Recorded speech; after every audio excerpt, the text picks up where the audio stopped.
காங்கிரஸ். இது வந்து நீங்க 1, 2, 3 அப்படின்னு ஆர்டர் படிச்சு யாருக்கு பயம் அப்படின்னு நீங்க சொல்லணும், அதிகம் அப்படின்னு நீங்க சொல்லணும். Question number 1.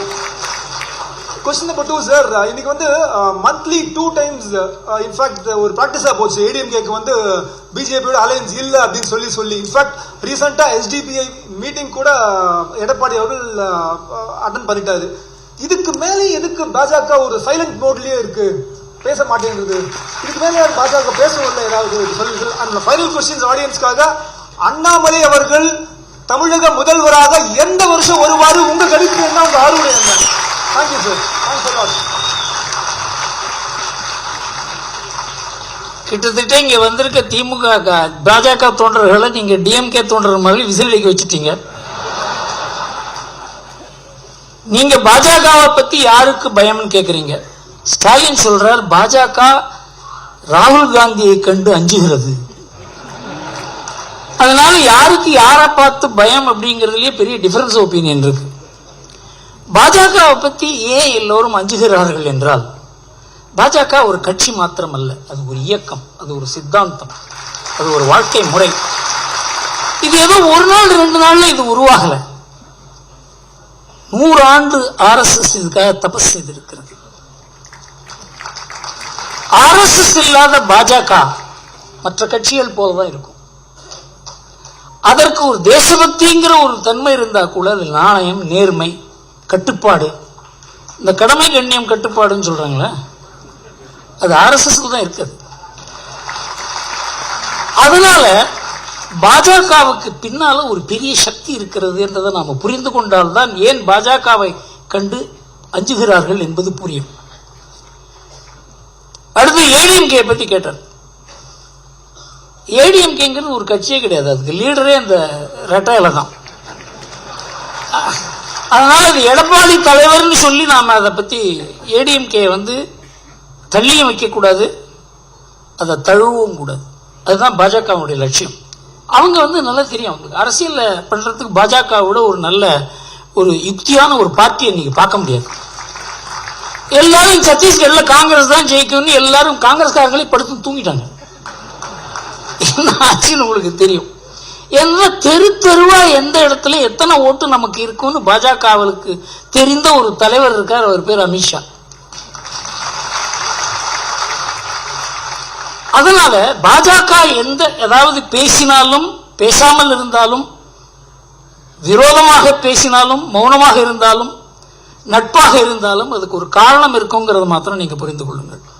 சுப்பிரமணியம், அக்கரைப்பட்டி,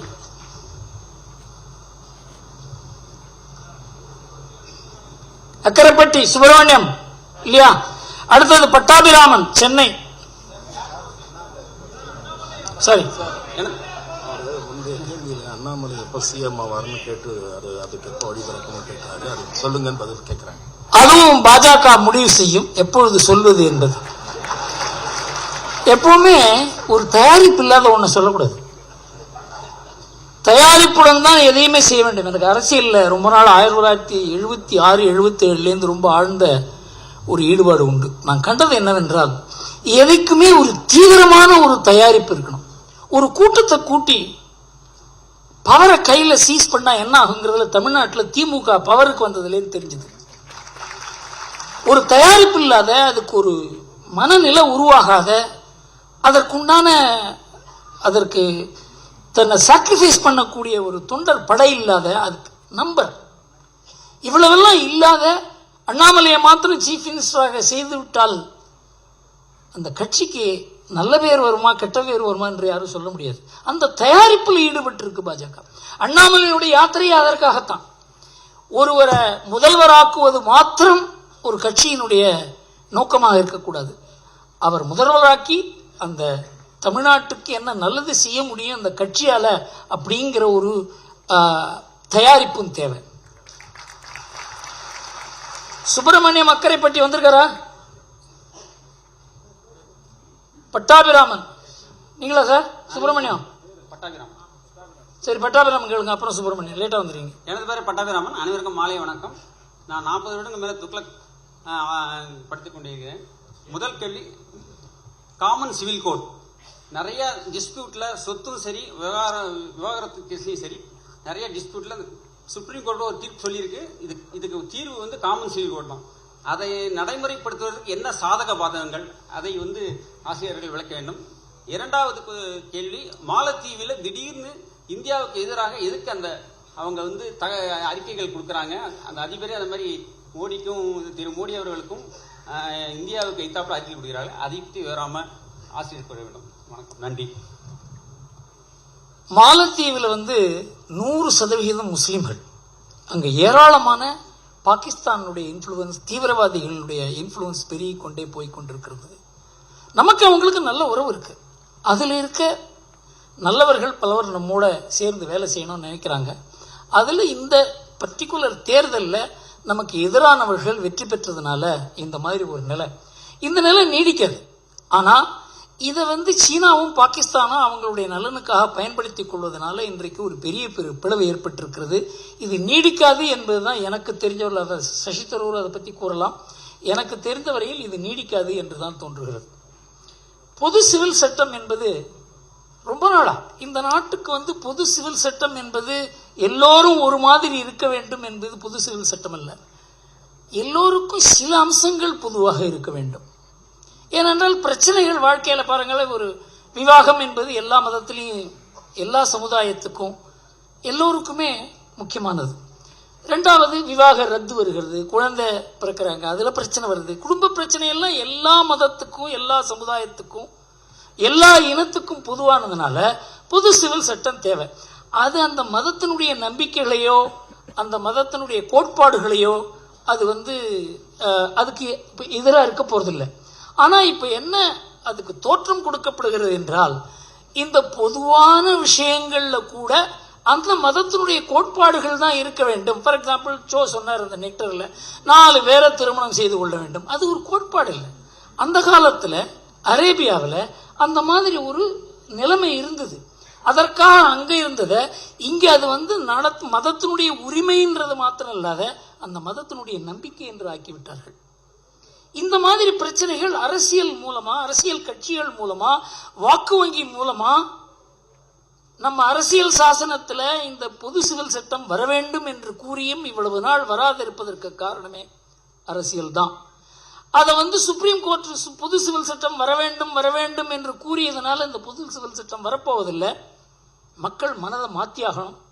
இது வரவேண்டியதற்கு எல்லா தயாரிப்புகளையும் பாஜக செய்தால் கூட இதற்கு எப்படி இருந்தாலும் மக்களுடைய ஒத்துழைப்பு தேவை என்பதனால தான் அதை ஒரு கேலிபரேட் பண்றாங்க. சார் சுப்பிரமணியம். வணக்கம், என் பேர் சுப்பிரமணியம் அழகசிங்கம். ஆக்சுவலாக விவசாயி மகனாக பிறந்து கெமிக்கல் இன்ஜினியரிங் எல்லாம் முடிச்சுட்டு பல நாடுகளில் வேலை பார்த்துட்டு இப்போ என்னுடைய விலாசம் வந்து திருச்சி பக்கத்தில் ஒரு குறு விவசாயியாக நிலம் வாங்கி பண்ணிட்டு இருக்கோம். என்னுடைய இது என்ன அப்படின்னா, இந்து மதம் நம்ம எவ்வளவோ வருஷங்களாக இருந்திருக்கோம். இன்னும் ஏன் மற்ற மதங்கள் அளவுக்கு நமக்கு ஒற்றுமை இல்லை? இந்த ஒற்றுமைக்கு நம்ம என்ன செய்யணும்? இதுதான் சார். Thank you sir. இந்து மதம் ஒன்று தான் உலகமே ஒன்றா இருக்கணும்னு நினைச்சது. உலகமே ஒன்று, எல்லோருக்கும் ஒரு ஆத்மா தான் இருக்கிறது. வாழ்க்கை முறை, அவங்களுடைய கோட்பாடுகள் எல்லாம் தனித்தனியாக தான் இருக்கும். ஆனால் இதையெல்லாம் ஒற்றுமையாக இருக்க வேண்டும் என்று ஒரு கடவுள், ஒரு புத்தகம், ஒரு வாழ்க்கை முறை, அதை நான் மாத்திரம் அனுசரிக்க மாட்டேன், மற்றவர்களும் அதை அனுசரிக்க வேண்டும் என்று 2 முக்கியமான மதங்கள் கிளம்பின, கிறிஸ்துவமும் இஸ்லாமும். அவங்கள பொறுத்தவரையில் அந்த கோட்பாடுகள் சரியாக இருக்கலாம். ஆனால் மற்றவர்களுக்கும் அந்த கோட்பாடுகள் வர வேண்டும் என்பதற்காக யுத்தங்கள் நடத்தியது, ஜிகாது, குரூசேட், இன்றைக்கு கன்வர்ஷன், இதெல்லாம் இருக்கிறதுனால அது ஒற்றுமை போல தெரிகிறது. ஆனால் இன்றைக்கு இஸ்லாமில் இருக்க வேற்றுமைகள், கிறிஸ்துவத்தில் இருக்க வேற்றுமைகள், நாம் அதை கொஞ்சம் ஆழ்ந்து படித்தால்தான் தெரியும். ஃபார் எக்ஸாம்பிள், கிறிஸ்துவத்தில் ஒரு 100 சர்ச் இருக்குன்னு வச்சுங்க, 600-700 சர்ச் இருக்கு. ஒரு சர்ச்சில் இருக்கவங்க இன்னொரு சர்ச்சுக்கு போக மாட்டாங்க, அனுமதிக்கப்பட மாட்டார்கள். அதே மாதிரி ஒரு சர்ச்சுக்கு ஒரு பெரியல் கிரவுண்ட் இருந்ததுன்னா இன்னொரு சர்ச்சில் இருக்கவங்க யாராவது இறந்தால் அதில் பெரியல் கிரவுண்டில் அவங்களுக்கு அனுமதி கிடையாது. நம்மதில் பார்த்தீங்கன்னா யார் இறந்தாலும் ஒரே இடத்துக்கு தான் நாம் போவோம். இது ஒற்றுமை இல்லையா? நாம எல்லாரும் எல்லா கோயிலுக்கும் போவோம், அது ஒற்றுமை இல்லையா? நாம எல்லோரும் சேர்ந்து பொங்கல் விழா கொண்டாடுவோம், அவங்கவுங்க வீட்டில் தான் கொண்டாடுவோம், அது ஒற்றுமை இல்லையா? ஒற்றுமை என்பது மனதளவில் நாம தான் உலகத்துக்கு முதல்ல மனதளவில் ஒற்றுமை போறோம், சித்தாந்த அளவில் ஒற்றுமை போறோம். கடவுள் நம்பிக்கையில் ஒற்றுமை வேண்டாம். நம்ம முதல்ல கேட்டா நம்ம 33 கோடி தேவர்கள்னு சொல்லுவாங்க. ஒரு ஆளுக்கு ஒரு கடவுள் வச்சோம். நீ இஷ்டப்படி வச்சுக்கோ. தனிநபருக்கு ஒரு கடவுள், கிராமத்துக்கு ஒரு கடவுள், குலத்துக்கு ஒரு கடவுள், நினைச்சே பார்க்க முடியாது. ஆனா எல்லாத்துக்கும் பின்னால பிரம்மன்கிற ஒரு ஒரே கடவுள் தான்ங்கிற நம்பிக்கை நமக்கு இருக்கிறதுனாலதான் நாம ஒரு நாடா இருக்கோம். அதனால இந்துக்கள் ஒற்றுமை இல்லாதவர்கள் சொல்ல முடியாது. இந்த ஒற்றுமை யாருக்கும் எதிராக அல்ல. மற்றவர்களுக்கு எதிரான ஒற்றுமையை நம்மால உருவாக்க முடியல. ஆனா உருவாக்கினால் அது நமக்கும் நல்லதல்ல, மற்றவர்களுக்கும் நல்லதல்ல. அந்த ஒற்றுமை தேவையில்லைங்கிறது என்னுடைய அபிப்பிராயம். ரமணன் அடுத்தது சார். ரமணன் வந்துட்டாரா? சார் ரமணன் சென்னை 116. ஒரு செகண்ட் இருங்க சார். ராமச்சந்திரன், ரவி, நாகராஜன், பாலசுப்ரமணியம், குணசேகரன். சார் ஆசிரியரிடம் 3 கேள்விகள். ஐயோ ஒன்று போறோம் சார். சார் ஜனவரி 22ஆம் தேதி ராமர் கோயில் பிரதிஷ்டையில காங்கிரஸ் அண்ட் மற்ற இந்தியா கூட்டணி கட்சிகள் போக வேண்டாம் என்று நிராகரித்திருக்கிறார்கள். அதோடைய பின்விளைவுகள் அவர்களுக்கு தேர்தலில் எந்தெந்த மாதிரியான விளைவுகளை ஏற்படுத்தும், அது பற்றி ஆசிரியருடைய கருத்தை தெரிஞ்சுக்க விரும்புறேன். ஒண்ணு, தமிழ்நாட்டுக்கு துணை முதல்வர் பதவி அப்படின்னு வந்ததுன்னா அதனால ஏதாவது அட்வான்டேஜஸ் இருக்கா, அதனால என்ன நன்மைகள் ஏற்படும் தமிழ்நாட்டுக்கு? இது என்னுடைய 2வது கேள்வி.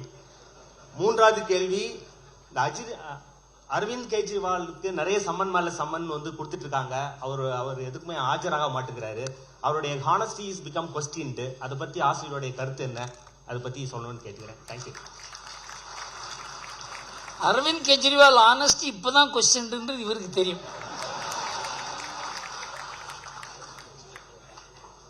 லஞ்ச ஊழலை எதிர்த்து எல்லா கட்சிகளும் லஞ்ச ஊழல் செய்கிற கட்சி, என் கட்சி மாத்திரம்தான் தூய கட்சி என்று சொல்லி அவர் ஒரு கட்சி அமைத்தார். அதற்கு முன்னால எனக்கு அவருக்கு ஒரு வாக்குவாதம் நடந்தது.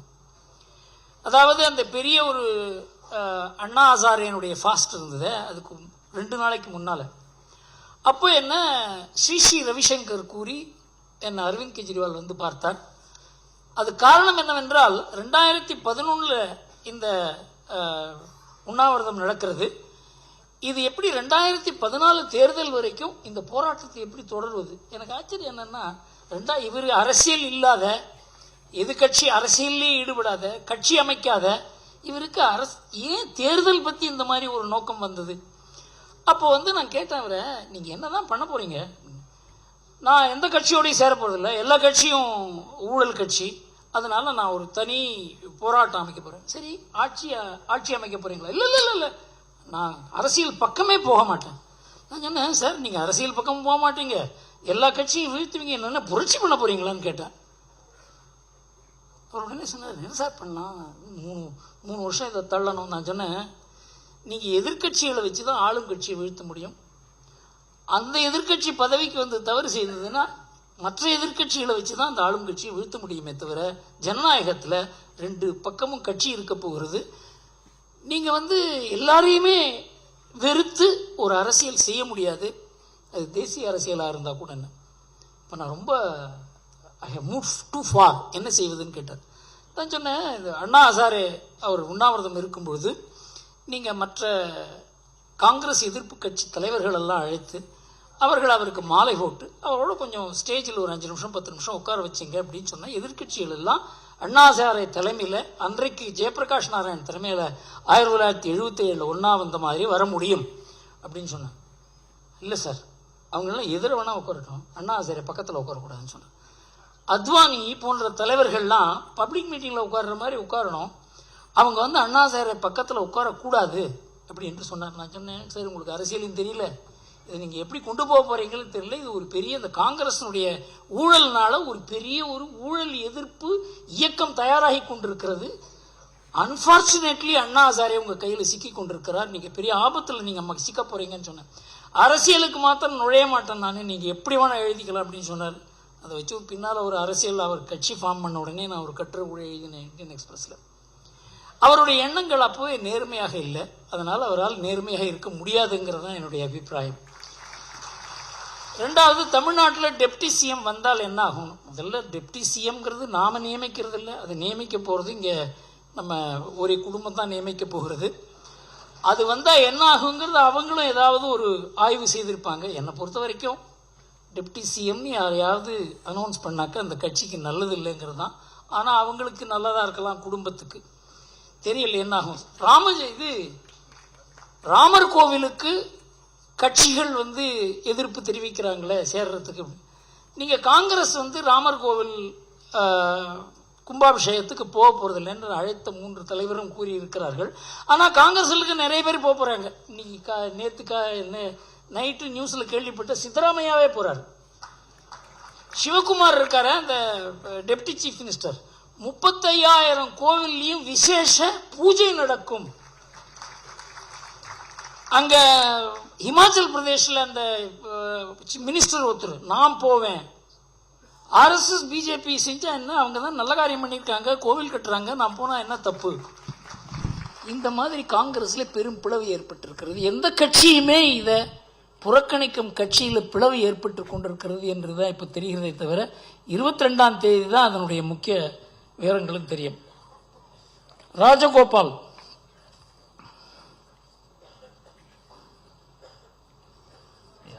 மேடையில் வீட்டிற்கும் அதை உற்று நோக்கும் அனைத்து அரசியல் அறிவு ஜீவிகளுக்கும் என் அன்பார்ந்த மாலை வணக்கங்கள். My question is simple and straight forward. திமுகவின் ஊழல் அனைத்து வட்டங்களிலும் அனைத்து துறைகளிலும் உலக பிரசித்தம். அதை அடக்குவதற்கும் ஒடுக்குவதற்கும் பாஜக ஏன் இவ்வளவு தயங்குகிறது? I think it is going in slow motion mode. I would like to know why. Thank you sir. Sir, நீங்கள் இந்த பொன்முடி கேஸை பற்றி படிச்சிருப்பீங்க. பொன்முடி கேஸ் அது பின்னால் சொல்லுவேன், பட் உங்களை சுருக்கமாக சொல்கிறேன். அது 1996 2001 நடந்த ஊழல்.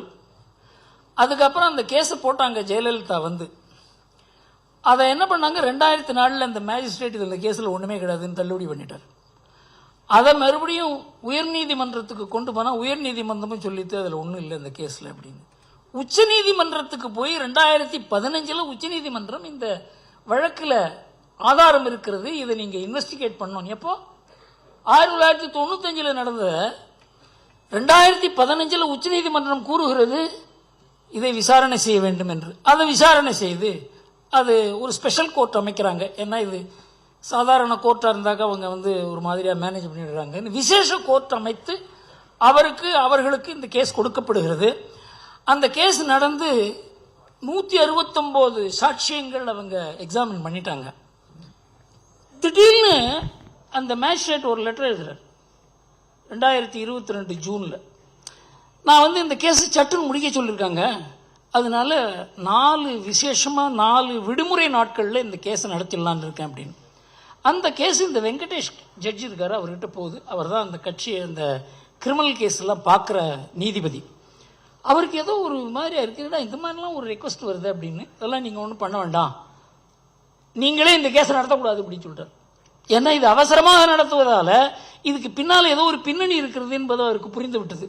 அப்ப என்ன பண்றாங்க, ரொம்ப முக்கியம், நாம எல்லோரும் இதை பத்தி சிந்திக்க வேண்டும். 2 உயர் நீதிமன்ற நீதிபதிகள் சென்னையில் இருக்கவங்க நம்ம தலைமை நீதிபதிக்கு ஒரு கடிதம் எழுதுறாங்க. இந்த கேஸை விழுப்புரத்திலிருந்து வேலூருக்கு டிரான்ஸ்பர் பண்ணலாம். எதுக்காக? அதை உச்ச நீதிமன்ற நீதிபதி பாவம் அவர் ஏற்றுக்கிட்டார். அவருக்கு விஷயம் தெரியாது இது என்னன்னு. உடனே இந்த கேஸ் வேலூருக்கு டிரான்ஸ்பர் ஆகிறது. 4 நாள்ல 172 சாட்சியங்களை விசாரிச்சு 370 டாக்குமெண்ட் படிச்சு 280 பேஜில் ஒரு ஜட்ஜ்மெண்ட் எழுதி இவர் நிரபராதி அப்படின்னு சொல்றாங்க. இந்த மாதிரி ஒரு ஜுடிஷியல் சிஸ்டம் இருக்கும் பொழுது மோடி என்ன பண்ண முடியும்? யார்தான் என்ன பண்ண முடியும்? அதனால விஜிலன்ட் பப்ளிக் ஒப்பீனியன் மூலமாகத்தான் இதை பண்ண முடியும். அது மாதிரி நாணயமா இருக்க ஓரிரு நீதிபதிகள் மூலமா தான் இந்த மாதிரி கேஸ் எல்லாம் வெங்கடேஷ் என்ன பண்ணாரு தெரியுமா? அந்த கேஸை தன் கையில் எடுத்து இது விசாரிக்கப்பட வேண்டிய கேஸ் அப்படின்னு சொன்னதுல பெரிய ஒரு பூகம்பமே கிளம்பிது. அவர் பேரெல்லாம் சொன்னாங்க. பெரியார் அப்பவே சொன்னாரு, நாம சட்டம் பாஸ் பண்ணானே பாப்பான் தான் நீதிபதியா இருந்து எல்லாத்தையும் நடத்துவான். அந்த மாதிரி அளவுக்கு நீச்சமான ஒரு பிரச்சாரம் நடந்தது. அவர் அதை கண்டு பயப்படலை. நான் தான் இந்த கேஸை நடத்துவேன்னு சொன்னார். உச்சநீதிமன்றம் கடைசியில் கூறியது, இந்த மாதிரி எல்லாம் ஒரு ஜட்ஜி இருக்கிறது நமக்கு கடவுள் வரப்பிரசாதம் என்று சொன்னார். அதனால ஒரு பிரைம் மினிஸ்டர் ஏராளமான ஒரு அதிகாரத்தை கொடுத்து ஒரு பிரைம் மினிஸ்டர் வந்து விட்டதால நீங்க லஞ்சம் எல்லாம் குறைஞ்சிரும் நினைக்காதீங்க. இது ஒரு பிரம்மாண்டமான பிரச்சனை. ரவி யார்? ராமச்சந்திரன், டி ராமச்சந்திரன், திருச்சி. ராமச்சந்திரன், திருச்சி 21. கடந்த 2.5 வருடங்களில் திராவிடன் மாடல் ஆட்சி சாதித்த சாதனைகள் என்ன? இதனால் எதிர்வரும் காலங்களில் தமிழகமும் தமிழக மக்களும் சோதனைகள் வேதனைகள் எப்படி மக்கள் எதிர்கொள்ள இருக்கிறார்கள்? சார், இந்த துக்ளக் ஆபீஸ்ல எப்பவுமே கொஞ்சம் இந்த முரசொலியை படிப்போம். முரசொலியை படிக்காத நமக்கு தமிழக அரசியல் புரியறதோ இல்லையோ திமுக அரசியல் புரியாது. அதில் இந்த திராவிட மாடல் பற்றி எத்தனை முறை பேசியிருக்காங்க அப்படின்னு எழுதி சொன்னால் இந்த புஸ்தகம் பூரா எழுதியிருக்கு சார். அதில் எத்தனை நாளில் ஒரு கிட்டத்தட்ட 5th July, 7th July, 2nd July, 8th July எல்லாம் திராவிட மாடல். இது எழுதி இந்த புஸ்தகம் முடிஞ்சிட்டு சார், இந்த புஸ்தகம் போறாது, இன்னொரு புஸ்தகம் வேணும்னு கேட்குறாங்க. அது மாதிரி இந்த திராவிட மாடல்ங்கிற வார்த்தையை அர்த்தம் இல்லாமல் இதை அகில இந்திய அளவுக்கு கொண்டு போவேன்னு கூறுகிற அளவுக்கு இங்கே ஒரு என்ன சொல்றதுன்னே புரியல. இது ஒரு அரசியலா என்னன்னே தெரியல. இதெல்லாம் நம்ம பத்திரிகைகள் இதில் ரொம்ப திராவிட மாடல்னு எல்லா பேப்பரும் போடுறோம். பெயர் குறிப்பிட விரும்பல. எந்த பத்திரிகையும் இதுக்கு என்னையா அர்த்தம்னு கேட்கல. எந்த அரசியல் கட்சியும் கேட்கல. பாஜகவை தவிர யாரு திராவிட மாடல்னா என்னன்னு கேட்கல. அதிமுகவுக்கு பயம், இதை கேட்டா நம்ம திராவிடம் இல்லைன்னு சொல்லிடுவாங்களோன்னு பயம். பாஜகவை தவிர இது யாரும் திராவிட மாடல்னா என்னன்னு கொஞ்சம் சொல்லுங்க சார்னு யாருமே கேட்கல. எந்த பத்திரிகையும் கேட்கல, எந்த அறிவுஜீவியும் கேட்கல. அதனால அவர் தொடர்ந்து பேசிக்கொண்டே இருக்கிறார். அதுல இன்னும் ஒன்று மாதிரி சேர்த்துருக்காரு. இப்போ அது பின்னால சொல்றேன். எல்லாருக்கும் எல்லாம், அதுதான் திராவிட மாடல். அதனால இதனுடைய சாதனையே என்ன அப்படின்னாக்க, எத்தனை முறை நாங்க திராவிட மாடல்னு சொன்னாலும் அது எதிர்ப்பதற்கு ஆள் இல்லை என்பது மாத்திரம்தான் அதனுடைய சாதனையை தவிர வேற எதுவும் சாதனையாக நமக்கு தெரியவில்லை. ரவி, தர்மபுரி. அனைவருக்கும் பணிவான வணக்கம். இந்த பக்கமும் இல்லை, அந்த பக்கமும் இல்லை, மையம் என்று ஒரு கட்சி ஆரம்பித்த திரு கமல்ஹாசன் இப்போது எங்கே மையம் கொண்டிருக்கிறார்? இரண்டாவது கேள்வி, 2024 நாடாளுமன்ற தேர்தல் பாரத பிரதமர் திரு நரேந்திர மோடிக்கானது என்றால் 2026 சட்டமன்ற தேர்தல் திரு அண்ணாமலைக்கானது என்று எப்படி நிரூபிக்க வேண்டும் என்று தாழ்மையோடு கேட்டுக்கொள்கிறேன். நன்றி. முதல் கேள்வி என்ன சார் கேட்டீங்க? கமல்ஹாசன்.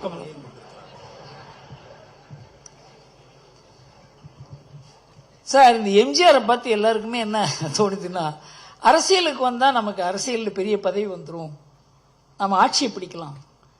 எம்ஜிஆர் அப்படி இல்லை. எம்ஜிஆருக்கு 2 முக்கியமான அவருக்கு அட்வான்டேஜஸ் இருந்தது. ஒன்று அந்த திமுகவுக்குள்ளேயே ஒரு கட்சி வளர்ந்தது அவருக்கு, அவருடைய ரசிகர் மன்றம். அது ரசிகர் மன்றம் கட்சிக்கு வெளியில் இல்லை.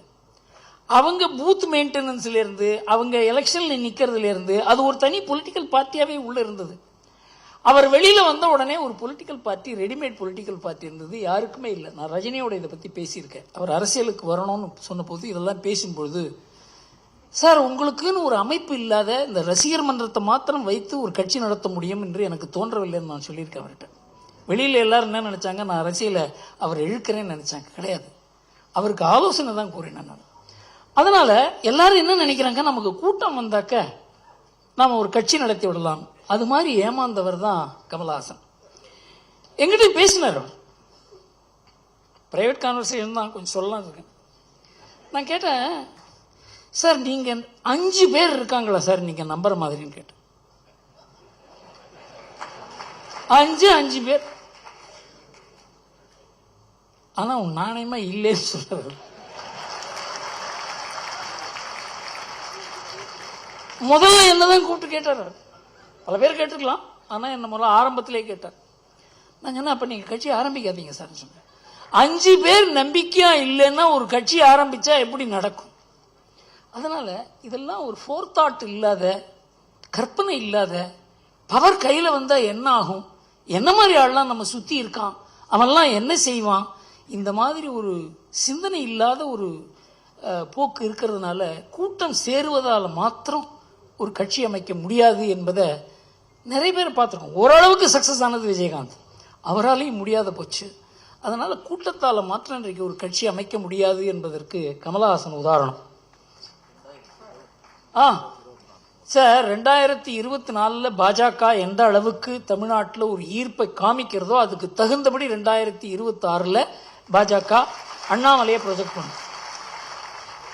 சார், ஒரு ஆளை ப்ரொஜெக்ட் பண்ணுறது இப்படின்னு சொன்னாக்க, இப்போ ராம்தாஸ் கூட தான் அன்புமணியை ப்ரொஜெக்ட் பண்ணுறாரு. அன்புமணிக்கே ஒரு கூச்சமாக போச்சு. அந்த முறை இந்த துக்ளக்கில் ஆண்டு விழாவில் அவர் அழைத்திருந்தோம். அவருக்கு என்ன பண்ணுறதுன்னே புரியல. அவர் தான் முதலமைச்சர் கேண்டிடேட் அப்படின்னு சொல்லி பிஎம்கே சொல்லியிருக்கு. தயாரிப்பு இல்லாத அண்ணாமலையை அனௌன்ஸ் பண்ணுறது எந்த அளவுக்கு உச்சிதம்ங்கிறத பாஜக முதல்ல அவங்களுடைய தயாரிப்பு தான் முக்கியம். அண்ணாமலை ரெடி, கட்சி அப்படிங்கிறது பின்னால் தான் பார்க்கணும். ஓகே, அதனால் அண்ணாமலை முதல்வர் வேட்பாளராக வர வேண்டும் என்பதில் என்னை விட தீவிரமாக யாரும் இருக்க முடியாது. ஆனால் அதுக்கு வேண்டிய தயாரிப்பு இல்லை என்றால் அதன் மூலமாக நல்லது நடக்குமா கெடுதல் நடக்குமா என்பதையும் நாம் யோசிக்க வேண்டும். ஆனால் என் மனதில் பாஜகவினுடைய வளர்ச்சி இந்த வருகிற 2 ஆண்டுகள் எப்படி இருக்கோ அதுக்கு தகுந்த மாதிரி இந்த முடிவு ஏற்படும் என்பது தோன்றுகிறது. வி. நாகராஜன். என் பெயர் ராமகிருஷ்ணன், திருவண்ணாதபுரம் ராமகிருஷ்ணன். ஸோ விட்டீங்க இங்கே சார் விடுங்க. திருவண்ணாதபுரம் ஆமாம் ஆமாம் ஆமாம், கரெக்ட் கரெக்ட். திருவண்ணாதபுரம் ராமகிருஷ்ணன் பெயர். அனைவருக்கும் வணக்கம், ஆசிரியருக்கும் வணக்கம். என்னுடைய கேள்வி என்னன்னா, தமிழ்நாட்டில் துக்ளக் வாசகர்கள் எல்லா மாவட்டங்களிலும் இருக்கிறார்கள். ஸோ தேசிய உள்ளங்களுடைய கோரிக்கை என்னன்னா, இந்த மாதிரி துக்ளக் ஆண்டு விழா இந்த வருடமாவது பல்வேறு இடங்களில் தொடர்ந்து நடக்க வேண்டும். இந்த ஒரு ஃபங்க்ஷனோடு இல்லாமல் மற்ற ஊர்களில் திருச்சி, மதுரை, திருநெல்வேலி, சேலம், கோயம்புத்தூர் எல்லா இடத்துலையும் நடக்கணும். இந்த வருஷமாவது மேக்குள்ள நடக்கணும் அப்படின்னு எதிர்பார்க்குறாங்க. தேசிய உள்ளங்கள் நான் சொல்றது என்னன்னா, உங்களுக்கு எல்லாருக்குமே தெரியும் அது பாஜகவினர் தான். பிகாஸ் தேசியம் அப்படிங்கிற கான்செப்டை காங்கிரஸ் கம்ப்ளீட்டா கைவிட்டதுனால அது ஃபுல்லாக இப்போ பிஜேபிக்கு வந்துடுச்சு. அதுதான் என்னுடைய கோரிக்கை. நீங்க சொல்றத துக்ளக் பண்ண முடியாது, பிஜேபி தான் பண்ணணும்னு தோணுது எனக்கு. இந்த ஒரு ஆண்டு விழா நடத்தி முடிக்கிறதுக்கே கஷ்டப்படுறேன் சார். எல்லாம் இங்கே பாருங்க, துக்ளக்கில் எல்லாம் 60-70 வயசு. ரமேஷுக்கு என்ன வயசு? யங்ஸ்டர் இவர் தான். வயசு என்ன?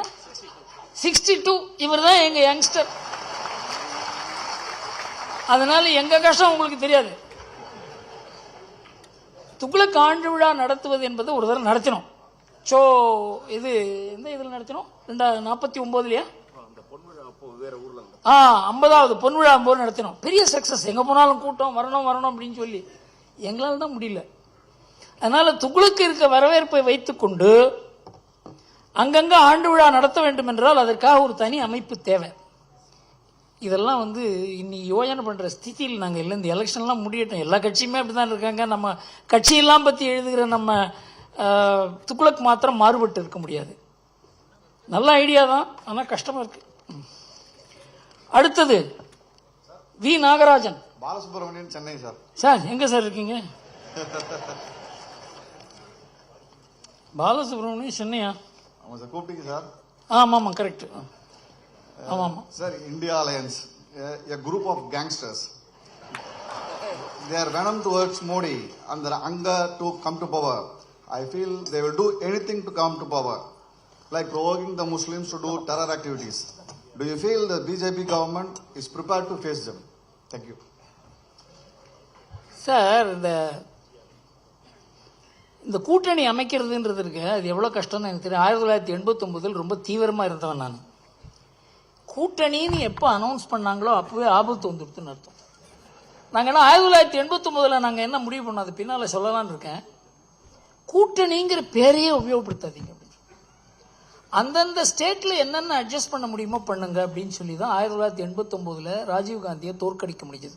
கூட்டணின்னு சொன்ன உடனேயே யார் தலைவர், யார் செக்ரட்டரி, யார் மினிஸ்டர், யார் பிரைம் மினிஸ்டர் இதில் போய் மாட்டிக்கிட்டாங்க. அதனால இந்தி கூட்டணி அப்படின்றதுக்கு வெற்றி பெறுவதற்கு வாய்ப்பு இல்லை. ஆனால் நிறைய ஒரு குழப்பங்களை உருவாக்க முடியும் அவங்களால. ஆனால் அதை இன்றைக்கு பாஜக இருக்கிற நிலைமையில இந்த குழப்பங்கள் எல்லாம் அவங்களால எதிர்கொள்ள முடியுங்கிறது தான் என்னுடைய நம்பிக்கை. நாகராஜன். அனைவருக்கும் மாலை வணக்கம். ஜாதிவாரி கணக்கெடுப்பு இதை தமிழக அரசு மத்திய அரசு பக்கம் தள்ளிவிட்டு இருக்கிறது, எல்லா இடத்துலையும் எடுக்கணும்னு. ஆனா ஆசிரியர் பல ஆண்டுகளுக்கு முன்பாக ஜாதி ரீதியாக ஒரு ஆய்வு கட்டுரை நடத்தி துக்ளக்கில் வெளிவந்தது. லூதியானா, மத்திய பிரதேசம், குஜராத் மற்றும் சென்னை குப்பங்கள்ல விட எந்த அளவுக்கு ஜாதி ரீதியாக அவங்க பொருளாதார முன்னேற்றத்துக்கு உதவுதுன்றது. அப்ப இந்த ஜாதி ரீதியாக கணக்கெடுத்து இதை அமுல்படுத்தி இந்த தமிழகத்தினுடைய பொருளாதார நிலையை உயர்த்த முடியுமா அப்படி என்பதற்கு அந்த கட்டுரை திரும்ப துக்ளக்கில் வெளியிடப்படுமா? அது கட்டுரை மாத்திரம் இல்லை, 1992 இருந்து நாடு முழுவதும் 11 ஆண்டுகள் நான் பயணம் செய்து எந்தெந்த இடத்துல தொழில் முனைவோர் இருக்காங்க, தொழில் அதுவாக வளர்ந்திருக்கிறது, அரசாங்கத்தினுடைய உதவி இல்லாத தொழில்கள் எப்படி வளர்ந்திருக்கிறது, அதில் தான் லூதியானா, பட்டாலா, ராஜ்கோட், ஜாம்நகர், மோர்பி இந்த மாதிரி பல இடங்களுக்கு போய் தமிழ்நாட்டிலையும் சிவகாசி அந்த மாதிரி இடங்களை பார்த்த போது என்று தெரிஞ்சதுன்னா, சமுதாயங்கள் மூலமாகத்தான் தொழில் வளர்கிறது, தொழில் முனைவோர் வளர்கிறார்கள், ஒருத்தர் ஆதரவு கொடுக்குறாங்க, அவங்களுடைய சேமிப்புகளை அவங்களுக்கு தெரிஞ்சவங்களுக்கு கொடுக்குறாங்க, சமுதாயத்தில் ஒரு கண்ட்ரோல் இருக்குது, யாரும் தவறு செய்ய முடியாது. இதனால் அது ஒரு சோஷியல் கேபிட்டல் என்று நான் பெரிய அளவுக்கு இதை பற்றி எழுதியிருக்கேன். தண்ணீர் விட்டோ வளர்த்தோம்ல பல கட்டுரைகள் வந்திருக்கிறது. ஆனால் அரசியலில் போனால் அந்த சமுதாயத்துக்கும் கெடுதல், அரசியலுக்கும் கெடுதல். இந்த ஜாதிவாரி கணக்கெடுப்பு அப்படின்னு கூறுவதே அரசியல் கட்சிகள் தான். அவங்களுக்கு இந்த ஜாதியை எப்படி நம்மோட சேர்த்துக்கிறது, மற்ற ஜாதியோட என்ன 2 ஜாதியை பிரிக்கிறது தான் அரசியலே இன்றைக்கு.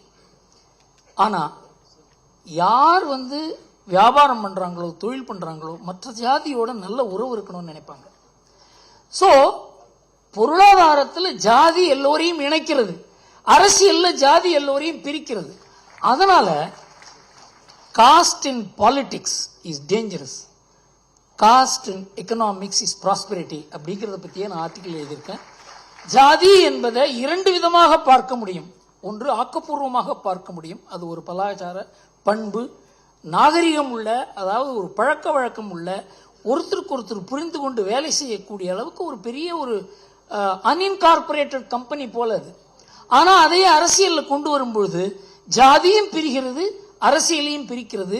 அதனால அரசியல் நோக்கத்தோட இந்த ஜாதிவாரி கணக்கெடுப்பு என்று கூறுவதால அது தவறு என்று தோன்றுகிறது. பாலசுப்ரமணியன் பாடி. குணசேகரன் ராயப்பேட்டை.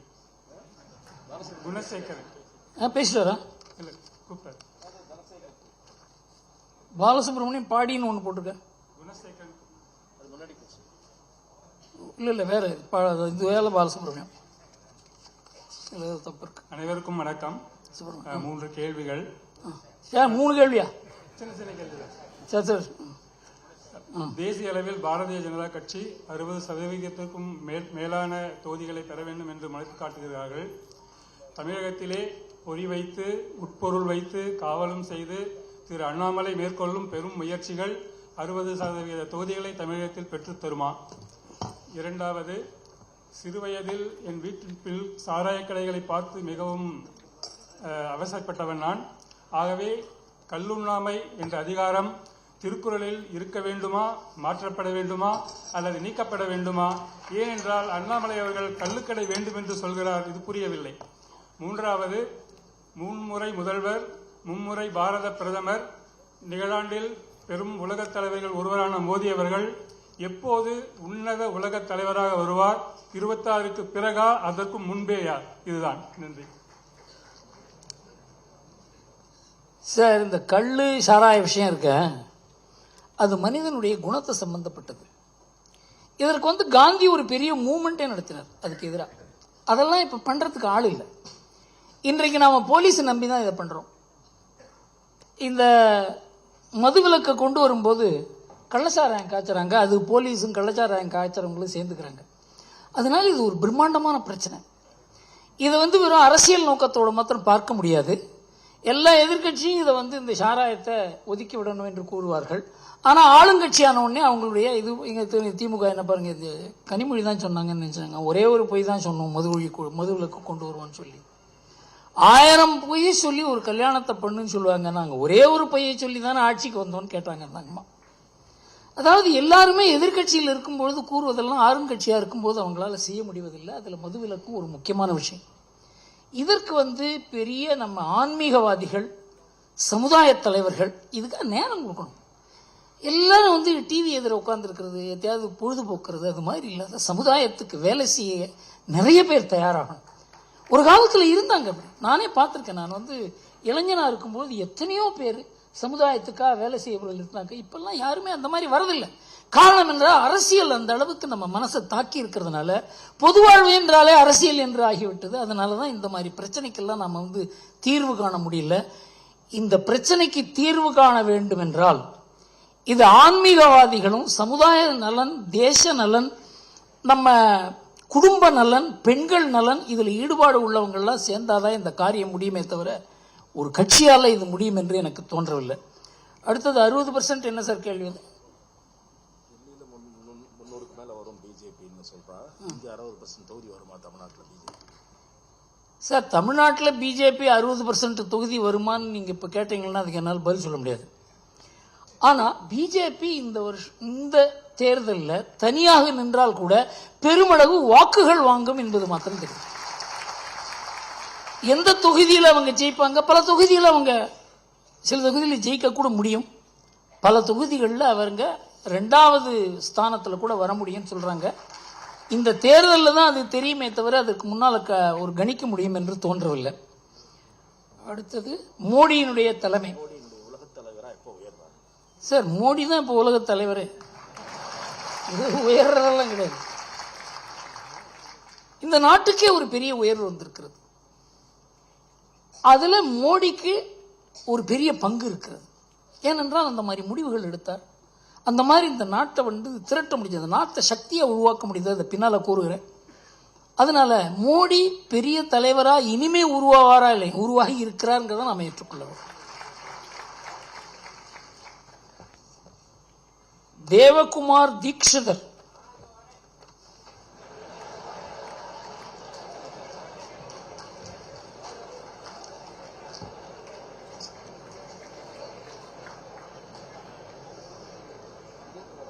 சார் வர சார் கேள்வி கேட்டு அங்க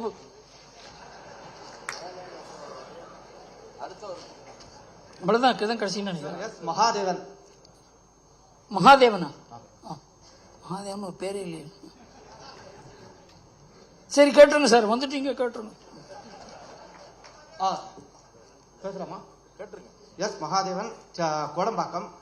சார், இப்போ எடப்பாடியோட முடிவினால அவரோட கட்சி அதிமுக பிளவுபட வாய்ப்பு இருக்கிறதா?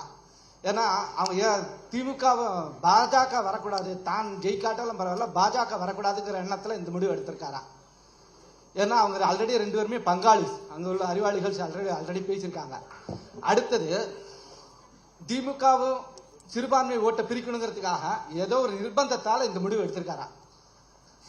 2வது கேள்வி, இப்போ கேஜ்ரிவாலுக்கு சொன்னீங்க, அதே மாதிரி சிபு சேரனும் 7 தடவை இடி சம்மனை வாய்தா வாங்கி தள்ளி போட்டுக்கிட்டே இருக்காரு.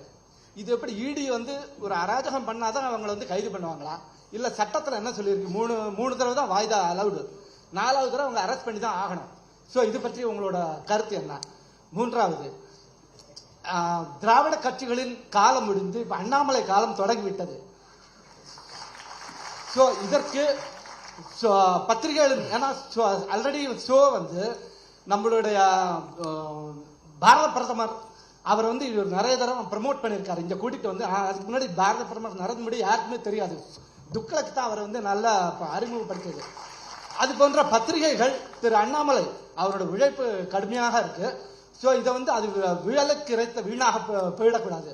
ஸோ அதுக்கு என்ன மாதிரியான அவர் ஒரு ஒத்துழைப்பு எடுத்துக்கணும்? நன்றி, வணக்கம்.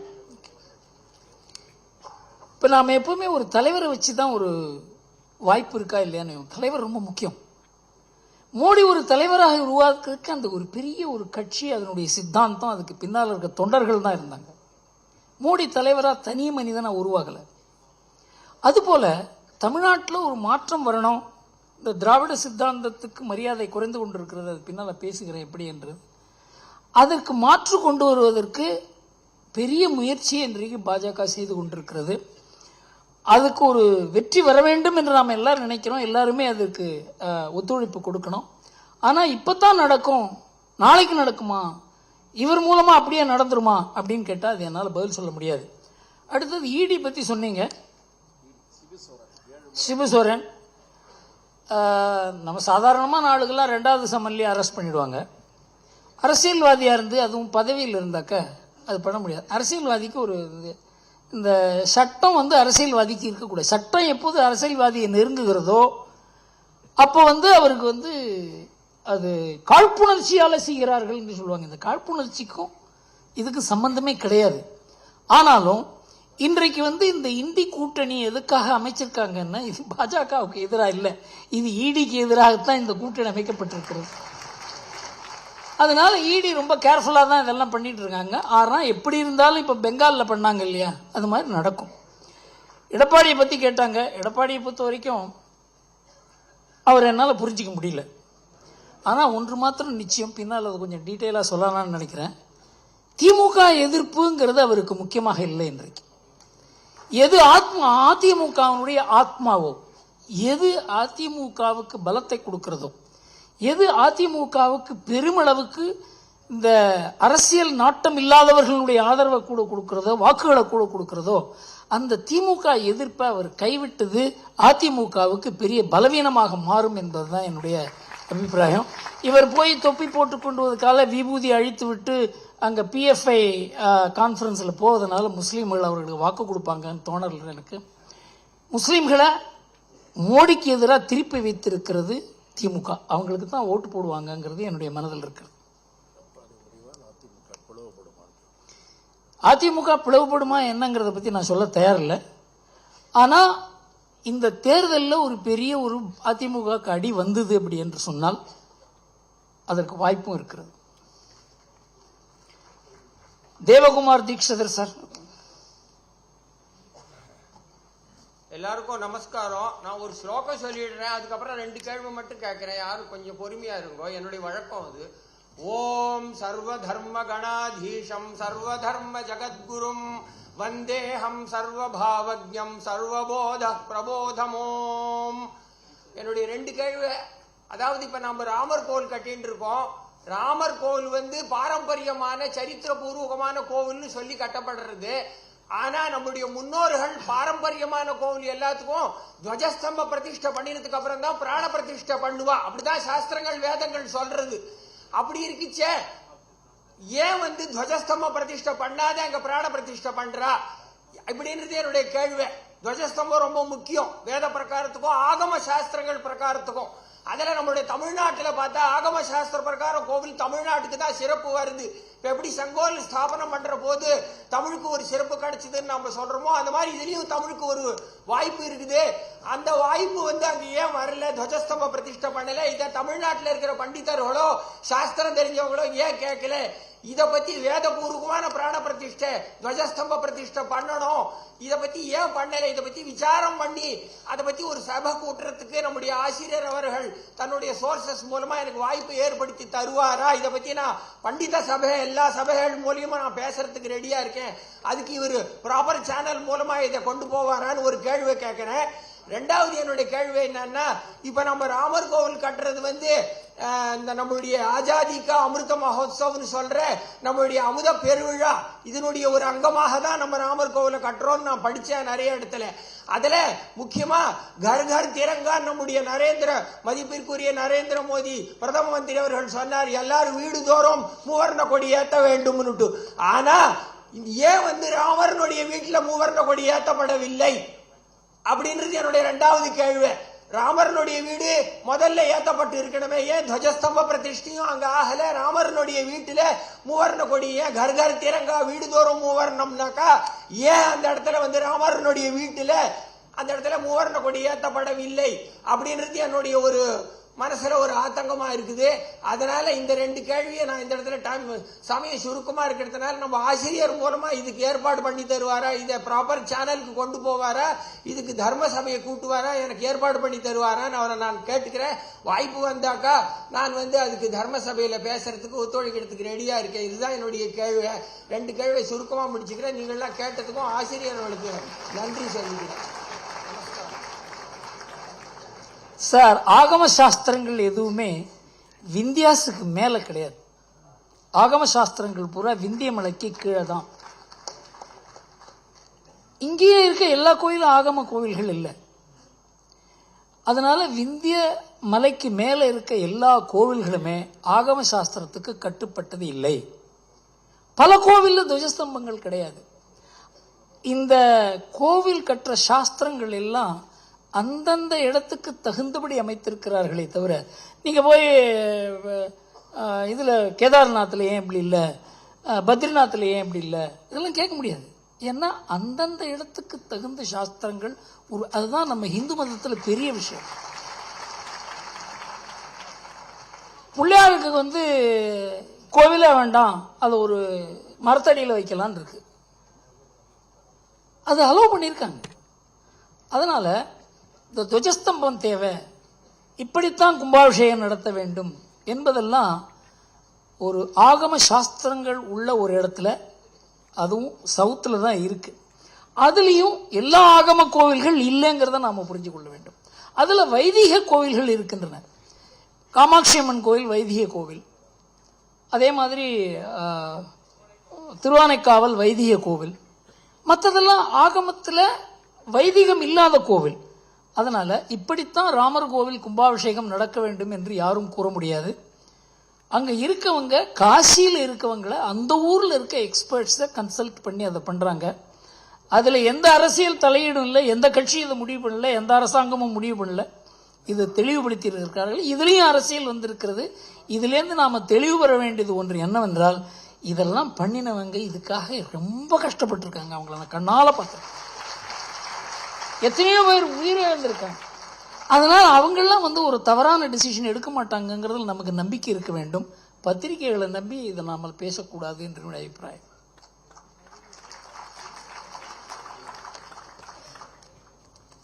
Now time has come for me to do a very difficult job of introducing Mr. Shashi Tharoor.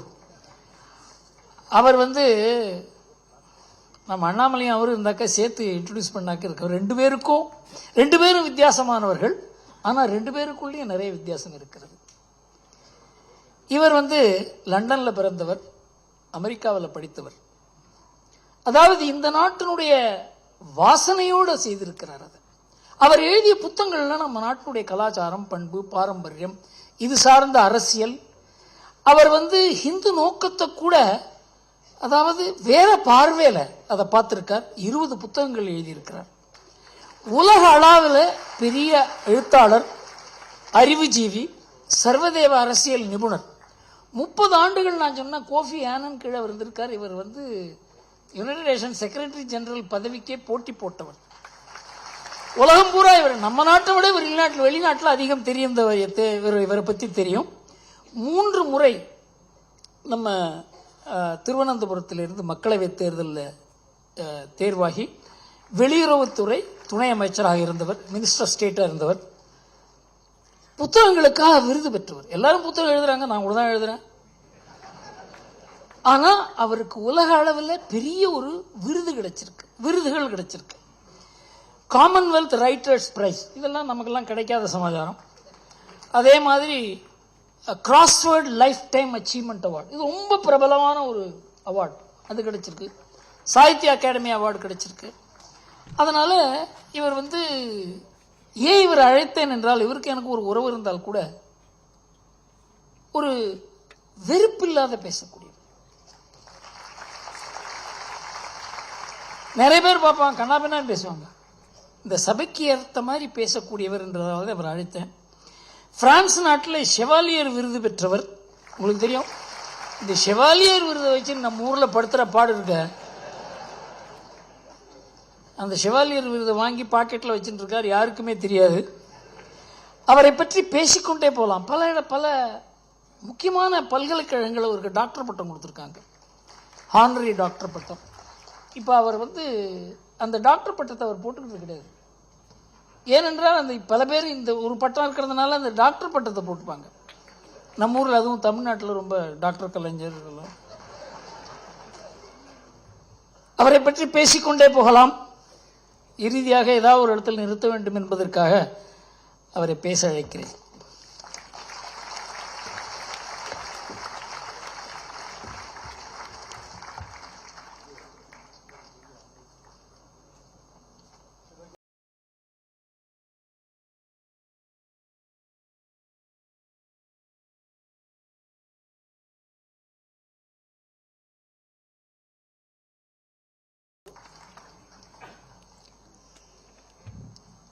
Thank you very much, Mr. Gurumurthy, for your generous introduction and for inviting me to this 54th Thuglak conference.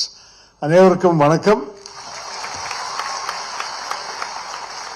I'm truly sorry to say Tamil pesiradu, but nonetheless I look forward to speaking to you in English, and I'm sure that Mr. Gurumurthy assures me that you will all understand me well enough to disagree with me. And I must say that I was amused and reassured when he said I'm not the only congressman who has come to this stage. And I'll tell you why. I mean, I certainly, as a young student and so on, I used to read about Cho Ramaswamy and Thuglak and hear about these conferences. And I must say that Mr. Gurumurthy has continued this tradition with this very lively, interactive format. And I thought it would be very interesting to come and be part of it when he invited me to do so. Because for me, I think many of us in politics spend our whole time talking to people who already agree with us. We are spending our time preaching to the converted, as the Christians like to say. And I think it is important for us occasionally to meet and address people who may not agree with us, but at least we should have a dialogue across our political divides. So I've come to you in that spirit. I came with a prepared text, as you may have seen, but listening to Mr. Gurumurthy and hearing these comments, and at his own request to address one question on the UN and another one on the Maldives, I thought there were 6 issues that came up in his interaction that I may perhaps begin by saying a few words about, and then I will give you an abbreviated part of my prepared remarks in case any of that is of interest. But since there were 6 things during the interaction that I thought would be worth addressing, I'll depart from my text and talk about those. The first, you asked Mr. Gurumurthy for me to say a few words about the relevance of the United Nations today. And it's true that there are major conflicts raging, the Russia-Ukraine war, the Gaza war, and we are in a situation in which the UN appears to be helpless. But the truth of the matter is, the UN was designed in a particular way as a result of historical experience. In the last century, we had the First World War, which resulted in immense destruction, the greatest amount of loss of life that had ever been seen up to that point. And so the world decided to create an international body to prevent its recurrence, and they came up with the body called the League of Nations. But within 25 years of the start of the First World War, the Second World War started. The League of Nations failed. And one of the reasons the League of Nations failed was precisely because some of the big powers of the day, the powerful countries that could actually destroy world peace, did not join the United Nations, the League of Nations, that is the United States did not join the League of Nations. And some who did join were expelled by the League of Nations. So Germany, Italy, Russia at various times were expelled.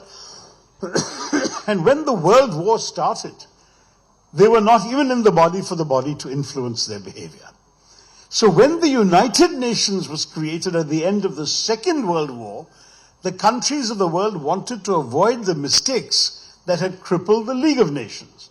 And so they created a guarantee for the 5 major countries in the world at that time that they would never have the UN do anything against their interests because they would have a veto on decisions of the Security Council. And that was why when the United Nations Security Council was set up, 5 countries were given permanent seats with a veto. And when they all agree, wonderful things can be done by the UN. The UN has won half a dozen Nobel Prizes. But when they don't agree, the UN is unable to act because, for example, on the Ukraine war, Russia itself is obviously a participant and they are not going to allow any resolution to be passed against their interests. They would veto it. And on the Gaza matter, there is no doubt that the Americans would support Israel fully, and they too have been vetoing any attempts for the Security Council to impose any binding restrictions on Israel. So that is the reality we're facing today. Does that mean the United Nations is useless? No, because it does a great deal else. And I think we must appreciate the outstanding work of the UN in a number of other fields. But at the same time, we must realize that the United Nations is a mirror of the world. It reflects our agreements and our disagreements. It reflects our inequalities, the power of some big countries and the lack of power of some others, and the lack of power of some other countries. It also reflects in many ways the fact that the United Nations is also a mirror of our imperfections as human beings. Oh, that's okay, thank you. I'll wait for the water. For our imperfections, in fact, the second Secretary General, Dag Hammarskjöld, said 75 years ago something very memorable. He said the United Nations was not created to take mankind to heaven, but rather to save humanity from hell. In other words, the best the UN can often do is to prevent matters from getting worse. And I think that the United Nations is able to do, because when countries are obliged to be accountable to the United Nations, to the criticism of other governments, to discussions in the Security Council, they're at least conscious, thank you so much, they're also always conscious that there is something that they need to be able to do in order to impress or persuade world opinion, and that may not be much, but it will prevent the worst from happening. The second issue that Mr. Gurumurthy wanted me to say something about is the Maldives. The Maldives is a very unusual situation. Yes, he's right, it's a 100% Muslim country. But the truth is, Pakistan has not had that much influence on the Maldives. Our influence on the Maldives has historically been very much greater. And you may remember in 1988, there was an attempted coup in the Maldives when some mercenaries, backed by some rather wealthy Sri Lankans, came in, held the president hostage and announced they were taking over the government. It's a very small country, I think about 8 lakh people. It's not a very big nation. But when this happened, it was India that immediately parachuted soldiers to the Maldives to put down the coup. And the Maldives government was very grateful for us. When a true democracy, a kind of what the Arabs call those color revolutions, Jasmine Revolution, Velvet Revolution. So when a democracy fully dawned in the Maldives and there was a totally free election, the first person to win was very pro-Indian, Dr. Mohammad Nasheed, who ended up losing his office in some sort of internal quarrel, and subsequently an anti-Indian government came to power. So it's not as if the Maldives is chronically anti-Indian. That government in turn lost a free and fair election to another government that was very friendly to us. And now in turn that government has lost and we have a government that is less friendly to us. So as Mr. Gurumurthy said, he hoped it would not last very long. The truth is that the Maldives does change governments every few years and we can expect them to rethink these policies. But let us understand that gratitude is not a quality that you will often find in international affairs. We have helped Maldives. In fact, just 2 years ago, when there was a very serious shortage of drinking water in the Maldives, literally people had no water to drink. Remember, they're surrounded by the seas are salt water. When that happened, India flew in huge transport planes full of drinking water to the Maldives. And that was when At the time, there was an India Out campaign led by the party that has now won the election. But that's also part of life. You do something because it is the right thing to do. What does the Bhagavad Gita teach us? Do the right thing without expectation of reward, and so we should not be expecting the kind of gratitude that is largely absent in these matters. We should do what we believe is the decent thing to do to neighbors. Don't forget that historically, small neighbors have always had a problem with big neighbors. In fact, more than 100 years ago, a president of Mexico once said, "My poor country, so far from God and so close to the United States." So you can imagine the Maldives ruler saying something similar about us. We are so much bigger that inevitably they cannot be indifferent to our existence. They cannot be unaware of the importance of India. But yes, they have definitely a strong anti-Indian movement within one section of that society, and they have a very strongly pro-Indian movement also. And so far in the last 3 elections, these two forces have alternated power and defeated each other. The time may come when it will come back again to our favor. I think we have been conducting our policy fairly maturely. We have to deal with this government, whoever comes to power. We should neither show a great deal of rejoicing if this gentleman loses, nor should we show a great deal of condemnation if this gentleman wins. But we have to watch very carefully the increasing proximity of this government to the Chinese. There is no doubt about the fact that China has been attempting to expand its influence throughout our periphery. They have been increasingly influential in every one of our neighboring countries, everyone, without exception. And we should certainly be alert. I'm sure that our government must be aware and alert to the dangers that this represents. And there will be some red lines which would have been privately communicated to some of the governments that, some things we understand. You have the right to have relations with other countries just as we do. But some things we would see as a serious concern for our interests, and in those we will take appropriate action. So far, I think we should not have any cause for alarm. It was unfortunate, this recent social media spat. Again, I don't think we should let foreign policy be conducted on social media. I think that there is a far more serious level of engagement that is required in all our parts. And we must understand and respect the sensitivities of a small neighbor about being so close to all of us. So that's on the second issue. The third issue, I think that somebody asked Mr. Gurumurthy about whether the India Alliance was there to bring Muslims to power. The India Alliance is there to bring Indians to power. And I want to remind you all, including the gentleman who asked that question, that Muslims are also Indians. And that we should not forget, because one of our great strengths as a society is that we have appreciated people of all sorts of backgrounds. In fact, I have been a devotee of Swami Vivekananda for a very, very long time. You didn't answer that question. The question was translated, perhaps your lack of an answer didn't make it to me.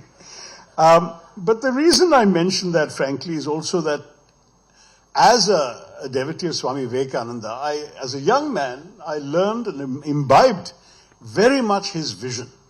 You may remember, those of you who have read and listened to Vivekananda, that he used to quote the Shiva Mahimna Stotram very often, which says that just as different rivers flow down different hills and valleys, some straight, some winding, and end up in the same sea, so also all ways of worship end up at the same divine, the same Brahman.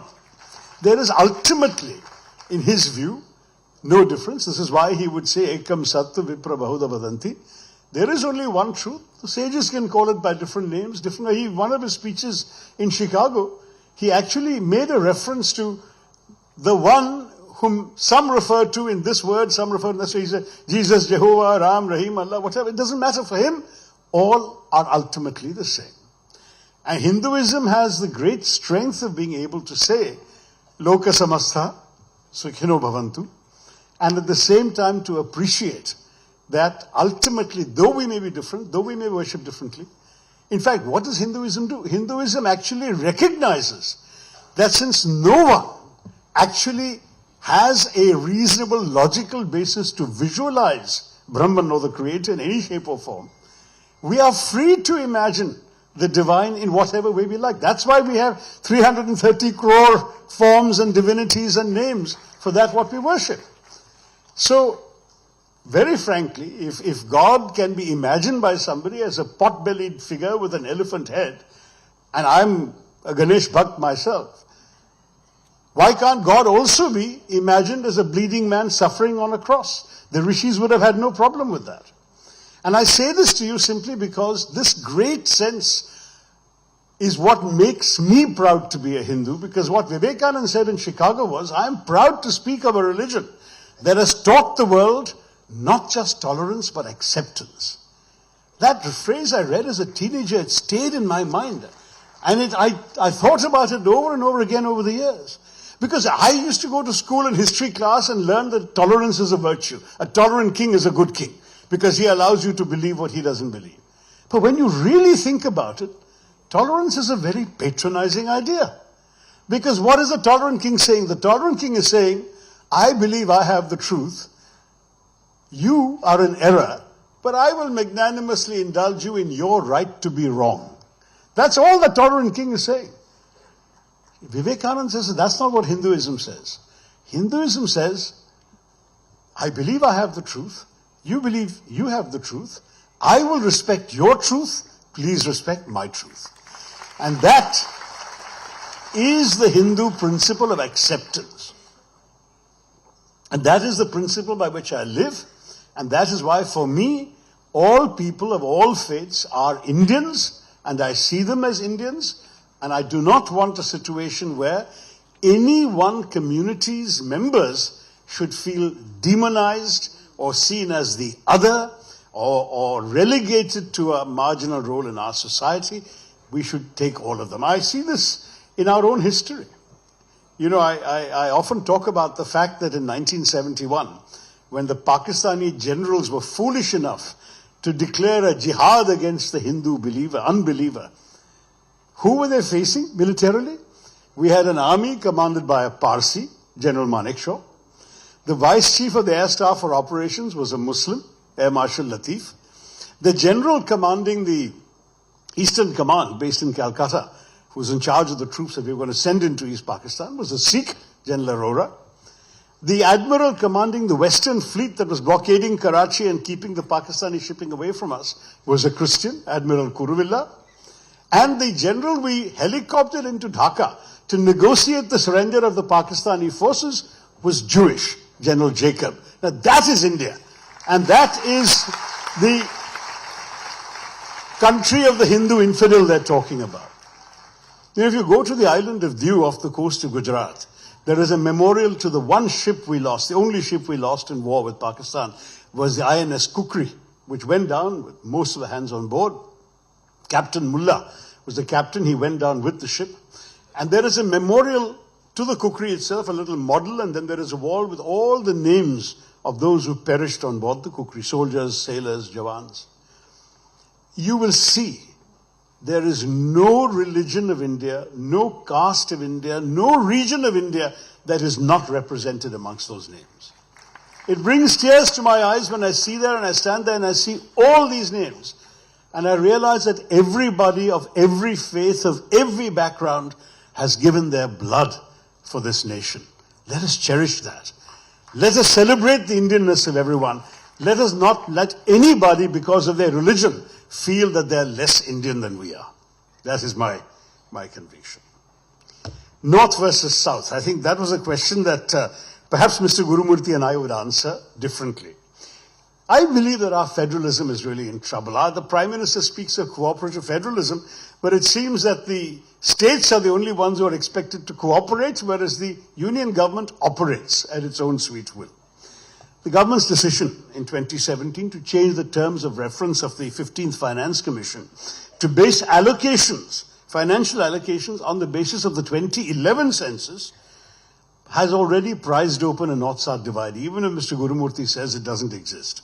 Because it has opened up Pandora's box with incalculable consequences for our country. The Finance Commission's revised allocations have sent even more tax money from the South to the North than previously. And this North versus South expression is a title of a book by a Tamil writer called Neelakanthan R.S., who wrote that India is rewarding the brute demographic advantage of North India over a state's performance. That the bind that Tamil Nadu and Kerala in particular, which is your state and my state, find themselves in, is there at a stage where their success is being used against them by the union government, which is seeking to aggressively redistribute resources based on population alone, on what he calls brute demographic might. He says these states made improvements to health to find that the reward for that is to have less money to spend on health. Their improvements in education meant they'd have less money to spend on education. And the 16th Finance Commission, which has just been announced, will be worse. And if the next census takes place soon after this year's elections, as the Home Minister has said, it will even be worse still for the South because population disparities have only worsened. The irony is that historically the South has already been subsidizing the North. For example, for every 1 rupee of tax contributed by Uttar Pradesh, the state receives 1 rupee 79 paise from the central coffers, whereas for every 1 rupee of tax contributed by Karnataka, the state receives 0 rupees 47 paise. That is the difference. All southern states, I think, recognize the need to correct regional imbalances and for richer states to subsidize poorer ones. But it is fair to ask, as Karnataka CM Siddaramaiah has done, where is the reward for development? So to take that same example, Karnataka meets 72% of its expenses from the state's own taxes, whereas Bihar only has to meet 23%. 77% of Bihar's expenses are given by the union government. So unlike most federal systems in the world, India's revenues are going disproportionately to its worst performing states. Those with poor levels of education, high rates of fertility and population growth, and the high performance states in the South, like yours and mine, are getting short shrift. In 1976, as you may remember, the Omnibus 42nd Amendment to the Constitution froze the allocation of Lok Sabha seats to all states for 25 years to encourage population control by assuring states that success in limiting population would not lose them Lok Sabha seats. In 2001, the then NDA government, headed by the BJP Prime Minister Atal Bihari Vajpayee, extended this arrangement for another 25 years. So that proposal became the 91st Amendment. It was unanimously adopted by all parties in both houses of Parliament. And this was also reflected in the terms of all the finance commissions until Mr. Modi constituted the 15th and told them to use the 2011 census. Now, worse still, the 91st Amendment lapses in 2026. The government has made it clear that there will be a new delimitation of constituencies. You know, even the women's reservation bill will only be implemented after delimitation is done. If the intention, as many suspect, is to fill the rather cavernous hall of the new Lok Sabha building, then Uttar Pradesh alone may have more MPs than all the southern states put together. Where does that leave our federalism? If, for instance, the Hindi-speaking states can alone muster a 2/3 majority in parliament to amend the constitution, what would prevent them, for instance, from passing a law making Hindi the official national language? Every year somebody from the BJP gets up and asks for that to be done. Now I say this because the North's enhanced political clout in parliament will be coming at a time when population disparities will still worsen in the short term. Tamil Nadu's fertility rate is 1.6, Kerala's is 1.7, UP's is 3, Bihar's is 3.2. So you could argue, why should Kerala be punished for its impressive performance by receiving less revenue from the Finance Commission and also losing seats in Parliament, thereby being forced to dilute its voice in national affairs? Why should Tamil Nadu's reward for extraordinary economic success, sustained growth and population control be lower tax revenues from the centre? Now, the government's answer would be, these are the rules in a democracy. One person, one vote means the more people you have, the more political clout and tax rupees you should get. Tough. But in a country like India, whose diversity is held together by a sense of common belonging, but whose civic nationalism must accommodate a range of states with divergent levels of development, it is essential that all people feel that their common nationhood is a winning proposition for them. I'm a very proud Indian. And frankly, I don't think Malayalis can afford to be anything else, because Malayalis are all over the country, working everywhere in India. But in a country where regional, religious, linguistic tensions are never far from the surface, the answer that we have more people so we will have more money and more power risks rupturing the fragile bonds that hold us all together. We've seen the erosion of federalism with the ruling party's use of the legislation like an obscure provision of the Disaster Management Act during the COVID pandemic to impose the lockdowns from the center. So states had no say. Strictly speaking, a lockdown is a law and order mechanism. Law and order is a state subject. But no, the center did it. And the fact is that the states therefore had no control over these lockdowns during the COVID pandemic, and their ability to respond to the pandemic was restricted. The invention of PM Cares, which meant a limited flow of funds to the CMs, the various CMs relief funds, because everything was now going to a new PM fund. The acceleration in the proportion of central sponsored schemes that effectively reducing states to mere implementing agencies. And add to that the move towards destroying the balance in our fiscal federalism that in previous governments was carefully maintained so that our states felt empowered. Now, you have to know, funds transferred to states from the union government has gone down in each of the last 3 fiscal years. From 4,60,575 crores in 2021-22 to just 3,59,000 in 23-24. A similar trend can also be seen in the devolution of tax revenues. The state's share of tax revenues has come down to just 30.4% in the last budget, whereas in the 14th Finance Commission, states used to get 42%. So we are in a situation where this government has increased its own financial powers at the expense of the states. And on top of that, they've also increased the cesses and surcharges, which do not need to be shared with the states. So in 2011-12, the last figure I saw for the UPA government, cesses and surcharges was 8.16% of gross tax revenue. Under this government, it has tripled to 28.08% of gross tax revenue. Now, the question is, if over 10 years you can more than triple the amount of money you're getting that you can spend in the center and not spend in the states, what happens to our federalism? And I do worry about the Hindi, Hindutva, Hindustan politics of this government, because this culture of Aryavrat domination that infects the attitudes of some has already raised disquiet amongst many, many southern politicians. Maybe Mr. Gurumurthy and others here may not feel it's such a big issue. I think it's a very serious issue because the financial and political consequences of all of this threaten the very unity of India. If the South faces political disenfranchisement to go along with a sense of financial victimization, then that combination is absolutely bound to generate resentments that can spill over beyond the confines of our routine politics. I don't want the unity and integrity of India to be threatened in any way. And like every Indian, I rejoice in our successes and applaud our aspirations. But at the same time, we must ensure that we pursue this adventure in a more open and more equitable society. Sorry I took so long in answering that 4th question. The 5th one that I noticed from the Q&A that was going on was about ED. Now, you're all free to have your own views on who deserves to be investigated by ED. But it is more than slightly curious that somehow, however widespread corruption may be in this country, only opposition politicians attract the attention of the ED. I find that quite remarkable. And what is more, an opposition politician being investigated by the ED can suddenly become innocent if he just goes and joins the BJP. That's all that is required. There are half a dozen instances where this happens. Now, I think Mr. Gurumurthy is a man who believes in standards, who believes in integrity. I don't think that the ED, CBI, tax intelligence, IT raids and so on are anything but a political instrument of the government in power that targets only opposition politicians. And I don't think that is healthy for our country.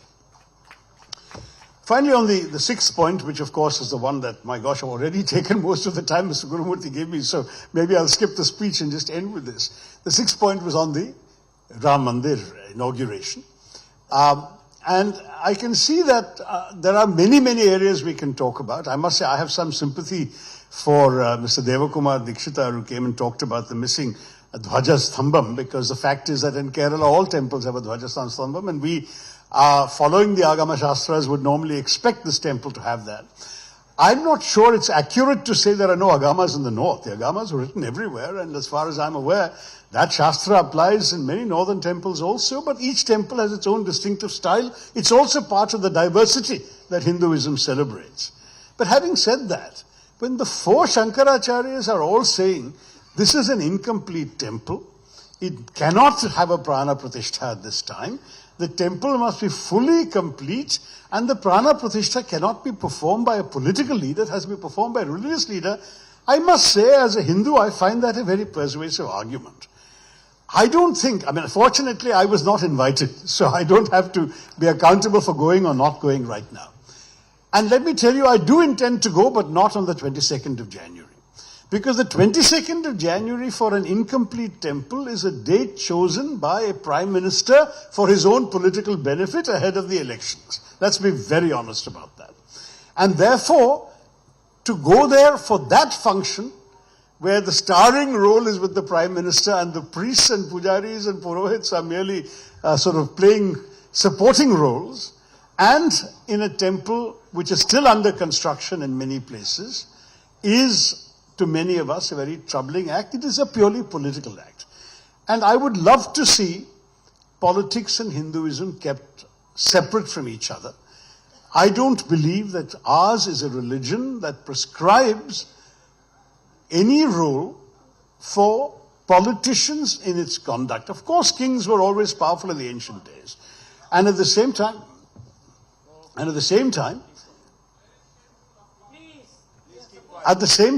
I would want to say that I fully respect the right of others to go on the date of their choosing. If they choose to go on 22nd, that's very good.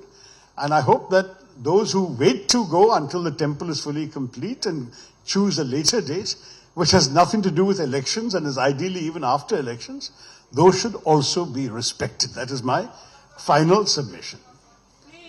Yes, no, I think people are welcome to go on 22nd if they wish to, if they have the ability to go, if they're invited to go, whatever, they're welcome. I'm not saying that, I'm just saying, please understand that there are some very respected Hindu leaders who have questioned the suitability of this event.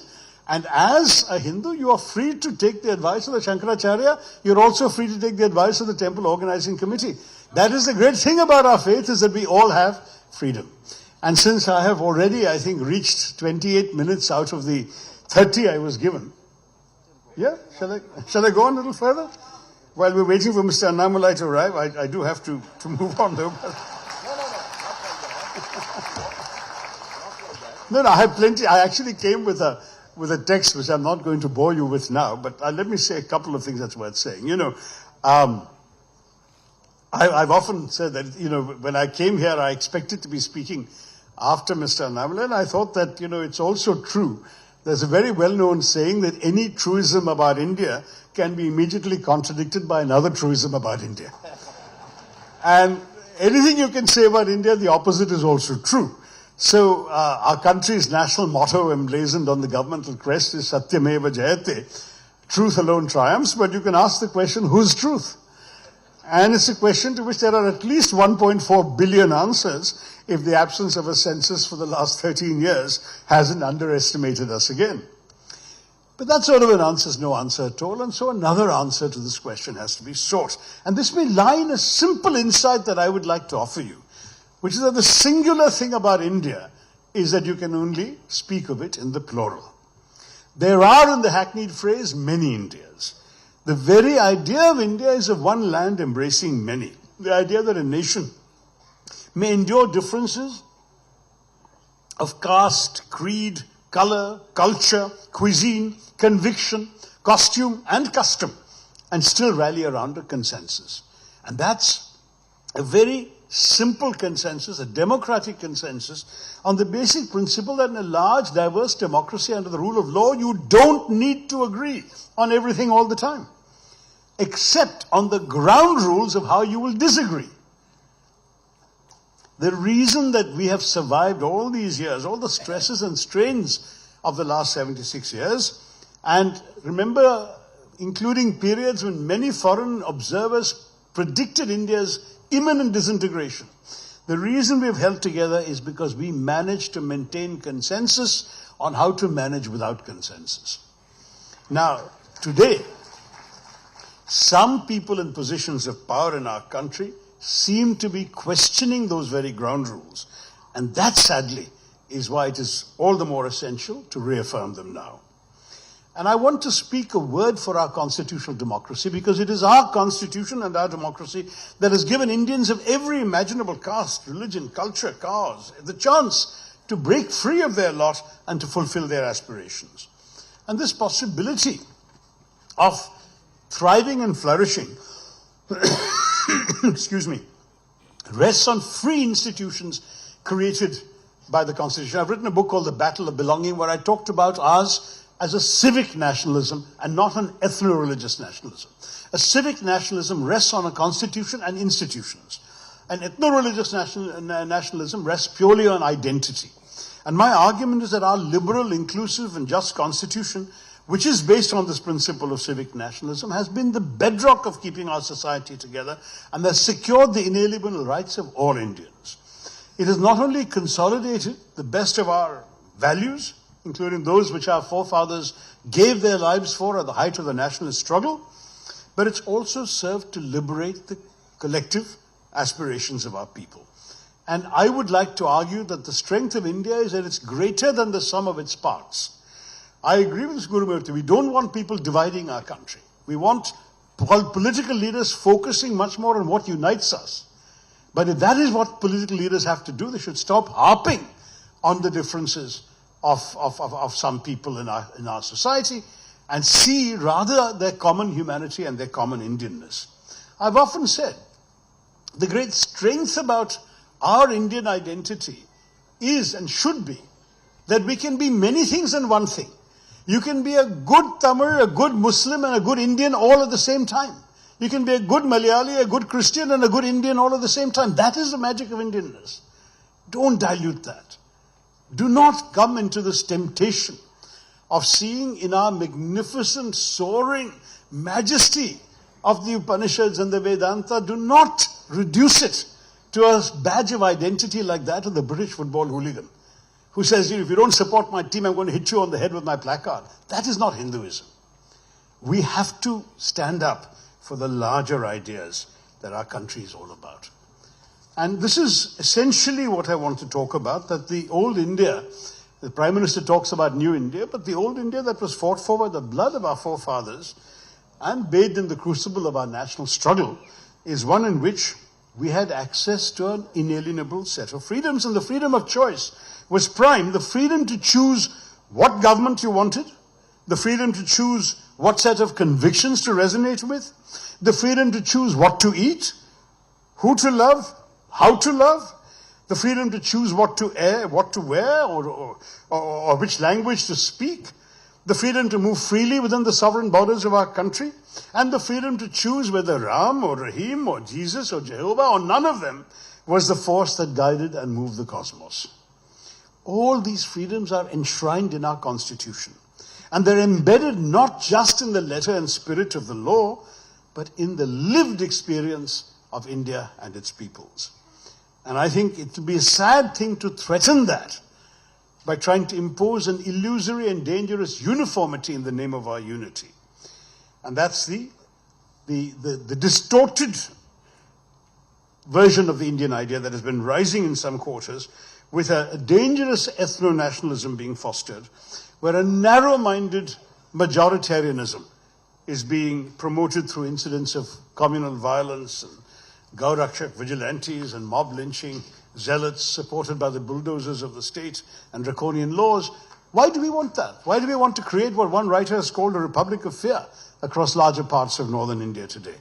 Why not celebrate instead the liberty, the equality, the fraternity, a word that really appealed to Dr. Ambedkar, that our Constitution pledged to give us? And also we must, I'm sure Mr. Annamari will come, I've seen one of his speeches on YouTube where he talks about the economy and technological advances. Let's applaud economic progress and technological advance, but let us not forget the people at the bottom of the pyramid.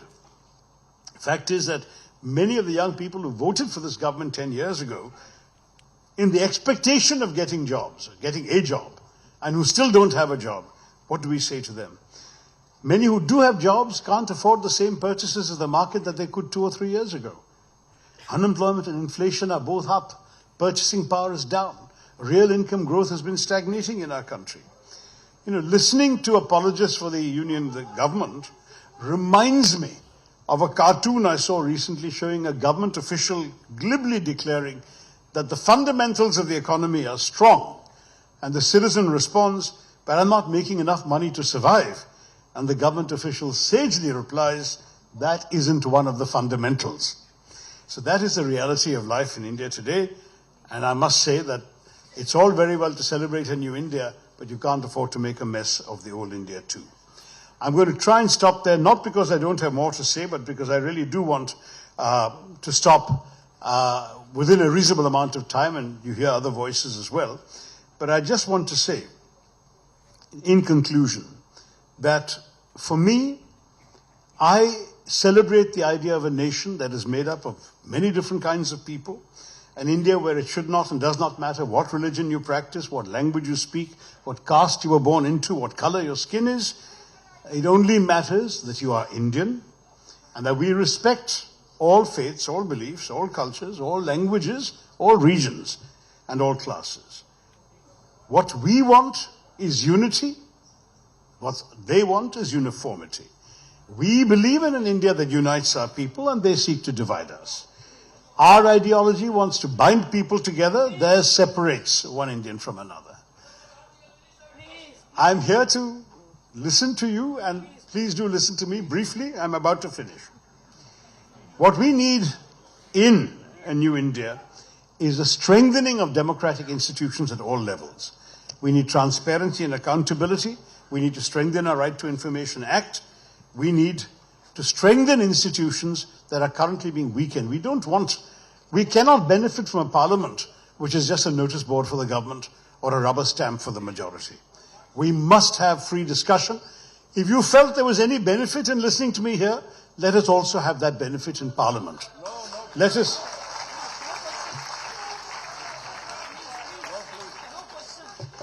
us have in our new India a leadership that empowers people and harnesses their collective strength in the pursuit of national objectives, not someone who sees people as instruments of his own power. I want to say very simply, we've heard a lot of exhortations in our country. Make in India, digital India, start up India, stand up India, sit down India, shut up India. I've heard that too. I want an India where there is consultation, where there is dialogue, where you will listen to me and I will listen to you. We must never speak of India shining without asking who India is shining for. And I hope that we will promote policies that both follow, that both deliver higher economic growth and also ensures that the benefits of our growth are enjoyed by the poor and disadvantaged sections of our society. The choice, to my mind, is clear. We can have a new India that belongs to all of us, led by a government that works for all of us, or we can have a new India that belongs to some and serves the interests of a few. Let us choose an India that embodies hope, not one that promotes fear. We can support a new India united and striving, not an India divided by hatred. Let us remain faithful to the founding values of the 20th century if we are to conquer the challenges of the 21st century. Let us create an India that truly becomes an India shining, but it must shine for all. Thank you very much. Jai Hind.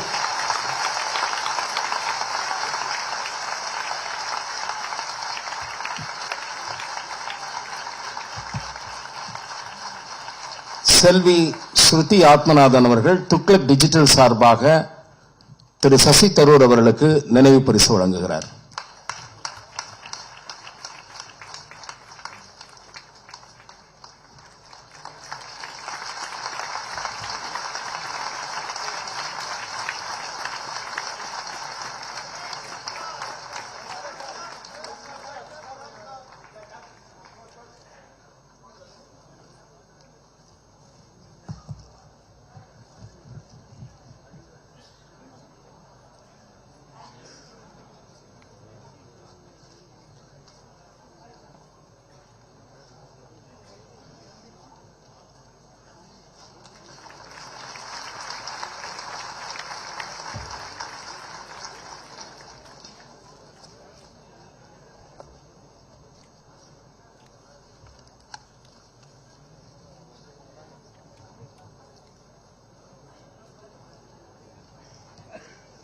Annamalai இங்கே இருந்திருந்தாக்க ஏதாவது பிரச்சனை இருக்கும்னு நினச்சேன் நான்.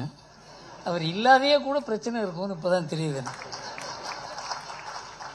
இந்த வாரம் துக்ளக் ஆன்சரை துக்ளக் கேள்வி பதில்ல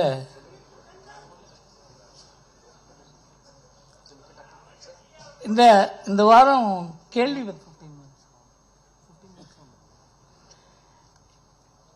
இந்த வாரம் துக்ளக் கேள்வி பதில்ல 2 கேள்விக்கு பதில் கூறியிருந்தேன். அதுதான் துக்ளக்கினுடைய பாரம்பரியம். அதை நாம் எந்த அளவுக்கு மெயின்டைன் பண்ணுறோமோ அந்த அளவுக்கு இந்த மாதிரி நம்முடைய விழா அதுக்கு ஒரு மகத்துவம் இருக்கும். இல்லைன்னா அது ரொம்ப கீழே போயிடும். அதாவது பாரத பிரதமர் என்று கூறியிருக்கிறாரே ஸ்டாலின் திருச்சி சபையில் அப்படின்னு கேட்டார். நான் சொன்னேன், அந்த நல்ல விழாவில் ஒன்றிய பிரதமர் என்று அரசியல் பேசி சர்ச்சை எழுப்பாமல் பாரத பிரதமர் என்று சபை பண்புடன் பேசிய ஸ்டாலினை பாராட்ட வேண்டும். இதுதான் துக்ளக். அவர் பேர் 1000 நமக்கு கருத்து வித்தியாசங்கள் இருக்கலாம். அதே போல அப்போ பிரதமர் பேசின போது கையை காட்டி ஆரவாரம் எல்லாம் செய்தார்கள். அதை பற்றி எழுதியிருந்தோம். முதல்வர் ஸ்டாலின் பேசும்போது பாஜகவினர் கையெழுத்து கோஷங்கள் போட்டது பாஜகவுக்கு பெருமை சேர்க்கும் செயல் அல்ல. பாஜக தலைவர்கள் குறுக்கிட்டு அவர்களை தடுத்திருக்க வேண்டும். இதுதான் துக்ளக். நாம யாருடைய கருத்தையும் துக்ளக்கில் பார்த்தீங்கன்னா பலவிதமான கருத்துகள் இருக்கும். நமக்கு நேர் எதிரடியான கருத்துகள். வீரமணி இன்டர்வியூ போடுவார் துக்ளக்கில். விஷத்தை கக்குவார். அவர் தெரியணும், அவர் விஷம் கக்குவார்னு தெரியணும். அதனால மற்றவர்களை பேச அதை கேட்கும் பொழுதுதான் நாம் எப்படி பதில் சொல்ல வேண்டும் என்று தெரியும். மற்றவர்கள் பேசுவதை கேட்கவே இல்லை என்று அதுக்கு பதில் சொல்வது எப்படி என்று தெரியும். அதனால துக்ளக்குன்ற ஒரு பாரம்பரியத்தை நமக்கு கொஞ்சம் மனசு கஷ்டமா இருந்தது. சசி தரூர் முரட்டுத்தனமா பேசுற ஆசாமி இல்லை, தர்க்க ரீதியாக பேசினார். கருத்து வித்தியாசங்கள் இருக்கலாம். ஒரே விஷயத்தை 2 விதமா பார்க்க முடியும். அவர் அதே ஃபைனான்ஸ் கமிஷன்ல அவர் என்ன கூறுகிறாரோ அதை வேறு விதமா நாம் பார்க்க முடியும். அதுக்கு பதில் கூற முடியும். அதை அவர் ஏற்றுக்கொள்ளாத இருந்தா கூட புரிந்து கொள்ள முடியும். இப்போ நம்ம ரொம்ப தூரம் பெரிய அளவுக்கு போயிட்டோம். நம்ம தமிழக அரசியலுக்கு வருவோம். தமிழக அரசியல் எனக்கு ரொம்ப தெரியாது. ஒரு காலத்தில் சோதான் எனக்கு தமிழக அரசியலுக்கு எனக்கு அறிமுகப்படுத்தினார். அதுக்கப்புறம் தான் இது இவ்வளோ ஆபத்தான அரசியலா அப்படிங்கிறது எனக்கு புரிய ஆரம்பிச்சுது. அப்புறம் கூட இந்த முரசொலியை படிக்க ஆரம்பிச்சு விட்டு தான் ரமேஷ் தான் சொன்னார், சார் நீங்கள் முரசொலியை படிக்கணும் சார் அப்படின்னு. அதுவரை நான் முரசொலியை படிக்கணும்னு யோசனை பண்ணதே கிடையாது. முரசொலியை படித்த அப்புறம்தான் தமிழ்நாட்டு அரசியலில் எவ்வளோ ஒரு வக்கரமான சிந்தனைகள் வர முடியுங்கிறது எனக்கு புரிஞ்சுது. ஆனால் அந்த வக்கர சிந்தனைகள் இருக்கின்றன. அதை எப்படி டாக்கிள் பண்ணுறதுன்னு பார்க்கறதுக்கு இது ஹிந்துவை படித்தா மாத்திரம் போகாது. ஹிந்துவிலையும் வக்கரம் இருக்கிறது. ஆனால் இந்த அளவுக்கு நான் இப்போ கடமை கண்ணியம் கட்டுப்பாடு இந்த 3 மாத்திரம் எடுத்துக்கலாம். ஏன்னா இது எப்போ பார்த்தாலும் சொல்லுங்க, அண்ணா கூறியிருக்கிறார் கடமை கண்ணியம் கட்டுப்பாடு, கடமை கண்ணியம் கட்டுப்பாடு. திமுகவின் அரசியல் அது இந்த 3 சித்தாந்தத்துக்கு இந்த 3 சொற்கள்ல அடங்கி இருக்கிறது. இதுல முதல்ல கடமையை எடுத்துப்போம். கடமை மிகு கட்சி, இந்த கட்சிக்காக உயிரை கொடுக்கிறது. ஏன்னா நான் பார்த்துருக்கேன் 1967 71 தேர்தலில் காங்கிரஸில் இருந்திருக்கேன். நான் உங்களுக்கு ஆச்சரியமா இருக்கலாம். ஒரே ஒரு கட்சி நான் இருந்தது காங்கிரஸ் கட்சி தான். காமராஜ் இருந்த போது இருந்தேன். அப்போ இந்த டிஎம்கேனால ஒரு பயம், கல்லெடுத்து அடிப்பாங்களோ, மீட்டிங்கில் பாம்பை விட்டுருவாங்க, மீட்டிங்கில் மாடெல்லாம் விடுவாங்க. உங்களுக்கு தெரியாது. அதாவது காங்கிரஸுங்கிறதுக்கு இது சசி தரூர் மாதிரி வச்சுங்களேன். இவர் மாதிரி ஒருத்தர் மீட்டிங் பேசும்போது மாட்டை விட்டா என்ன பண்ணுவாங்க? இந்த மாதிரி அரசியல் 1960களில் 70களில் தமிழ்நாட்டில் தாண்டவம் ஆடியது. அந்த பீரியடில் நான் காங்கிரஸில் இருக்கேன். 71 எலெக்ஷன் முடிஞ்ச உடனே நாங்கள் அடிபடாதவங்களே கிடையாது, ரத்த காயம் இல்லாதவங்களே கிடையாது மயிலாப்பூரில். ஏன்னா மயிலாப்பூரில் அவங்களுக்கு ஒரு தனி மயிலாப்பூர் பேரில் ஒரு கவனம் உண்டு. அதனால அந்த மாதிரி அரசியல் சூழ்நிலையில். ஆனால் ஒன்று பார்த்தேன், அவங்கள்ட்ட பயத்தில் ஈரத்துணியை போட்டுக்கிட்டு வேலை பண்ணுவாங்க திமுக தொண்டர்கள். அந்த மாதிரி தொண்டர்கள் காங்கிரஸ்ல இல்லை. அந்த வித்தியாசத்தை நம்மால பார்க்க முடிஞ்சது. அப்போ அந்த கட்சியில அவ்வளவு தீவிரமா கட்சி பற்று, கொள்கை பற்று, தலைவர்கள் பேரில் மரியாதை இருக்க அந்த கட்சியில இன்றைக்கு நிலைமை எப்படி இருக்கு? அது எப்படி அந்த கடமை மிகு கட்சியில கொள்கைக்கும் கட்சிக்குமான கடமை குடும்பத்துக்காக மாறிய சரித்திரத்தை நாம புரிந்துக்கல. அந்த கடமை என்பதற்கு இன்றைக்கு திமுகவில் என்ன அர்த்தம் என்று தெரியாது. சித்தாந்த அரசியலை கொஞ்சம் கொஞ்சமாக வாரிசு அரசியலாக மாற்றினார் கருணாநிதி. அவர் ரொம்ப அழகா நைஸா பண்ணுவார் எதை பண்ணாலும். நான் தான் நினைச்சிருந்தேன் இவருக்கு ஹிந்தி தெரிஞ்சிருந்தாக்க நாடு என்ன ஆயிருக்குமோ அப்படின்னு கூட. அந்த மாதிரி ஒரு அறிவு கூர்மை, அந்த மாதிரி ஒரு விஷயத்தை, தனக்கு எதிரான விஷயத்தை கூட தனக்கு எப்படி சாதகமா மாற்றுவது என்பதை அவர் அழக்கூட அழுவார் சில சமயம். அந்த மாதிரி நான் ஒரு 1967 தான் நினைக்கிறேன் ஒரு மீட்டிங், ஒரு ஏழை எப்படி இருப்பான்னு வர்ணிச்சார் சார். ஆடி போடுங்க. அது ஒரு ஏழை கேட்டார்னாக்க நம்ம இவ்வளவு அழகா, அவருக்கு ஏழ்மைக்கு சம்பந்தமே கிடையாது, ஆனா ஏழையை வர்ணிக்கிறது அப்படி வர்ணிச்சார் அவர். அதனால அவருக்கு ஒரு இம்மென்ஸ் கெப்பாசிட்டி உள்ள ஆசாமி. அவர் என்ன பண்ணார்? திமுக ஒன்றும் சங்கரமடம் அல்ல, வாரிசு யார் என்று கூறுவதற்கு, இப்படிதான் ஆரம்பிச்சார். ஆனா வாரிசு அவர் நியமிக்கிறதுன்னு முடிவு பண்ணிட்டார். ஆனா ஆரம்பிச்சது எப்படி ஆரம்பிச்சார்? நானா வாரிசா? அங்கிருந்து அடுத்தது ஒரு வாய்ப்பு கிடைத்தால் போட்டியின் போது ஸ்டாலின் பெயரை நிச்சயமாக முன்மொழிவேன். கட்சியின் பொதுச் செயலாளர் அன்பழகன் அவர் பெயரை முன்மொழிந்து விட்டதால் நான் அதை ஆதரிக்கிறேன். எவ்வளவு கிளவரா மாத்திரார் பாருங்க. இது 2013. இறுதியாக அவர் மு.க. ஸ்டாலின் முதல்வராவதற்கு வாய்ப்பு வர வேண்டும் என்றால் இயற்கை எனக்கு ஏதாவது செய்தால்தான் உண்டு. 2016 உயிர் எழுதி தரப்போம். 30 வருஷம் ஆச்சு சார். இந்த கடமை உணர்வோட இந்த கட்சிக்கு உயிரை கொடுக்கிற தொண்டர்கள் இவங்க மனசை கொஞ்சம் கொஞ்சமா மாத்தி தன் குடும்பத்துக்கு சாதகமா கொண்டு வந்து தன் புள்ள கையில் கொடுக்கறதுங்கிறது அவ்வளவு ஈஸியான விஷயம் கிடையாது. இந்த கடமை என்பது கட்சிக்கு இல்ல குடும்பத்துக்கு என்று மாற்றின ஒரு பெரிய பெருமை அந்த அச்சீவ்மெண்ட் அவருக்கு உண்டு. ஆனா ஸ்டாலின் கிட்ட இருந்து உதயநிதிக்கு ஒரே ஒரு ஆண்டுல முடிஞ்சு போச்சு சார். 2014 உதயநிதி சொல்ற எனக்கு அரசியல் ஆசை இல்லை.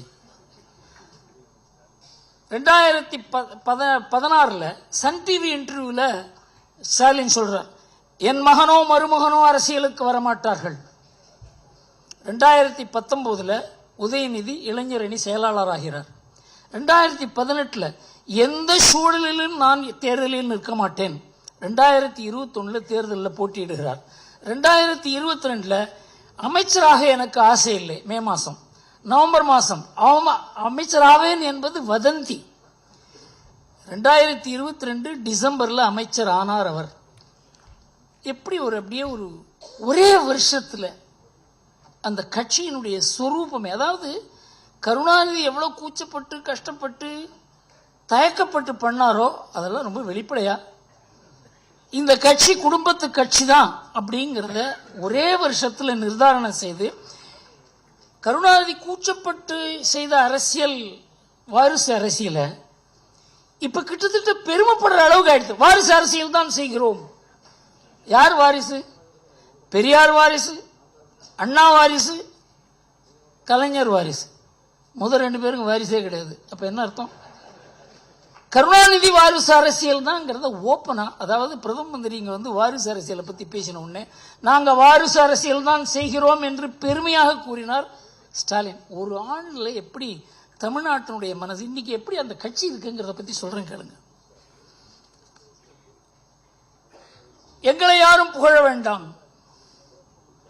அசம்பிளியில் சொல்றார் ஆகஸ்ட் மாசம் 2019 சட்டசபையில் நாங்களே எங்களை புகழ்ந்து கொள்வோம். என்ன நடக்குது பாருங்க. 2019 டிசம்பர்ல உதயநிதி கண்டிப்பாக என் மாதிரி வருவார் ஸ்டாலின். ஜூலை மாசம் 2022 திமுகவை தாங்கி நிற்கும் தம்பி உதயநிதி. யாரு? ஸ்டாலின். உதயநிதியின் தந்தையாக பெருமைப்படுகிறேன். ஜனவரி 23, ஜூலை 23 உதயநிதி அமைச்சராக பொறுப்பேற்ற பிறகு விளையாட்டுத்துறையில் புத்துணர்ச்சி பெற்றவரை மகிழ வைக்கக்கூடியவராக இருக்கிறார் உதயநிதி. அக்டோபர்ல உதயநிதி ஸ்டால் என்றால் அவருடைய துறையும் ஸ்டார் துறையாக வளர்ச்சி. சாம்பியன்களை உருவாக்கி வரும் துறையின் கேப்டன் அவர். அப்புறம் நவம்பர்ல ரொம்ப அழகா சொல்றார், தான் வளர்த்த பிள்ளை தானே தன் கடமைகளை முனைப்புடனும் சிறப்புடனும் நிறைவேற்றும் ஆற்றலை பார்த்து மகிழும் தாயின் மனநிலையுடன் தம்பி உதயநிதியின் செயலாற்றலை கண்டு மகிழ்கிறேன். வேற யாரும் புகழ வேண்டாம், நான் புகழறேன். அது பாருங்க. அடுத்தது அவர் இந்திய அளவில் முதல்வருக்கே முதல்வராக திகழ்கிறார் மு.க. ஸ்டாலின். யார் சொல்றது? உதயநிதி.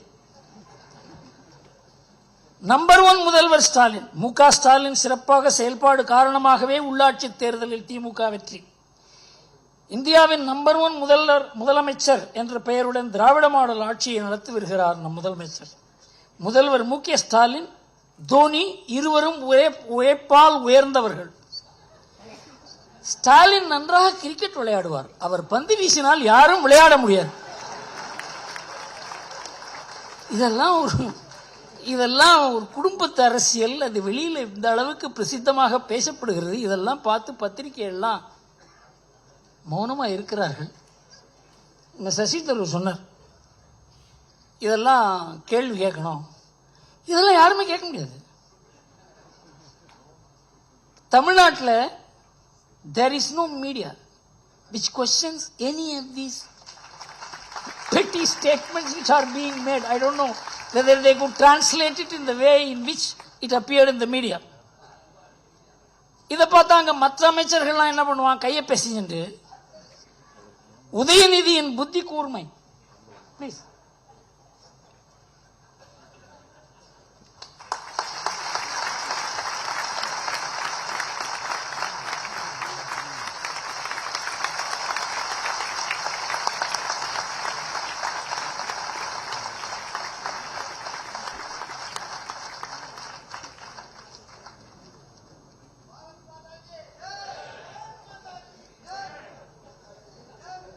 உதயநிதியின் புத்தி கூர்மை பற்றி அன்றைக்கே வியந்தார் கருணாநிதி. துரைமுருகன். கருணாநிதியும் ஸ்டாலினையும் தூக்கி சாப்பிட்டு விடுவார் உதயநிதி. துரைமுருகன். கருணாநிதியுடன் இருந்தேன், ஸ்டாலினுடன் இருக்கிறேன், உதயநிதியுடனும் இருப்பேன், அவரது மகனுடனும் இருப்பேன். துரைமுருகன். தாய் 16 அடி பாய்ந்தால் குட்டி 32 அடி பாய்கிறது. இது அமைச்சர் காந்தி. இந்தியாவிலேயே தலை சிறந்த சட்ட உறுப்பினர் உதயநிதி ஸ்டாலின் தான். அமைச்சர் சேகர் பாபு.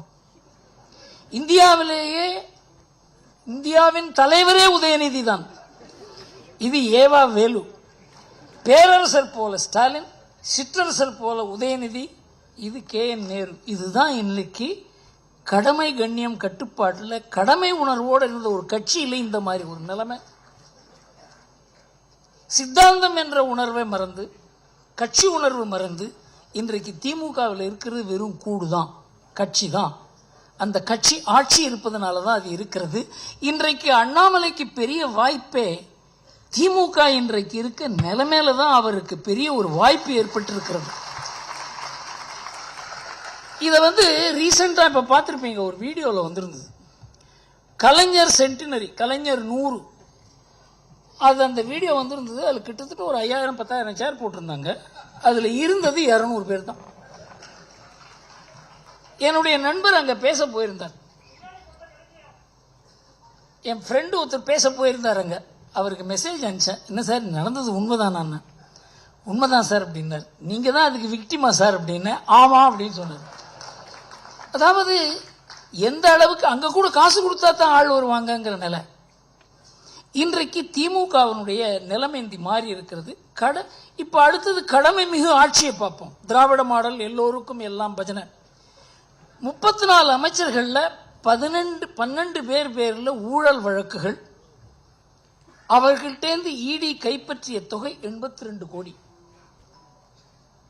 இதெல்லாம் வெளியில வந்திருக்கு. இதை பத்தி பத்திரிகைகள் பேசுவதில்லை, எதிர்கட்சி பேசுறது கிடையாது. இதை பத்தி அதிமுக கூட பேசுறது கிடையாது. திமுகவுக்கு என்ன இருக்குன்னா, இன்றைக்கு எந்த அளவுக்கு ஜெயலலிதா எம்ஜிஆர்லாம் இருக்கும் பொழுது திமுகவுக்கு ஒரு பயம் இருந்ததோ, அந்த பயம் இன்றைக்கு அதிமுகவிடம் இல்லை. அண்ணாமலை கிட்ட தான் அந்த பயம் இருக்கு. நாளைக்கு என்ன பண்ணுவாரோ. 18,000 நில அபகரிப்பு வழக்குகள். இதுல ஜாமீன் வாங்காத அமைச்சரே கிடையாது, எம்எல்ஏ கிடையாது, கட்சி தொண்டர்கள், கட்சி பொறுப்பாளர்கள் கிடையாது, இவங்கெல்லாம் ஜாமீன்ல இருக்காங்க. இந்த வழக்கை நடத்தக்கூடாதுன்னு ஹைகோர்ட்ல போய் ஸ்டே வாங்க போனாங்க. 18,000 நில அபகரிப்பு வழக்குகள். இந்த எத்தனை சதவிகிதம் உங்க வாக்குறுதிகளை நீங்க நிறைவேற்றிருக்கீங்கன்னு அப்பப்போ மீடியாவில் கேட்பாங்க. ஜனவரி 22 8 மாதங்களில் 75%, மார்ச் மாதங்களில் 10 மாதங்களில் 75%, செப்டம்பர் 70% குறைந்து விட்டது. அவங்களுக்கே தெரியல முன்னால என்ன சொன்னோம் தெரியல. பிப்ரவரியில் 80% ஆகிவிட்டது, மிச்சம் 15 விரைவில். அதே பிப்ரவரியில் உதயநிதி ஸ்டாலின் 75% ஆகியிருக்கிறது. எந்த அளவுக்கு இதை கூட பத்திரிகைகள் என்ன சார் நீங்க 75 சொன்னீங்களே, இப்ப 80ங்கிறீங்களே, 65ங்கிறீங்களே. பத்திரிகைகள் திமுகவை கேள்வி கேட்பதில்லைங்கிறது ஒரு பெரிய ஒரே ஒரு தினமலர் ஒண்ணுதான் கொஞ்சம் எக்ஸப்ஷன். அவங்க தான் கொஞ்சம் இதை பத்தி திமுக என்னன்னு படம் பிடித்து காட்டுவதற்கு இன்றைக்கு ஒரு பத்திரிகை இருக்கிறது என்றால் அது தினமலர் தான்.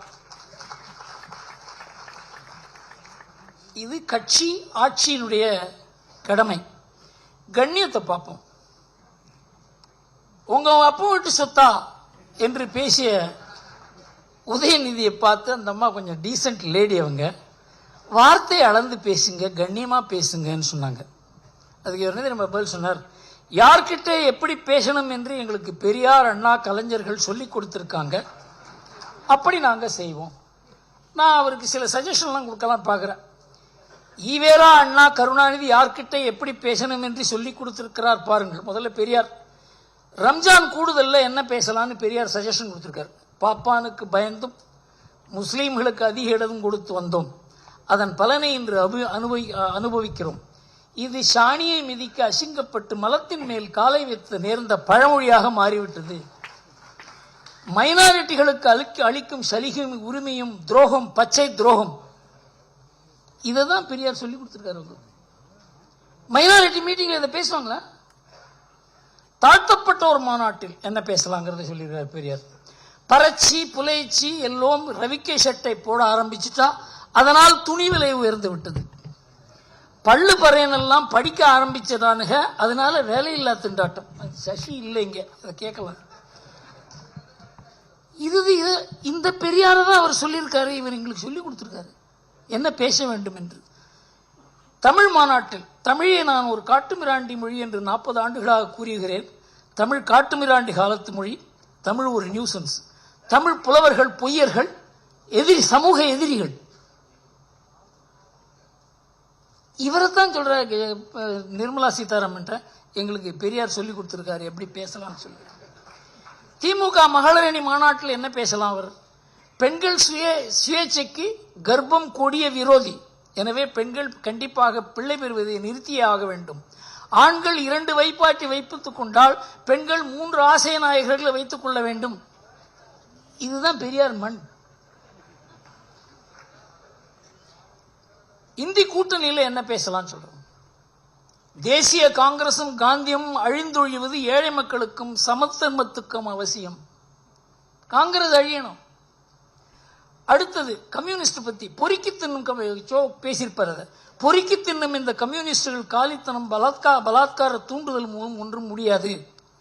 திமுக பேரணியில் என்ன பேசலாம்? பெண்டாட்டியை தவிர மற்ற எல்லாத்தையும் கொடுக்கிறானே இந்த முன்னேற்ற கழகத்துக்காரன், இன்னும் கொஞ்ச நாள் போனா அதையும் செய்வான் போல இருக்கிறது. இவரை போய் நிர்மலா சீதாராமன் இவர் எங்களுக்கு பேச சொல்லி கொடுத்திருக்காருன்னு பதில் கூறுகிறது. எந்த பத்திரிகையும், எந்த அரசியல் கட்சியும், எந்த தலைவரும் உங்களுடைய தந்தை இதை கூறியிருக்கிறார் என்று கூறுவதற்கு தமிழ்நாட்டில் நாதி இல்லை, துக்ளக்கை தவிர. அடுத்தது அண்ணா என்ன கூறியிருக்கிறார் பார்ப்போம். மாற்றான் தோட்டத்து மல்லிக்கை மணக்கவே செய்யும், அவள் பழிதாண்டா பத்தினியும் அல்ல, நான் முற்றும் திறந்த முனிவனும் அல்ல. இதெல்லாம் பழைய அந்த காலத்தில் திமுகன்னா என்னன்னு தெரிஞ்சவங்களுக்கு புரியுது, நமக்கு சொல்வதற்கே கூச்சமாக இருக்கிறது. மனைவியை இழந்த நேரு, கணவனை இழந்த பண்டார நாயக்கா 2 மணி நேரம் தனியாக என்ன செய்தார்கள்? இது அண்ணாதுரை. கருணாநிதி காட்டுமிராண்டி, மலம், தேவடியாள், துரோகி, விபச்சாரி, கைக்கூலி, பித்தலாட்டக்காரன், அயோக்கியன், பூனை, மாடு, குள்ளநரி, காண்டாமிருகத்தோலன், அண்டங்காக்கா, முட்டை, பெரிய கருப்பு, சேவல் காவடி, கோமாளி, கூத்தாடி, பண்டாரம், பரதேசி, ஆக்டோபஸ், காந்தாரி, சூர்பனகை, செல்லாக்காசு, போதை நடிகர், தரகர், மந்தபுத்தி, வேலிதாண்டிய வெள்ளாடு, ஓடுகாலி, புறம்போக்கு, கள்ளத்தோணி, குடிகாரன், வாழமட்டை. இதெல்லாம் அரசியல் எதிரிகளை பத்தி விமர்சனம். இததான் எங்களுக்கு எல்லாம் சொல்லி கொடுத்துருக்காங்க இவங்கெல்லாம் எப்படி பேசுறதுக்கு அப்படின்னு சொல்றாரு உதயநிதி. சோற்றால் அடித்த பிண்டங்கள். தமிழ்நாட்டில் இவருக்கு ஓட்டு போடல, அதனால தமிழர்கள் தான் சோற்றால் அடித்த பிண்டங்கள். இதை பழகருப்பையா புக் எழுதியிருக்காரு, ஒன்று காப்பி இருக்காரு, இங்க ஏதோ வச்சிருந்தேன். திமுக ஆபாசம்னு ஒரு புக்கே எழுந்தார் பழகருப்பா. அவர் அங்கேயே போய் சேர்ந்தார். ஆனா அந்த காலத்துல என்ன விலை தெரியுமா, அது 15 பைசா தான். இது யாராவது பிரிண்ட் பண்ணி போட்டா கூட தேவையில்லைன்னு தோணுது. இப்போ நாய்கறி உண்ணும் நாகாலாந்து மக்கள். இப்போ திராவிட மாடல் பேச்சு. இன்றைக்கு யாரோ ஒருத்தன் தமிழ்நாட்டில் தமிழ்நாடுன்னு சொல்லக்கூடாது என்று புலம்பிக்கிட்டு இருக்கானே ஸ்டாலின். உதவாங்க போறாடா, டே உட்கார்றா, என்ன பேசுற, என்னையா நீ மந்திரி தானே, நீ மந்திரி தானே. நாடாளுமன்றத்தில் Dayanidhi Maran, J mummy Modi daddy என்ன உறவு முறை, கிணத்துக்கடவு பொதுக்கூட்டத்தில் வேலையில்லா முடிதிருத்தினர் பூனையை பிடித்து சிறப்பார்கள் என்று ஊடகங்களில் பேசுகிறார். ஆளாக இருந்தாலும் ஆளுநராக இருந்தாலும் என்று திருப்பூர் கூட்டத்தில் பேசுகிறார். மூன்றாம் தர மக்களைப் போல் நடத்த நாங்கள் என்ன தாழ்த்தப்பட்டவர்களா? இந்த பேச்செல்லாம் தமிழ்நாட்டில் நடக்கிறது, இப்ப நடக்குது, அன்னைக்கு நடக்கல. அதனால இவங்களுடைய கண்ணியம், முதல்ல கடமையை பற்றி கூறின, இது கண்ணியம். அடுத்தது கடமை மிகு ஆட்சி ஊழல். ஏப்ரல் 23 பிடிஆர் வாக்குமூலம் கொடுக்கிறார். மகனும் மருமகனும் ஒரே ஆண்டில் 30,000 கோடி குவித்தனர், அதை எப்படி நிர்வகிக்குது என்று திணறுகிறார்கள். இது உள்ளுக்குள்ளேருந்து வர எவிடன்ஸ், வெளியிலேருந்து யாரும் சொல்ல, ஈடி இல்ல, அதற்கு பதிலே இல்லை. அதை யாரும் மறுக்கல, பிடிஆரே மறுக்கல. 2 வாரங்கள்ல அவருடைய துறை மாறியது. அவருக்கு பைனான்ஸ்ல இருந்து ஐடி கொடுத்தாங்க, அவ்வளவுதான். இது ஏப்ரல் 23.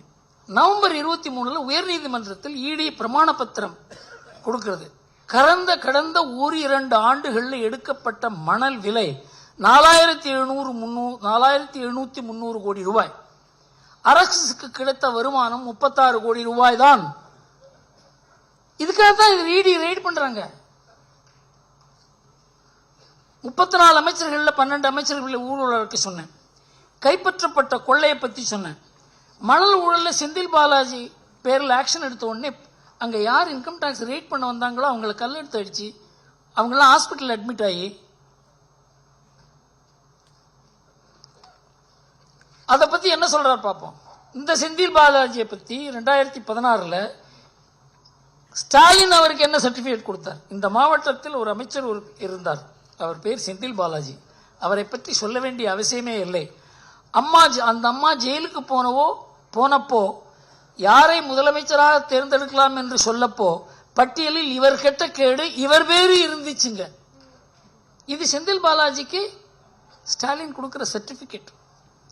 இன்னைக்கு பாத்தீங்கன்னா அவர் மட்டுமல்ல, ஒட்டுமொத்தமா அவருடைய தம்பி இந்த மாவட்டத்தை தன் கட்டுப்பாட்டில் வைச்சிருக்கிறார்.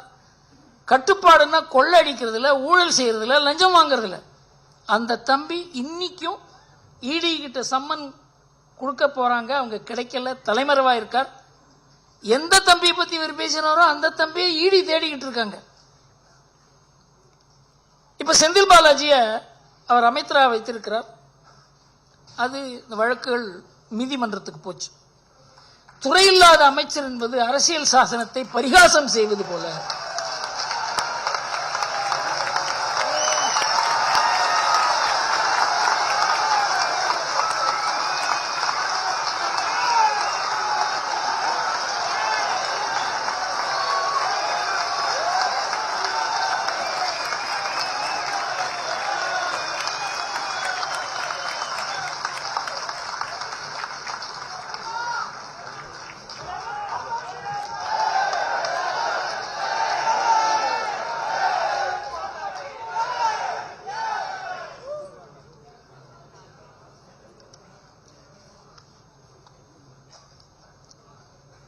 இவர் அமைச்சராக வச்சிருக்கிறதுக்கு நீங்க கூச்சப்படணுங்கிற மாதிரி கிட்டத்தட்ட கோர்ட் சொன்ன அப்புறமும் இன்னும் அவர் அமைச்சராக இருக்கிறார்.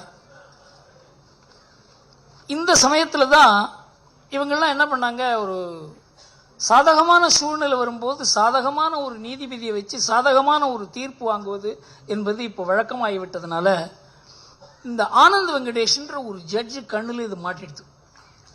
அவர் என்ன பண்ணார், அந்த வழக்கினுடைய விசாரணை செய்த அந்த தீர்ப்பெல்லாம் வாங்கினார். அவர் பார்த்தார் 4 நாளில் 1173 விட்னஸஸ் எக்ஸாமின் பண்ணது, வாக்குமூலத்தெல்லாம் படிச்சு 370 ஆவணங்களை படிச்சு 280 பக்கத்தில் ஒரு நீதிபதி தீர்ப்பு கொடுத்து பொன்முடி பேரில் ஒரு தவறு இல்லை, குற்றமற்றவர், அவர் நியாயமானவர்ங்கிறது ஒரு தீர்ப்பு எழுதினாக்க அதை படித்து பார்த்துட்டு இது தவறான விஷயம்னு சொல்லி அவர் ஒரு முடிவெடுத்து அதை மாற்றுகிறார்.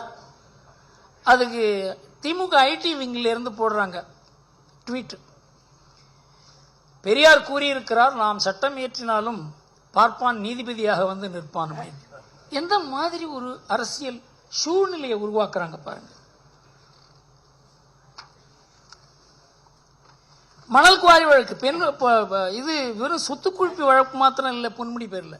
அவர் அது 96 2001 2006லேருந்து 2011 வரைக்கும் ஒரு 28 கோடி ரூபாய்க்கு செம்மண் திருடி இருக்கார் அவர் குடும்பம் அப்படின்னு அவர் பேரில் குற்றச்சாட்டு. அது நிலுவையில் இருக்கு. அதை எப்படியாவது ஹைகோர்ட்டில் போய் தடுக்கணும்னு பாட்டு நல்ல வேளை ஹைகோர்ட் அந்த கேஸை வந்து தடை செய்யக்கூடாது என்று அதை விசாரணை செய்ய வேண்டும் என்று கூறியிருக்கிறார்கள். நில அபகரிப்பு, நான் அதை பற்றி கூறினேன், 18,000 நில அபகரிப்பு வழக்குகள். அதில் பொன்முடி, நேரு, KPK ராஜா, சட்டமன்ற உறுப்பினர்கள் அன்பழகன், சவுந்தரபாண்டியன், திருச்சி மேயர் அன்பழகன், நெல்லை மாவட்ட செயலர் கருப்புசாமி பாண்டியன், வீரபாண்டி ஆறுமுகம், அமைச்சர்கள் பரிதி இளம்பரிதி, சுரேஷ் ராஜன், கருணாநிதி மகன் அழகிரி எல்லோரும் ஜாமீன் பெற்று இருக்கிறார்கள். வழக்கு நடக்கிறது. இந்த செய்தி கொடுத்தது தமிழ் ஈழம் வியூ இணையதளம். அதுவும் இவங்களுக்கு வேண்டிய இணையதளம் தான், எதிர்ப்பானதில்லை. திராவிட மாடல் ஆட்சியில் கடந்த 2 ஆண்டுகளில் நடந்திருக்கு நில அபகரிப்பு பாருங்க.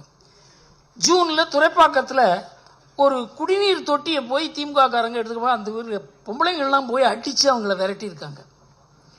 டிசம்பரில் திருவண்ணாமலையில் தண்டராம்பட்டில் திமுக பிரமுகர்கள் மலையை குடைந்து 2 ஏக்கர் நிலத்தை அபகரித்திருக்கிறார் என்று அவர் பேரில் குற்றச்சாட்டு.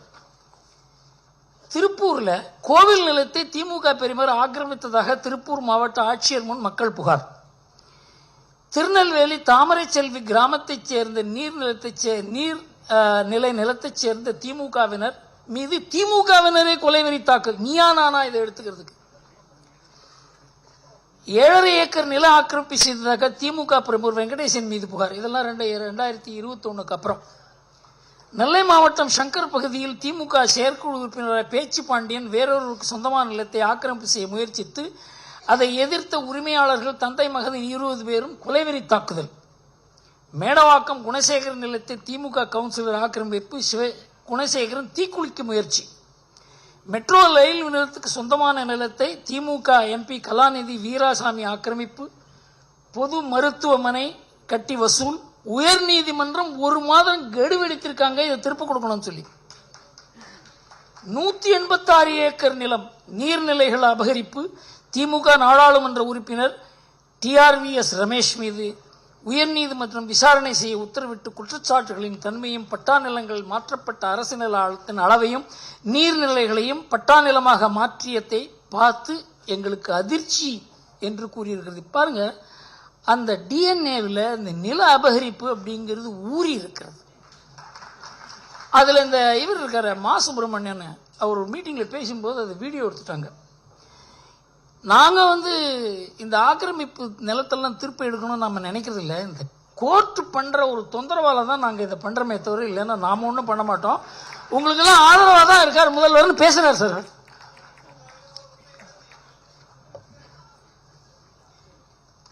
கட்டுப்பாடு, உட்கட்சி மோதல்கள் கிட்டத்தட்ட 3 பக்கம் இருக்குது. இவங்களுக்குள்ள அடிச்சுட்டு எல்லாம் மந்திரி எதிர, எல்லாம் கட்சி பிரமுகர்கள் எதிர மண்டை உடையுது. இது இவங்களுடைய கட்டுப்பாடுனுடைய ரெக்கார்ட்.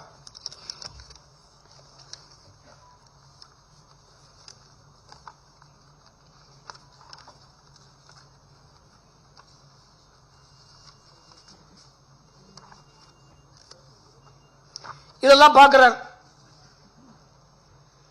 நான் சர்வாதிகாரி, சாட்டையை கையில் எடுப்பேன் என்று கூறினார். அதுக்கப்புறம் என் கட்சி அது யாரும் அது கேட்கவே இல்லை. இவர் சொல்றது யாருமே கேட்கறது கிடையாது. என் கட்சிக்காரர்கள் செய்யும் தவறால் எனக்கு தூக்கம் வரவில்லை. அப்புறம் பார்த்தார் நம்ம ஆளுங்க தான் கேட்கல, என்னடா பண்ணலான்னு பார்த்தா மற்றவர்களை பார்த்து சீண்டி பார்க்காதீர்கள், திமுகவையோ திமுக காரனையோ சீண்டி பார்த்தால் தாங்க மாட்டீர்கள். எங்களுக்கும் எல்லா அரசியலும் தெரியும், இது மிரட்டல் அல்ல, எச்சரிக்கை. தன்னை சுற்றி இருக்கவங்களை அவரை கண்ட்ரோல் பண்ண முடியல, அதனால எதிரிகள் பேரில் பாய்கிறார். அவரை பார்த்து வருத்தமாக இருக்கு எனக்கு சில சமயம் பார்த்தா. அவர் ஏன் இந்த மாதிரி ஒரு கட்சியில் அந்த மாதிரி ஒரு கருணாநிதி மாதிரி ஒரு தலைமை இல்லாதனால இது ஒரு அராஜக கட்சியாக மாறி வருகிறது. ஒரு காலத்தில் ஒரு கருணாநிதி மாதிரி ஒரு தலைவர் இருந்தால் இதை கண்ட்ரோல் பண்ணுவார் என்றாவது நம்மளால சொல்ல முடிஞ்சது. இன்னைக்கு அந்த நிலைமை இல்லை, ஆபத்தான நிலைமையில. திமுக மாத்திரம் இல்லை, தமிழ்நாடும் அதனால ஆபத்தான நிலைமையில் இருக்கிறது நாம புரிந்து கொள்ள வேண்டும். தமிழகம் வஞ்சிக்கப்படுகிறது. இங்கே இந்த சசி தரூர் இருந்திருந்தா இதை பத்தி பதில் கூறியிருப்பேன் அவர் எதிர. இது தமிழ்நாட்டில் நாங்கள் கொடுக்குற வரியில 29% தான் நமக்கு வருது அப்படின்னு கூறியிருக்காங்க. இது அப்பட்டமான பொய். இதை அவங்க நிர்மலா சீதாராமன் அழகா சொல்லியிருக்காங்க. அவங்க இதை அரசு, மத்திய அரசு கொடுப்பதோ இல்லது மாநில அரசு, அது மத்திய அரசுக்கு கொடுத்து மத்திய அரசுக்கு திருப்பி கொடுப்பதோ இல்லை, அது ஃபைனான்ஸ் கமிஷன் தான் முடிவு பண்றாங்க. அதை பத்தி சசி தரூர் கூறியிருந்தார். ஃபைனான்ஸ் கமிஷன் என்பது பல மாநிலங்களை அவங்க ஆலோசனை கேட்டு தான் அவங்க என்ன பண்ணணும்னு பார்க்குறாங்க. அவர் சொன்னார், அந்த மாநிலங்களில் ஜனத்தொகை அதிகமாக இருக்கிறதுனால அந்த மாநிலங்களுக்கு அதிகமாக பணம் போகிற மாதிரி ஒரு இதெல்லாம் ஃபிக்ஸ் பண்ணியிருக்காங்க அப்படின்ட்டு. நீங்கள் பார்த்தீங்கன்னா ராஜஸ்தான் மாதிரி ஒரு மாநிலம், உத்தரப்பிரதேசம் மாதிரி ஒரு மாநிலம், பீகார், அந்த வடமேற்கு பகுதிகள், அது எல்லாம் நம்ம எதிரிகள் அந்த மாநிலங்களை தாக்கக்கூடிய மாநிலங்கள். உத்தராகண்ட் இதெல்லாம் அந்த மாநிலங்களுக்கு உதவி அதிகம் கொடுக்கவில்லை என்றால் நாட்டினுடைய பாதுகாப்புக்கே ஆபத்து. இதை நாம வெறும் அரசியலாகவோ பொருளாதார ரீதியாகவோ மாத்திரம் பார்க்கக்கூடாது. இதுல நாட்டினுடைய பாதுகாப்பும் இதுல இருக்கிறது என்பதை சசி தரூர் போன்றவர்கள் உணர வேண்டும். அவர் இருந்திருந்தால் அவர் முன்னால கூறியிருப்பேன். ரெண்டாவது, இதை நம்ம தமிழ்நாட்டில் வந்த வெள்ளத்தை பேரிடராக அறிவிக்க வேண்டும் என்று இவர் மனு கொடுத்திருந்தார். பேரிடராக அறிவிப்பதற்கு சட்டத்தில் இடமில்லை என்று ஐக்கிய முன்னணி அரசு எந்த அரசுல திமுக பங்கேற்றதோ அதுவே 2013 உத்தராகண்ட்ல 5700 பேர் மூழ்கினார்கள். பெரிய வெள்ளம். அதை பேரிடரை அறிவிக்க வேண்டும் என்று ஒரு கோரிக்கை வந்தது. அப்போ திமுக பங்கேற்ற ஐக்கிய முன்னணி அரசு கூறுகிறது அதற்கு சட்டத்தில் வழி இல்லை. அந்த மாதிரி சட்டம் இல்லை. எந்தெந்த இடத்துல ஒரு பேரிடர் நடக்கிறதோ அங்க போய் ஆய்வு செய்து அதற்கு வேண்டிய பணம் கொடுப்பார்கள். கேரளாவுக்கும் அப்படிதான் நடந்தது, எல்லா மாநிலங்களுக்கும் அப்படிதான் நடந்தது. அதை வைத்து தமிழ்நாடு வஞ்சிக்கப்படுகிறது என்று கூறுவது அது முற்றிலும் தவறு.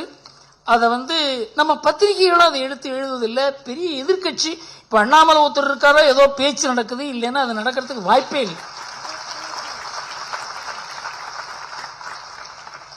அமலாக்கத்துறை துஷ்பிரயோகம் செய்யப்படுகிறதா? அமலாக்கத்துறை இதுவரைக்கும் 1 லட்சம் கோடி ரூபாய் தவறான பணத்தை பிடிச்சிருக்காங்க. அதுக்கு உச்ச நீதிமன்றம் பாதுகாப்பு கொடுத்திருக்கிறது. ஏன்னா அதை போய் புடுங்கணும்னு பார்த்தாங்க.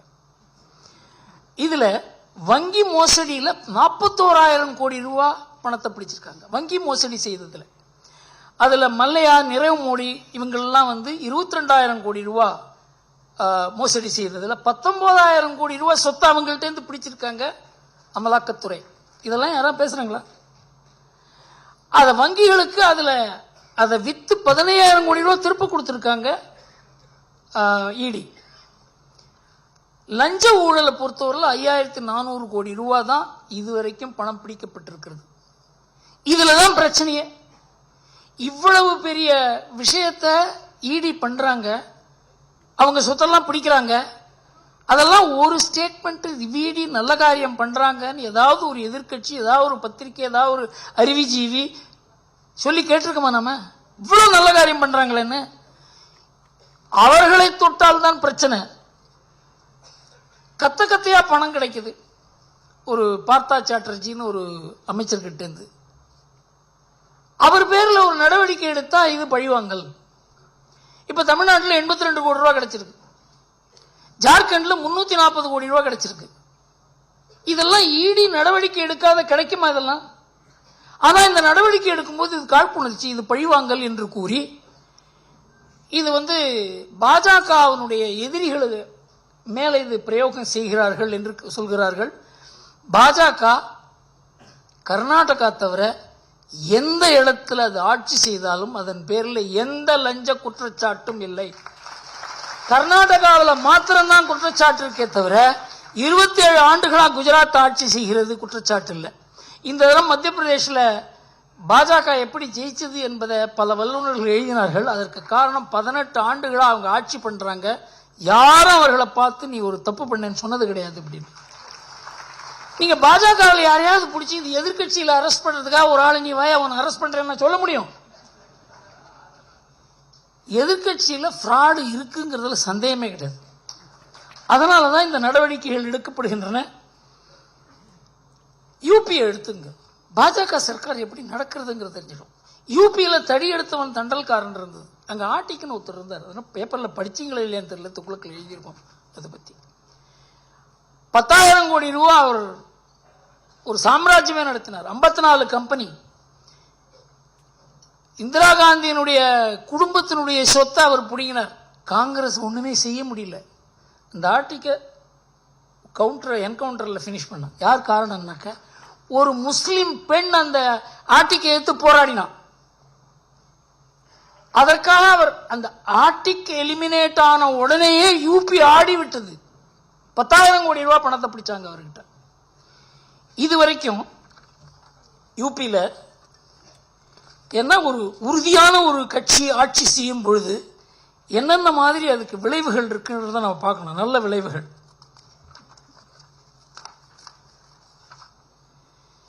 ஆறு ஆண்டுகள்ல 10,000க்கும் மேலான என்கவுண்டர்கள், 89 மாபியாக்கள் மடிந்தனர், 2,215 பேர் காயமுற்றனர், 14,000 கிரிமினல்களை கைது செய்தது யோகி அரசு. இவங்கெல்லாம் உலாத்தின்னு இருந்தான், இந்த ஜாதி அந்த ஜாதி இந்த மதம், அவனை தொட முடியாது, அவனை தொட்டா இந்த கான்ஸ்டியூன்சியில் ஜெயிக்க முடியாது. அதுல 2 போலீஸ்காரர்கள் இருந்தார்கள், 752 பேர் காயமுற்றார்கள். அரசாங்கம் விலை கொடுத்து தான் இதை செய்தாங்க. 6 மாதங்களில் 3,000 கோடி சொத்துக்களை புல்டோசர் வைத்து இடித்தார்கள். ஏன்னா அதெல்லாம் கட்டினதெல்லாம் புறம்போக்கு நிலத்துல. 2,000 கோடி ரூபாய் சொத்துக்களை கைப்பற்றியது யூபி போலீஸ். ஆட்டிக்கு என் நிலத்தை அபகரித்து என் குடும்பத்தை அழித்து விட்டார் என்று வாக்குமூலம் கொடுத்து 35 ஆண்டுகளாக அவரை எதிர்த்து போராடி வந்தார் ஒரு முஸ்லிம் பெண்மணி. அவர் பெயர் சூரஜ் கலி. அவருடைய சகோதரர் படுகொலை செய்யப்பட்டார், மகன் சுடப்பட்டார். உனக்கும் அதுதான் நடக்கும் சொன்னாங்க. யோகி கிட்ட போனா இதுதான் என் நிலைமை. Arctic finished. இதுதான் உறுதியான ஒரு அரசாங்கம் செய்யக்கூடிய செயல். லஞ்சம்ங்கிறது அந்த ஊர்ல, அதாவது லஞ்சம் தாண்டவமாடிய ஒரு உத்தரப்பிரதேசத்தில் எனக்கு லஞ்சம் இல்லை என்று கூறுகிறார்கள். இதெல்லாம் பெருமைப்பட வேண்டிய விஷயம்.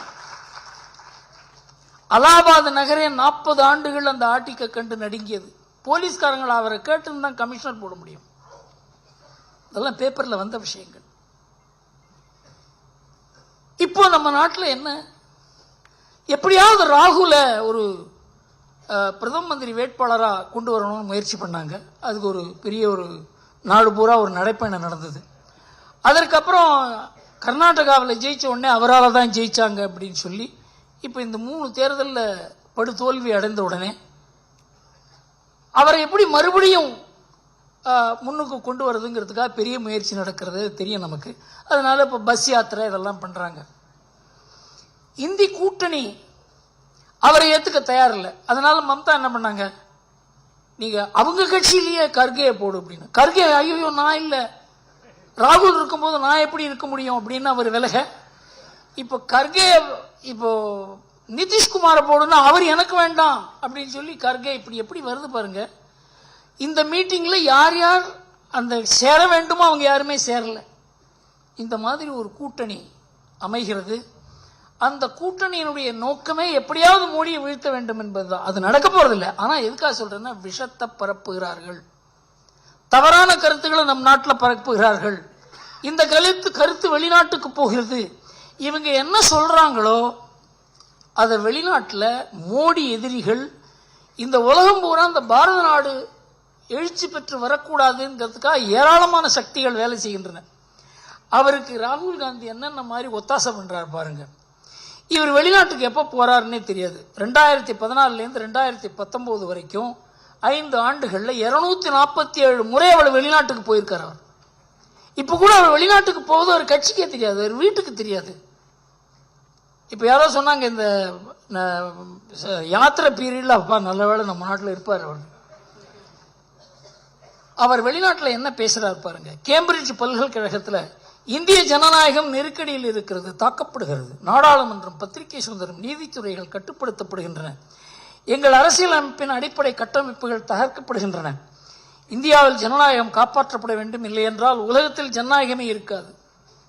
இந்த மாதிரி வெளிநாட்டில் நம் நாட்டினுடைய ஜனநாயகத்தை பற்றியும் நம் நாடாளுமன்றத்தை பற்றியும், நாடாளுமன்றத்தில் விவாதங்கள் நடக்கலைங்கிறதையும், இந்த மாதிரி நம் நாட்டிலேருந்து யாரோ ஒரு விஷயம் தெரியாத ஒரு ஆள் பண்ணால், இந்த நாட்டினுடைய ஒரு முக்கியமான கட்சியினுடைய தலைவர் இதை போய் பேசுகிறார். அந்த கட்சி அதை எதிர்த்து சொல்ல முடியல, எல்லாரும் திணறுகிறார்கள், இப்படி பேசாதேன்னு. மூத்த தலைவர்கள் வாய் மூடிக்கொண்டிருக்கிறார்கள். எந்த அளவுக்கு நம் நாட்டினுடைய ஜனநாயகம் ஒரு வக்கரமான ஒரு திசையில போய்கொண்டிருக்கிறது என்பதை நம்மளால புரிஞ்சு கொள்ள முடியும். இந்த ராகுல் காந்திங்கிறவரை எப்படியாவது நம்ம நாட்டில் அரசியலில் மோடிக்கு எதிராக கொண்டு வந்து விட வேண்டும், அவரை எதிர்க்கட்சி தலைவராக்க வேண்டும் என்ற முயற்சியில காங்கிரஸ் தன்னையும் அழித்துக் கொண்டிருக்கிறது, எதிர்க்கட்சிகளையும் அழித்துக் கொண்டிருக்கிறது. அப்புறம் மோடி பேர்ல எல்லா அபாண்டம், ரஃபேல், அதானி, டெலிபோன் ஒத்துக்கேட்பு, எல்லாம் பேப்பர்லாம் மோடி தான் இதுக்கு பொறுப்புன்னே சொன்னாங்க. 3லையும் உச்ச நீதிமன்ற தீர்ப்பு.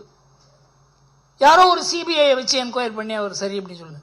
3லையும், அதுவும் அந்த இது இருக்கு பெகசஸ் சம்பந்தமான வழக்கில் யார் யார் உங்க போன்லாம் ஒட்டு கேட்கறான்னு நீங்க சந்தேகப்படுறீங்களோ அந்த போன்லாம் கோர்ட்ல கொண்டு கொடுங்கன்னு சொன்னாங்க. என் போனை ஒட்டு கேட்டிருக்காங்கன்னு சொன்ன ராகுல் அவருடைய போனை கொடுக்கல. 29 பேர் அவங்க போனை கொண்டு கொடுக்குறாங்க. அதை பூரா எக்ஸாமின் பண்ணிட்டு சுப்ரீம் கோர்ட் கூறுகிறது யாருடைய போனும் ஒட்டு கேட்கப்படவில்லை. 6 மாசம் நம்ம நாட்டில் இதுதான் பேச்சு. மோடி ஒட்டு கேட்டுட்டார், மோடி ஒட்டு கேட்டுட்டார், மோடி ஒட்டு கேட்டுட்டார். ரஃபேல் பத்தி 4 மாசம் 2019 எலெக்ஷனுக்கு முன்னால மோடி வருவாரா? அந்த அளவுக்கு ரஃபேல்ல மோடி லஞ்சம் வாங்கி விட்டார். அடுத்தது அதானியும் மோடியும் சேர்த்து முடானி அப்படின்னு கூட ஒரு கேவலமான அரசியல் பண்ணினார் ராகுல் காந்தி. உச்ச நீதிமன்றம் இதில் உப்புச்சப்பு இல்லாத விஷயம் என்று கூறினார்கள். இதெல்லாம் நம்ம கண்ணெதிர நடந்த விஷயங்கள். இப்போ அதானி 47,000 கோடி ரூபாய் இங்கே முதலீடு பண்ண போறாரு. அதான் நம்ம சத்யா காற்றும் கூட போயிருக்காரு. அவர் போய் ராகுல் காந்திக்கு ஃபோன் பண்ணி சொல்லுமே, இனிமேல் அதானி எல்லாம் பற்றி ஒன்றும் பேசாதீங்க, நீங்கள் எனக்கு அதானி பணம் கொடுத்துட்டாருன்னு யாராவது சொல்லுவாங்க நாளைக்குன்னு.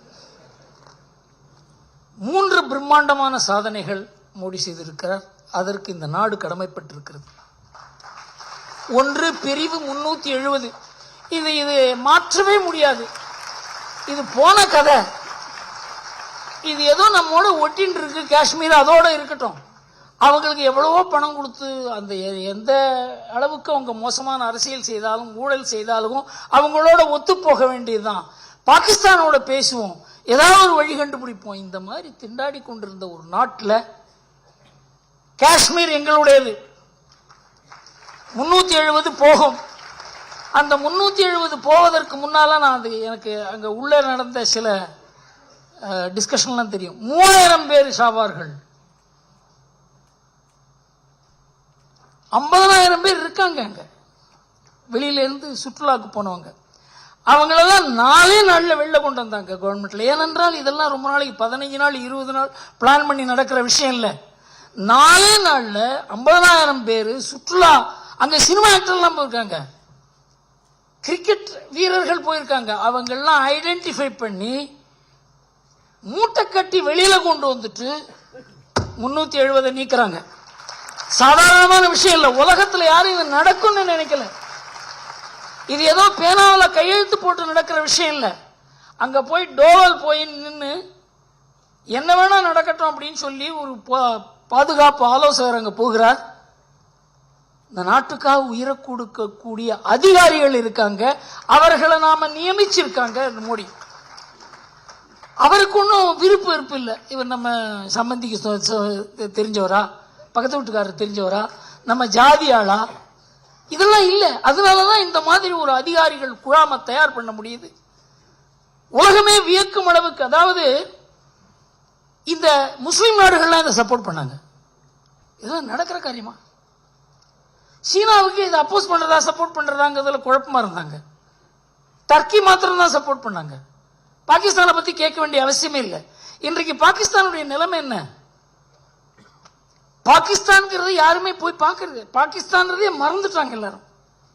பிச்சை எடுக்கிற நாடாக இருக்கிறது. அந்த நாட்டிலேயே சொல்றாங்க இந்தியா எப்படி வளர்ந்துருக்கு பாரு. மோடிக்கு அங்க ஆதரவாளர்களும் மோடிக்கு அட்மைரர்களும் அங்க உருவாயிருக்காங்க.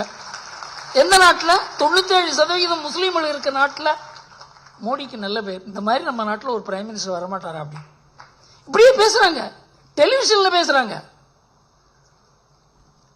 அடுத்தது ராமர் கோவில். எவ்வளவு நாளா இந்த பிரச்சனை இருக்கு தெரியும். இது ஒரு சிம்பிள் எக்ஸாம்பிள் சொல்றேன், எத்தனை பேருக்கு தெரியும் தெரியல. 1947 சோமநாதர் ஆலயம் இடிக்கப்பட்டு அங்க ஒரு மசூதி இருந்தது. அப்ப பட்டேல் என்ன பண்றார், பட்டேலும் KM முன்ஷியும் நேர காந்தி கிட்ட போய் இந்த இடத்துல சோமநாதர் ஆலயம் கட்டப்பட வேண்டியது, ஏன்னா முதல்ல முகமது கஜினியால் இடிக்கப்பட்டு பலமுறை இடிக்கப்பட்டு திரும்ப திரும்ப புதுப்பிக்கப்பட்ட ஒரு கோவில் அது.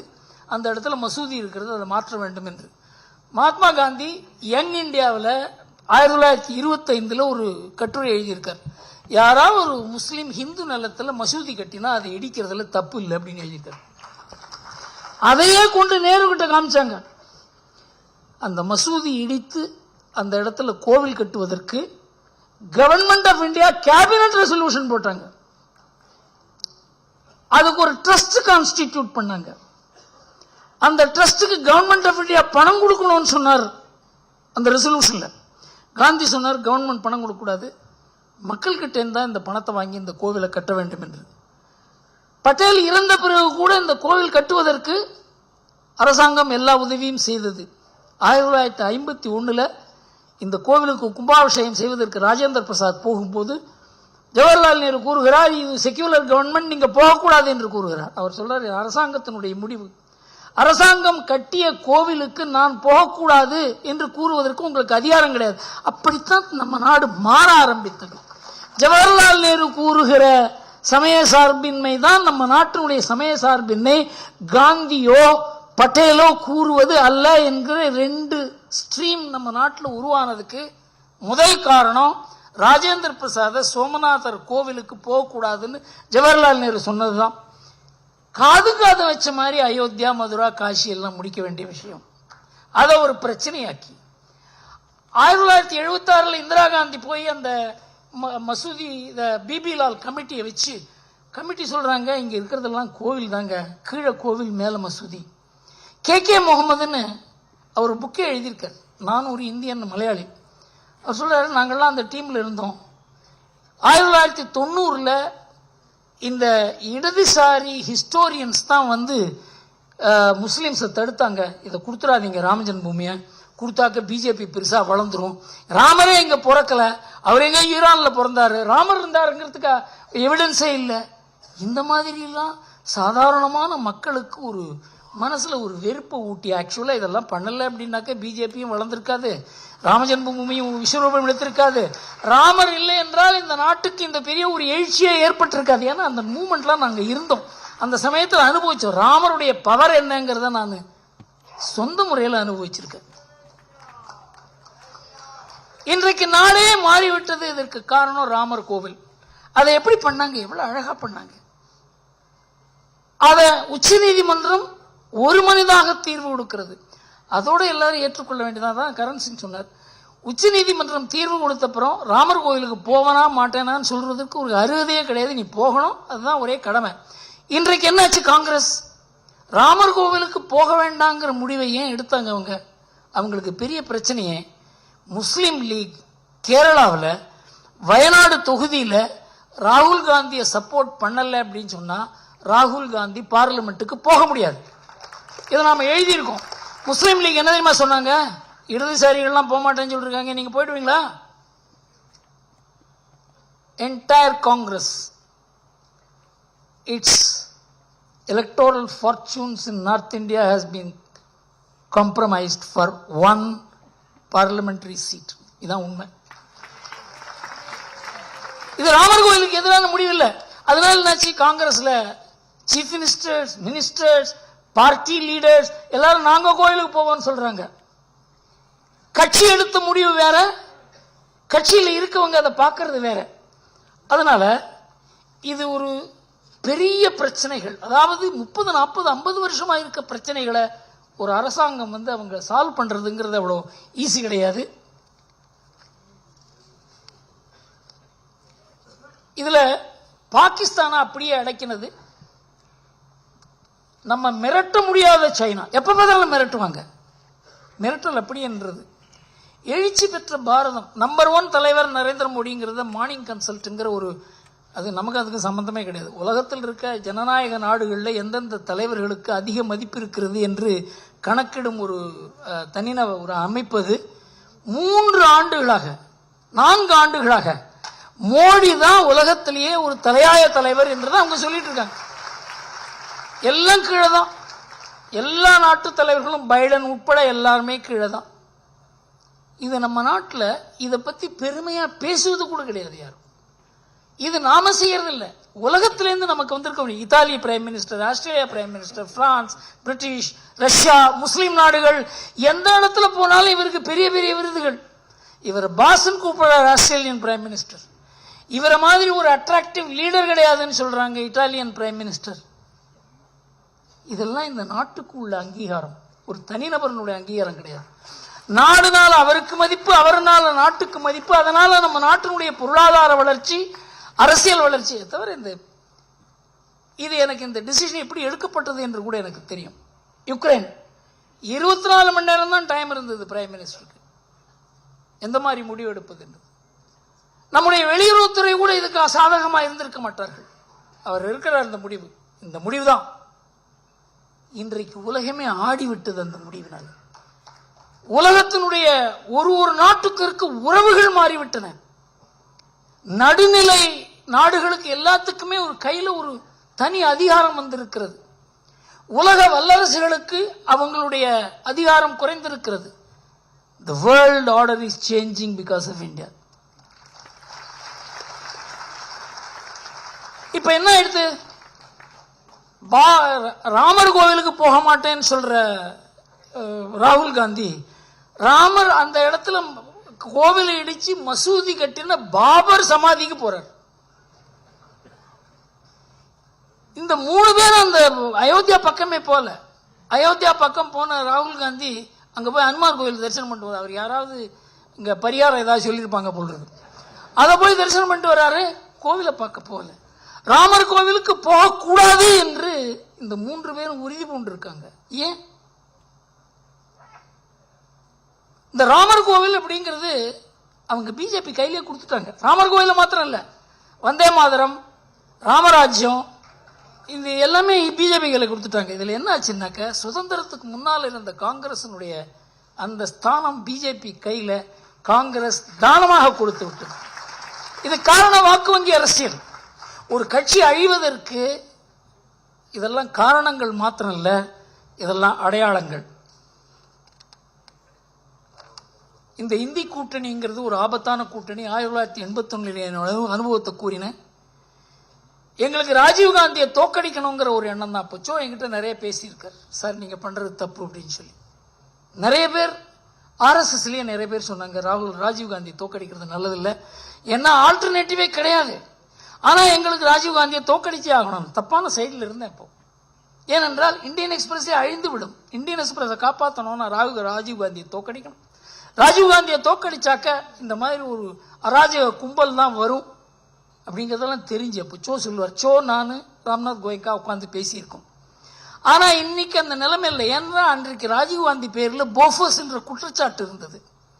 இன்றைக்கு மோடி பேரில் ஒரு குற்றச்சாட்டு கிடையாது. ஒரு தூய மனிதர், அவருக்கு ஒண்ணுமே கிடையாது. அமித்ஷா சொல்வாரு, பல நாளைக்கு அவர் சாப்பிட கூட மாட்டார் அப்படிம்பார். இதெல்லாம் அவங்க கிட்ட இருக்கவங்க, நெருங்கி பழகினவங்க, நண்பர்கள். அந்த மாதிரி ஒரு தலைவர் இருக்கிறதுனாலதான் அவரால் இந்த உலகத்தையே ஏற்று நிற்க முடியுது.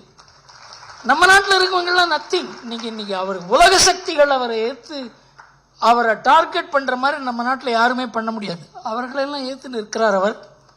இந்த ஒரு நிலைமையில தமிழ்நாட்டில் ஒரு துர்பாக்கிய நிலைமை. இந்த திமுகவை எதிர்த்து ஒரு கூட்டணி அமையாது. அதுக்கு முழு பொறுப்பு எடப்பாடி பழனிசாமி தான். திமுகவுக்கு இந்த தேர்தலில் ஒரு பெரிய ஒரு அட்வான்டேஜ் கிடைத்திருக்கிறது என்றால் அதனுடைய முழு பொறுப்பையும் எடப்பாடி தான் ஏற்க வேண்டும். இந்த தேர்தலில் நாம எல்லாரும் ஒரு முடிவு பண்ணோம், ஒருத்தர் 100 பேர்கிட்ட பேசணும், பாஜகவுக்கு தான் ஓட்டு போட வேண்டும் என்பதை நாம் முடிவு பண்ணோம். இது நம்முடைய கடமை. இதுல கட்சியே கிடையாது. ஏனென்றால் பாஜக வளருவது ஒன்றுதான் இன்றைக்கு திமுகவை எதிர்கொள்வதற்கு வழி. அதிமுக திமுக எதிர்ப்பை கைவிட்டு விட்டது. அவங்க சொந்தமா ஏதாவது சின்ன கட்சியா வச்சு நடத்திட்டு இருந்தா போறோம்னு நினைக்கிறார் எடப்பாடி. அவர் விபூதி அழிக்க ஆரம்பிச்சுட்டாரு, எங்கேயோ போய் முக்காடு போட்டு அவர் போய் மீட்டிங் எல்லாம் அட்டன் பண்றார். இது துர்பாக்கியம். இந்த ரெட்டையால அவர் கையில் இருக்கிறதுனால தான் இந்த பிரச்சனைகள். இதுக்கு மாற்று இல்லை. திமுக ஒழிக்கப்பட வேண்டும் என்பதில் நமக்கு 2 கருத்து கிடையாது. ஆனால் அதற்கு சாதகமான ஒரு சூழ்நிலையை உருவாக்க முடியாத ஒரு நிலைமையில நாம் இருக்கோம். எப்படி இருந்தாலும் பல மெஜாரிட்டி ஆஃப் த பிளேசஸ்ல டிஎம்கே தோக்கடிக்கிறது தான் நம்முடைய கடமை என்பதை நாம் மனதில் வைத்து இந்த எலெக்ஷன்ல வேலை செய்வோம். Thank you very much.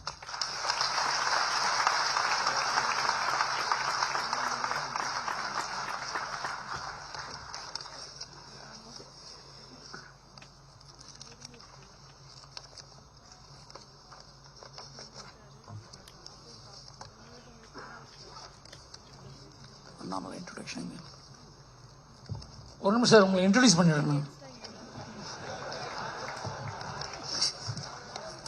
இங்க பாத காணோம்.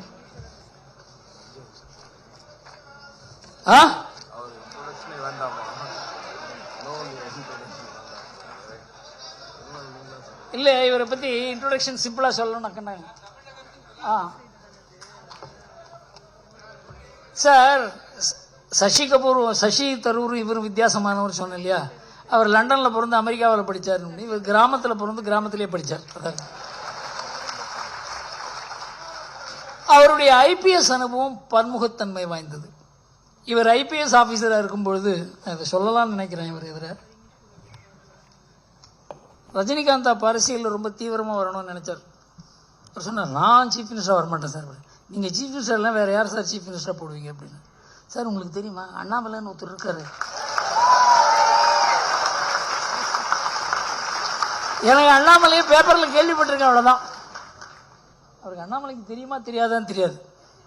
அந்த அளவுக்கு இவருக்கு ஒரு தாக்கம் அவர் ஐஏஎஸ் ஆபீசரா இருக்கும்போதே இருந்தது, ஐபிஎஸ் ஆபீசரா இருக்கும்போதே இருந்தது.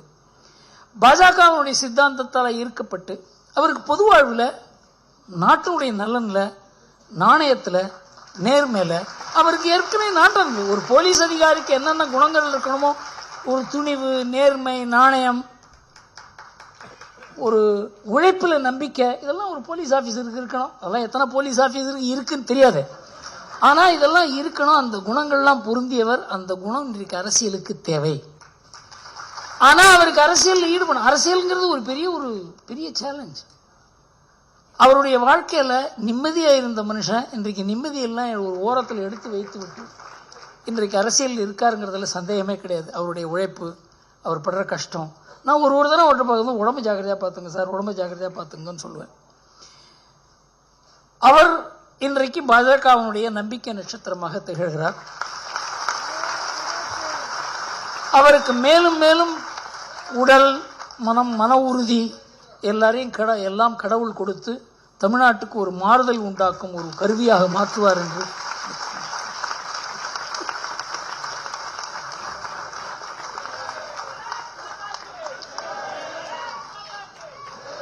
தமிழக பாஜக தலைவர் திரு அண்ணாமலை அவர்களுக்கு துக்ளக் டிஜிட்டல் சார்பாக ஸ்ரீதர் காமக்கோடி அவர்கள் நினைவு பரிசு வழங்குகிறார்.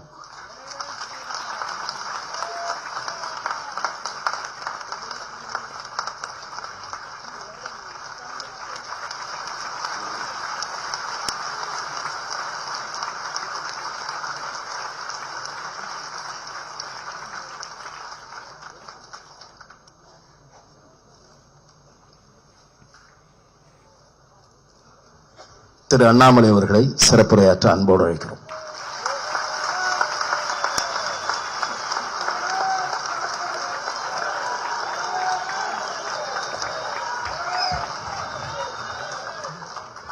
அன்பார்ந்த பெரியவர்களே, தாய்மார்களே,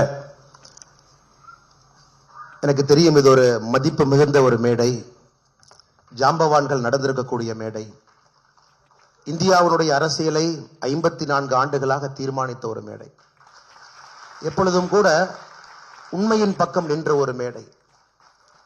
பெரிய பெரிய மேதைகள் இந்தியாவிலே குறிப்பிட்டு சொல்லக்கூடிய மனிதர்கள் எல்லோரும் இந்த விழாவிற்கு வந்து ஜனவரி மாதம் 14ஆம் தேதி பேசியிருக்கின்றார்கள். இத்தனை ஆண்டு காலமாக ஒரு துக்ளக் புத்தகத்தை ஒரு கடையிலே வாங்கி படித்த மனிதன் நான். கடந்த 4 ஆண்டுகளாக அந்த இருக்கையிலே அமர்ந்து பேசுகின்ற மனிதர்களை ரசித்தவன் நான். இன்று துக்ளக், குறிப்பாக அதனுடைய ஆசிரியர் ஐயா குருமூர்த்தி அவர்கள் எனக்கு ஒரு வாய்ப்பு கொடுத்திருக்கின்றார்கள். முக்கியமாக இந்தியாவினுடைய இன்றைய அரசியல் 2024 தேர்தல், அதை பற்றி பேச வேண்டும் என்பது என்னுடைய எண்ணம். அதே நேரத்தில் எனக்கு முன்பு இருக்கையில் அமர்ந்திருக்கக்கூடிய மனிதர்கள், குறிப்பாக நான் தமிழறிவி மணியன் ஐயா அவருடைய பெயரை குறிப்பிட்டு சொல்ல விரும்புகின்றேன்.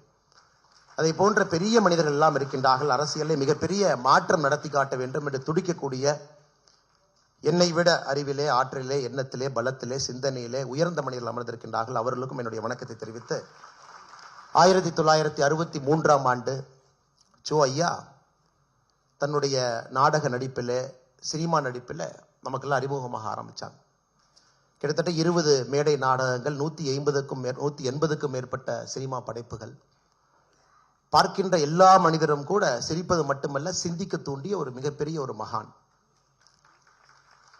நாங்கள்லாம் இங்கே நிற்கிறதுக்கு ஒரு முக்கியமான காரணம், 2008 ஜனவரி மாதம் 14ஆம் தேதி நம்முடைய பாரத பிரதமர் நரேந்திர மோடி அவர்கள் இருக்கையில் அமர்ந்திருந்த பொழுது, அப்பொழுது குஜராத்தினுடைய முதலமைச்சராக அமர்ந்திருந்த பொழுது, உங்களுக்கு தெரியும், அதற்கு முன்பு நடந்த குஜராத் சட்டப்பேரவை தேர்தலில் மெர்ச்சன்ட் ஆஃப் டெத் என்கின்ற வார்த்தை பயன்படுத்தப்பட்டிருந்தது.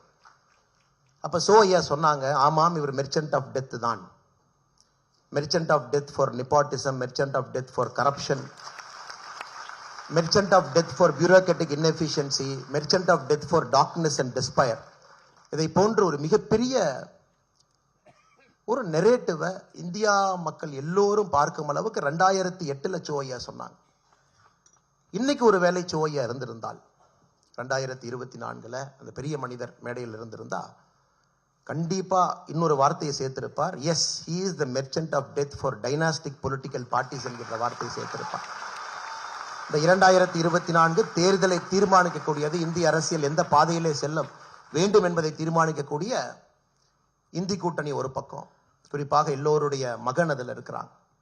ராஜீவ்காந்தி ஐயாவுடைய மகனிலிருந்து ஆரம்பித்து, லல்லு பிரசாத் ஐயாவுடைய மகனிலிருந்து ஆரம்பித்து, முலாயம் சிங் ஐயாவுடைய மகனிலிருந்து ஆரம்பித்து, பால் தாக்கரே ஐயாவுடைய மகனிலிருந்து ஆரம்பித்து, கலைஞர் கருணாநிதி ஐயாவுடைய மகனிலிருந்து ஆரம்பித்து, அல்லது சில பேருடைய நெருங்கிய உறவினர்கள் எல்லாம் உறவினர்கள் இந்தி கூட்டணியில் ஒரு பக்கம் இருக்கிறாங்க. இன்னொரு பக்கம் அரசியல் எப்படி இருக்க வேண்டும், த பியூரிட்டி ஆஃப் பாலிடிக்ஸ், ஒரு ஜனநாயகம் எப்படி இருக்க வேண்டும், ஒரு அரசியலில் எல்லோரும் எல்லா இடத்திற்கும் செல்லணும், மக்களுடைய அன்பும் ஆதரவும் எப்பொழுதும் இருக்கணும், ஒரு இன்டர்னல் டெமோக்ரஸி ஒரு கட்சியில் இருக்கணும், அந்த கட்சி ஒரு நாட்டை ஆளும் பொழுது மட்டும்தான் அந்த நாடு நிரந்தரமாக ஒரு வளர்ச்சி பாதையில் இருக்க முடியும் என்று காட்டக்கூடிய பாரதிய ஜனதா கட்சி ஒரு பக்கம். அது 2024 தேர்தலில் 2 அணிகளும் கூட மக்கள் மன்றத்தில் நின்று கொண்டிருக்கின்றோம். எனக்கு முன்பு பேசிய சசி தரூர் ஐயா, நான் PhD காலேஜ் ஆஃப் டெக்னாலஜியில் இன்ஜினியரிங் மாணவனாக இருக்கும் பொழுது ஆடிட்டோரியத்தில் அமர்ந்து அவருடைய பேச்சை கேட்டேன்.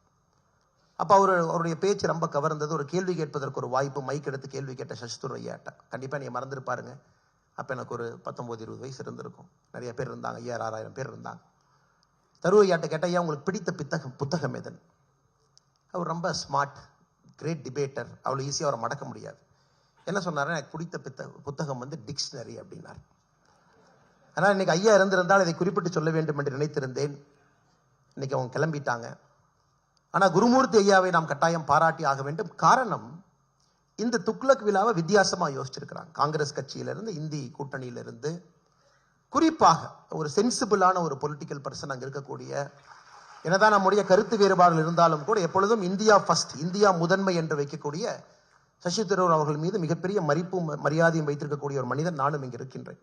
அவர்கள் ஒரு பக்கம் அழைத்து, இன்னொரு பக்கம் பாரதிய ஜனதா கட்சியிலிருந்து என்னையும் அழைத்து இருவருக்கும் நேரத்தை கொடுத்து பேச வேண்டும் என்று ஒரு சம வாய்ப்பு உருவாக்கினார்.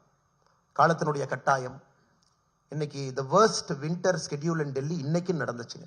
95% விமான டிஸ்ட்ரப்ஷன், 180க்கும் மேற்பட்ட விமானங்கள் கேன்சல்.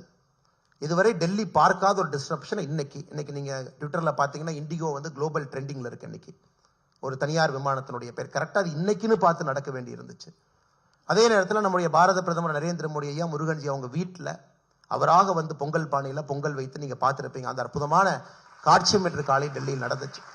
அதனால் தாமதமாக வந்ததற்கு என்னுடைய மன்னிப்பை கோரிக்கொண்டு, என்னையும் மீறி இது நடந்து விட்டது என்று சொல்லி, ஐயா குருமூர்த்தி அவர்கள் மிக முக்கியமான காலகட்டத்தில் துக்ளக கையில் எடுத்திருக்காங்க. சோ ஐயாவுடைய காலத்துல குட் கவர்னன்ஸ்னா என்னன்னு மைக்ரோஸ்கோப் போட்டு தொலைட்டு இருந்தார் சோ ஐயா. இந்தியாவில் எங்கேயாச்சும் குட் கவர்னன்ஸ் கிடைக்குமா, அதை நாம் படம் பிடித்து காட்ட முடியுமா, நல்ல அரசியல் இருக்கான்னு ரொம்ப கஷ்டப்பட்டு சோ அவர்கள் தேடினாங்க. ஐயாவுடைய கடைசி காலகட்டத்தில் ஒரு நரேந்திர மோடி அவர்கள் சோ ஐயா கிடைச்சாங்க. அது ஒரு பேரோமீட்டரா பெஞ்ச் மார்க்கா வைத்து இந்திய அரசியலை சோ ஐயா ஆராய முடிந்தது. அப்ப இருந்த நம்முடைய சேலஞ்சஸ் வேறுங்க. குறிப்பா இந்தியாக்குள்ளேயே சேலஞ்சஸ் அதிகமா இருந்துச்சு. இன்னைக்கு குருமூர்த்தி ஐயாவுடைய காலம் துக்ளக்குடைய ஆசிரியர் கையில் எடுக்கும் பொழுது கம்ப்ளீட்லி டிஃப்ரெண்ட் சேலஞ்ச். ஒரு குளோபல் அவுட்லுக் இருக்கக்கூடிய நாடு, மெயின் எனிமீஸ் நமக்கு வெளியே இருக்காங்க, உள்நாட்டிலே வேறு விதமான நரேட்டிவ், அதெல்லாம் தாண்டி குட் கவர்னன்ஸை நம்முடைய இந்திய நாட்டிலே நடத்தி காட்ட முடியும் என்கின்ற காலத்தில் அவங்க ஆசிரியராக இருக்கிறாங்க. அதனால் இரண்டும் வேறு வேறு துருவங்களாக இருந்து இன்னைக்கு ஐயா அவர்கள் துக்ளக் அதே ஒரு சீரிய ஒரு பாதையில் எடுத்துட்டு போறாங்க.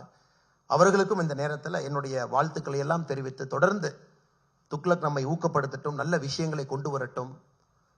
நியூஸ் பேப்பர் எல்லாம், பீரியாடிக்கல்ஸ் எல்லாம் வணிகமயமாகும் பொழுது துக்ளக் மட்டும் துணிவாக நிற்கிறது, வணிகம் எனக்கு தேவையில்லை என்று. துணுக்குகளும் கிசுகிசுகளும் எந்தவித ஆதாரமும் இல்லாத செய்திகளை தான் மக்கள் விரும்பி படிப்பாங்கன்னு ஒரு பக்கம் நியூஸ் மீடியா இருக்கும் பொழுது, அதெல்லாம் எதுவும் தேவையில்லை. துக்ளக்கினுடைய வாசகர்களுக்கு உண்மையும் நேர்மையும் கலந்து கொடுத்தால் என்னுடைய வாசகன் எப்பொழுதும் படிப்பான் என்கின்ற பாதையில் துக்ளக் போயிட்டு இருக்குங்க. அதனால் இந்த துக்ளக்கை வாழ வைப்பது நம் ஒவ்வொருடைய கடமையாக நான் கருதுகின்றேன். அதை தாண்டி ஐயா நான் பேசியிருக்கக்கூடிய தலைப்புக்கு நான் வந்து விடுகின்றேன். இன்னைக்கு திராவிட முன்னேற்ற கழகத்தினுடைய வரலாறு நமக்கு தெரியும். சர்க்காரியா கமிஷனுடைய வழக்கும் வேறு வழக்குகளும் அவர்கள் மீது பாய ஆரம்பித்த பொழுது கலைஞர் கருணாநிதி அவர்கள் சொன்ன வாக்கியம் பார்த்தீங்கன்னா, நேருவின் மகளே வருக, நிலையான ஆட்சி தருக. இது வந்து 1980 சொல்லப்பட்ட வாக்கியம். அதன் பிறகு விபி சிங் ஐயாவுடைய ஆட்சி கவிழ்ந்து, அது குறிப்பாக இந்தியா டுடேல வந்த ஒரு கட்டுரையின் அடிப்படையில் ஜெயின் கமிஷன் ரிப்போர்ட்ல ராஜீவ்காந்தி அவருடைய படுகொலைக்கு ஏதோ ஒரு தூரத்துல கூட திமுகவுக்கு சம்பந்தம் இருக்கலாம் என்கின்ற யூகம் அந்த கட்டுரையில் வந்த பொழுது காங்கிரஸ்காரங்கெல்லாம் ஒன்னா சேர்ந்து சப்போர்ட்டை வாபஸ் வாங்கணும்னு சொன்னாங்க. அன்னைக்கு ஒரு ஆட்சி கவிழ்ந்தது, திமுக வெளியே போனாங்க. ஆனா மறுபடியும் திமுகவுக்கு காங்கிரஸ் தேவைப்பட்ட பொழுது 2004 அது அப்படியே மாத்தி சொன்னார். 1980 கலைஞர் ஐயா சொன்னது, நேருவின் மகளே வருக, நிலையான ஆட்சி தருக. நாங்க 2004 கலைஞர் ஐயா என்ன சொன்னார்னா, இந்திராவின் மருமகளே வருக, இந்தியாவின் திருமகளே வெல்க அப்படின்னா. திமுகவுக்கு இது புதிது கிடையாது. யாரையாவது ஒருவரை தொங்கி பிடிக்க வேண்டும். அவர்கள் எவ்வளவு மோசமாக இவர்களை நடத்தினாலும் கூட இந்திய அரசியல்ல இவர்களுடைய கரைகள் அங்கங்கே இருந்தாலும் கூட வேறு வேறு காலகட்டத்தில் யாரோ ஒருவரை தொங்கி பவர்ல இருக்கணும், பவர் ஹங்கிரி ஒரு பார்ட்டியாக திராவிட முன்னேற்ற கழகம் மாறி இருக்கிறது கடந்த ஒரு 30-40 ஆண்டுகள். அதனாலதான் சமீபத்தில் இந்தி கூட்டணி நடந்த பொழுது நமக்கு தெரியும், டிஆர் பாலு ஐயாவும் ஸ்டாலின் ஐயாவும் அந்த கூட்டத்தில் உள்ள இருந்தாங்க. நம்ம அனைவருக்கும் கூட தெரியும், குறிப்பாக north Indian news papers periodicals ரொம்ப அதிகமாக அதை கவர் பண்ணியிருந்தாங்க. உள்ளே நிதிஷ்குமார் அவர்கள் இந்தியிலே பேசும்பொழுது மொழியாக்கம் கேட்கிறாங்க. மொழியாக்கம் செய்ய முடியாதுன்னு ஒரு பெரிய லெக்சர் நிதிஷ்குமார் ஐயா கிட்டத்தட்ட ஒரு 10-15 நிமிஷம் பேசுறாங்க. குறிப்பாக எப்படி ஆங்கிலம் இந்தியாவில் திணிக்கப்பட்டது, எப்படி ஹிந்தி 2வது வந்துச்சு, எப்படி இந்தி தான் இந்தியாவுடைய தேசிய மொழின்னா நிதிஷ்குமார் அவர்கள் பேச ஆரம்பிக்கும் பொழுது சத்தமே இல்லாம கேட்டுட்டு 2 பேர் வெளியே வர்றாங்க. ஏன்னா history is repeating it self. 1980 பார்த்தோம், 2004 பார்த்தோம், 2024 அதை பார்க்கிறோம். எப்படியாவது தொங்கி பிடித்து இந்த இந்தி கூட்டணியில் இருக்க வேண்டும் என்கின்ற ஒரு பெரிய மாயையில திராவிட முன்னேற்ற கழகம் இருக்கிறாங்க. ஒருவேளை நிதிஷ்குமார் அவர்கள் இன்னும் ஒரு 10 நாள்ல தமிழகத்திற்கு வந்தா திராவிட முன்னேற்ற கழகத்தினுடைய இப்ப இருக்கக்கூடிய தலைவர் ஸ்டாலின் ஐயா என்ன சொல்லுவாங்கன்னா, நிதிஷ்குமார் அவர்களே வருக, போஜ்பூரி கற்றி தருக என்று சொல்லுவார்கள். நிச்சயமாக அந்த அளவுக்கு தான் அரசியலை பொறுத்தவரை திராவிட முன்னேற்ற கழகத்தை 1980 44 ஆண்டுகள் பிரிச்சு பார்த்தீங்கன்னா இந்த 3 வாசகம் மட்டும்தான் திமுக என்கின்ற கட்சியை நமக்கு பிடித்து கொடுக்குது. சமீபத்தில் OECD அமைப்பு ஒரு ஆய்வறிக்கை கொடுத்திருந்தாங்க. ஒரு சொசைட்டில, ஒரு சமுதாயத்தில் கடைசி 10% பிறக்கக்கூடிய எக்கனாமிக் பர்சன்டேஜ்ல லாஸ்ட் 10% ஆஃப் அன் எக்கனாமி, அதுல பிறக்கக்கூடிய ஒரு குழந்தை நடுத்தர வாழ்க்கைக்கு வருவதற்கு எத்தனை நாட்கள் தேவைப்படுகிறது? Somebody is born in the last 10% economic percentile in a society, 50% வர்றதுக்கு எத்தனை நாள் ஆகுது? இந்தியாவிற்கு எழுதியிருந்தார்கள், இது நாட்கள் இல்லை 7 தலைமுறை ஆகிறது. பின்லாந்துக்கு பார்த்தீங்கன்னா 1 தலைமுறை, ஸ்வீடனுக்கு 2 தலைமுறை, குறிப்பாக இந்த குளோபல் சவுத்தில் இருக்கக்கூடிய நாடுகள் எல்லாமே 6 தலைமுறை 7 தலைமுறையில் இருக்கு. இந்தியாவை பொறுத்தவரை 7 தலைமுறை ஆகிறது. பாவர்ட்டி டிராப்ல இருந்து அந்த குழந்தை தப்பிக்கவே முடியாது. என்னதான் தப்பிக்கணும்னு ஒரு ஜெனரேஷன்ல ட்ரை பண்ணாலும் அந்த குடும்பத்தில் யாருக்காச்சும் உடம்பு சரியில்லாமல் போகும், கேன்சர் வரும், 1 லட்ச ரூபாய் செலவு பண்ண வேண்டி வரும், மறுபடியும் கீழே வந்துருவாங்க. மறுபடியும் கஷ்டப்பட்டு மேலே வரணும்னு நினைச்சா ஒரு ஆக்சிடென்ட் ஆகலாம், ஒரு நேச்சுரல் டிசாஸ்டர் ஆகலாம், ஒரு வெள்ளத்தில் வீடு அடிச்சுட்டு போயிடலாம், ஆடு மாடு காணாமல் போயிடலாம், மறுபடியும் கீழே வந்துருவாங்க. இந்த OECD ஆய்வறிக்கை பார்த்தீங்கன்னா குறிப்பாக பாவர்ட்டியில கீழ் இருக்கக்கூடிய 10% மேலே வருவதற்கான சாத்தியக்கூறுகள் இந்த உலகத்துல மிராக்கல் எக்கனாமிக்ஸ்ல மட்டும்தான் நடந்திருக்கு. இன்னைக்கு நம்முடைய மோடி ஐயாவுடைய 9 ஆண்டு கால ஆட்சியை நாம் மைக்ரோஸ்கோப்பிக்கா எக்ஸாமின் பண்ணோம்னா we can safely say India is on the verge of breaking the poverty trap. இந்த poverty trap என்று சொல்லக்கூடிய அந்த வார்த்தையை, அதிலிருந்து தப்பிக்கவே முடியாது என்று சொன்ன அந்த விஷயத்தை இன்னைக்கு நாம உடைக்க ஆரம்பித்திருக்கின்றோம். சமீபத்தில் மோடி அவர்கள் அயோத்தியாவுக்கு போயிருந்த பொழுது மீரா என்கின்ற சகோதரி வீட்டுக்கு போயிருந்தாங்க. அந்த மீரா அவங்ககிட்ட கேட்டாங்க, நான் ஏன் உங்க வீட்டுக்கு வந்திருக்கேன் தெரியுமா, சொல்லுங்க அப்படி. மீரா அவர்கள், இல்லை நீங்க வர்றீங்கன்னு சொன்னாங்க, நீங்க வந்தது சந்தோஷம், ஏன் தெரியல. நம்முடைய கேஸ் அடுப்பு இல்லாதவங்களுக்கு நம்ம கொடுக்குறோம், குறிப்பாக யாரு கேஸ் அடுப்பே இல்லையோ 2014 பின்பு கொடுக்க ஆரம்பிச்சிருக்கோம். அதுல 10வது கோடி கேஸ் அடுப்பு உங்க வீட்டுக்கு வந்திருக்கு. 10th crore connection.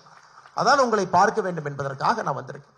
அப்ப யாராவது ஒருவர் நம்முடைய பாரத பிரதமர் நரேந்திர மோடி அவர்களும் மீரா அவர்களும் பேசுற அந்த 7 நிமிஷம் வீடியோவை பார்த்தீங்கன்னா, மீரா அவங்ககிட்ட ரொம்ப ஆழமா கேட்பார், உங்க வீட்டுல என்ன திட்டமெல்லாம் வந்திருக்கு, நீங்க என்ன படிச்சிருக்கீங்க, நீங்க என்ன வேலை பாக்குறீங்க? நான் பூ சுத்துற வேலை பாக்குறேங்க ஐயா, நான் பூ விற்கிறேங்க ஐயா, என்னென்ன ஸ்கீம் எல்லாம் வந்திருக்கு. நீங்க பாத்தீங்கன்னா கிட்டத்தட்ட 7 ஸ்கீம் மீராவுடைய வீட்டுக்கு எட்டி பாட்டிருக்கும். கரண்ட் வந்திருக்கும், கேஸ் அடுப்பு வந்திருக்கும், இந்த மாதிரி ஒரு ஸ்கீம் 7 ஸ்கீம் வந்திருக்கு. இன்னைக்கு மோடியினுடைய சாதனை என்னன்னாங்க, நம்முடைய நாட்டுல காம்போசிட்டா திட்டங்களை கொண்டு வந்து, காம்போசிட்டா ஒரு பாஸ்கெட்டா பாவர்ட்டி என்கின்ற இந்த வியாதியை அடிக்கக்கூடிய ஒரு தனி திறமை வாய்ந்த ஒரு மனிதனாக மோடி இன்னைக்கு வந்திருக்காரு. he will hit it like anything. ஒரு ஹேமரை வச்சு அடிச்சா அது உடையும் அப்படிங்கிற மாதிரி. இந்த ஹாஃப் மெஷர் கிடையாது, தொடவி பார்க்கறது கிடையாது, தொட்டு பார்க்கறது கிடையாது, உரசி பார்க்கறது கிடையாது. he is trying to break the concept of poverty trap. அதான் இந்த ஆட்சியினுடைய நம்முடைய நம்பர்ஸ்னுடைய இண்டிகேட்டர். ஒரு பக்கம் நான் பெருமையா சொல்லாங்க, என்னுடைய நோட்ஸ் இருக்கக்கூடியதை நான் பார்த்து ரொம்ப பெருமையா சொல்லலாம். நம்ம ஆட்சிக்கு வந்த பிறகு இவ்வளவு பண்ணியிருக்கோம், இலவச கழிப்பறைகள் 11 கோடி கட்டியிருக்கோம், 11 மில்லியன் வீடுகள் கட்டியிருக்கோம், சிறு குறு விவசாயிகளுக்கு 11 கோடி பேருக்கு நம்ம 6000 ரூபாய் கொடுக்குறோம், கிட்டத்தட்ட 20 லட்சம் கோடி ரூபாய் முத்ரா கடனா கொடுத்திருக்கோம். இதெல்லாம் பெரிய நம்பர்ஸ் உங்களுக்கு தெரியும். But the humanness behind that number, அந்த நம்பருக்கு பின்னாடி இருக்கக்கூடிய மனிதத்தன்மை, அதைத்தான் ஒரு பாரதிய ஜனதா கட்சியினுடைய தொண்டனாக, காரியகர்த்தனாக, ஒரு இந்தியனாக நான் பெருமைப்படுகின்றேன். நாட்டு நம்பர்ஸ், நம்பர்ஸ் யாரு வேணாலும் பண்ணலாம். அந்த நம்பர்ஸுக்கு பின்னாடி இருக்கக்கூடிய ஹியூமனிட்டி, ஹியூமன்னஸ், ஒரு பாவர்ட்டியை நம்முடைய சமகாலத்திலே அடித்து ஒழிக்க முடியும் என்பதை காட்டியிருக்காங்க. எனக்கு ஒன்றும் சைஸ்தரையா பேசினாங்க, 1980 காங்கிரஸ் ஒரே கோஷம் எல்லா தேர்தல், ரொட்டி கப்படா மக்கான், தொடர்ச்சியா பேசுவாங்க. இது நாங்க ரோடு போடுவோம், சாப்பாடு கொடுப்போம், வீடு கொடுப்போம். 1980 80 பேசினாங்க, 90 பேசினாங்க, 2000 பேசினாங்க, 2010 பேசினாங்க. காங்கிரசினுடைய தோல்வி என்பது ஒரு வறுமை என்பதை எப்படி அதிலிருந்து மக்களை காப்பாற்றுவது என்கின்ற சிந்தனை இல்லாமல் ஆட்சி பண்ணிக்கிட்டு இருந்தாங்க.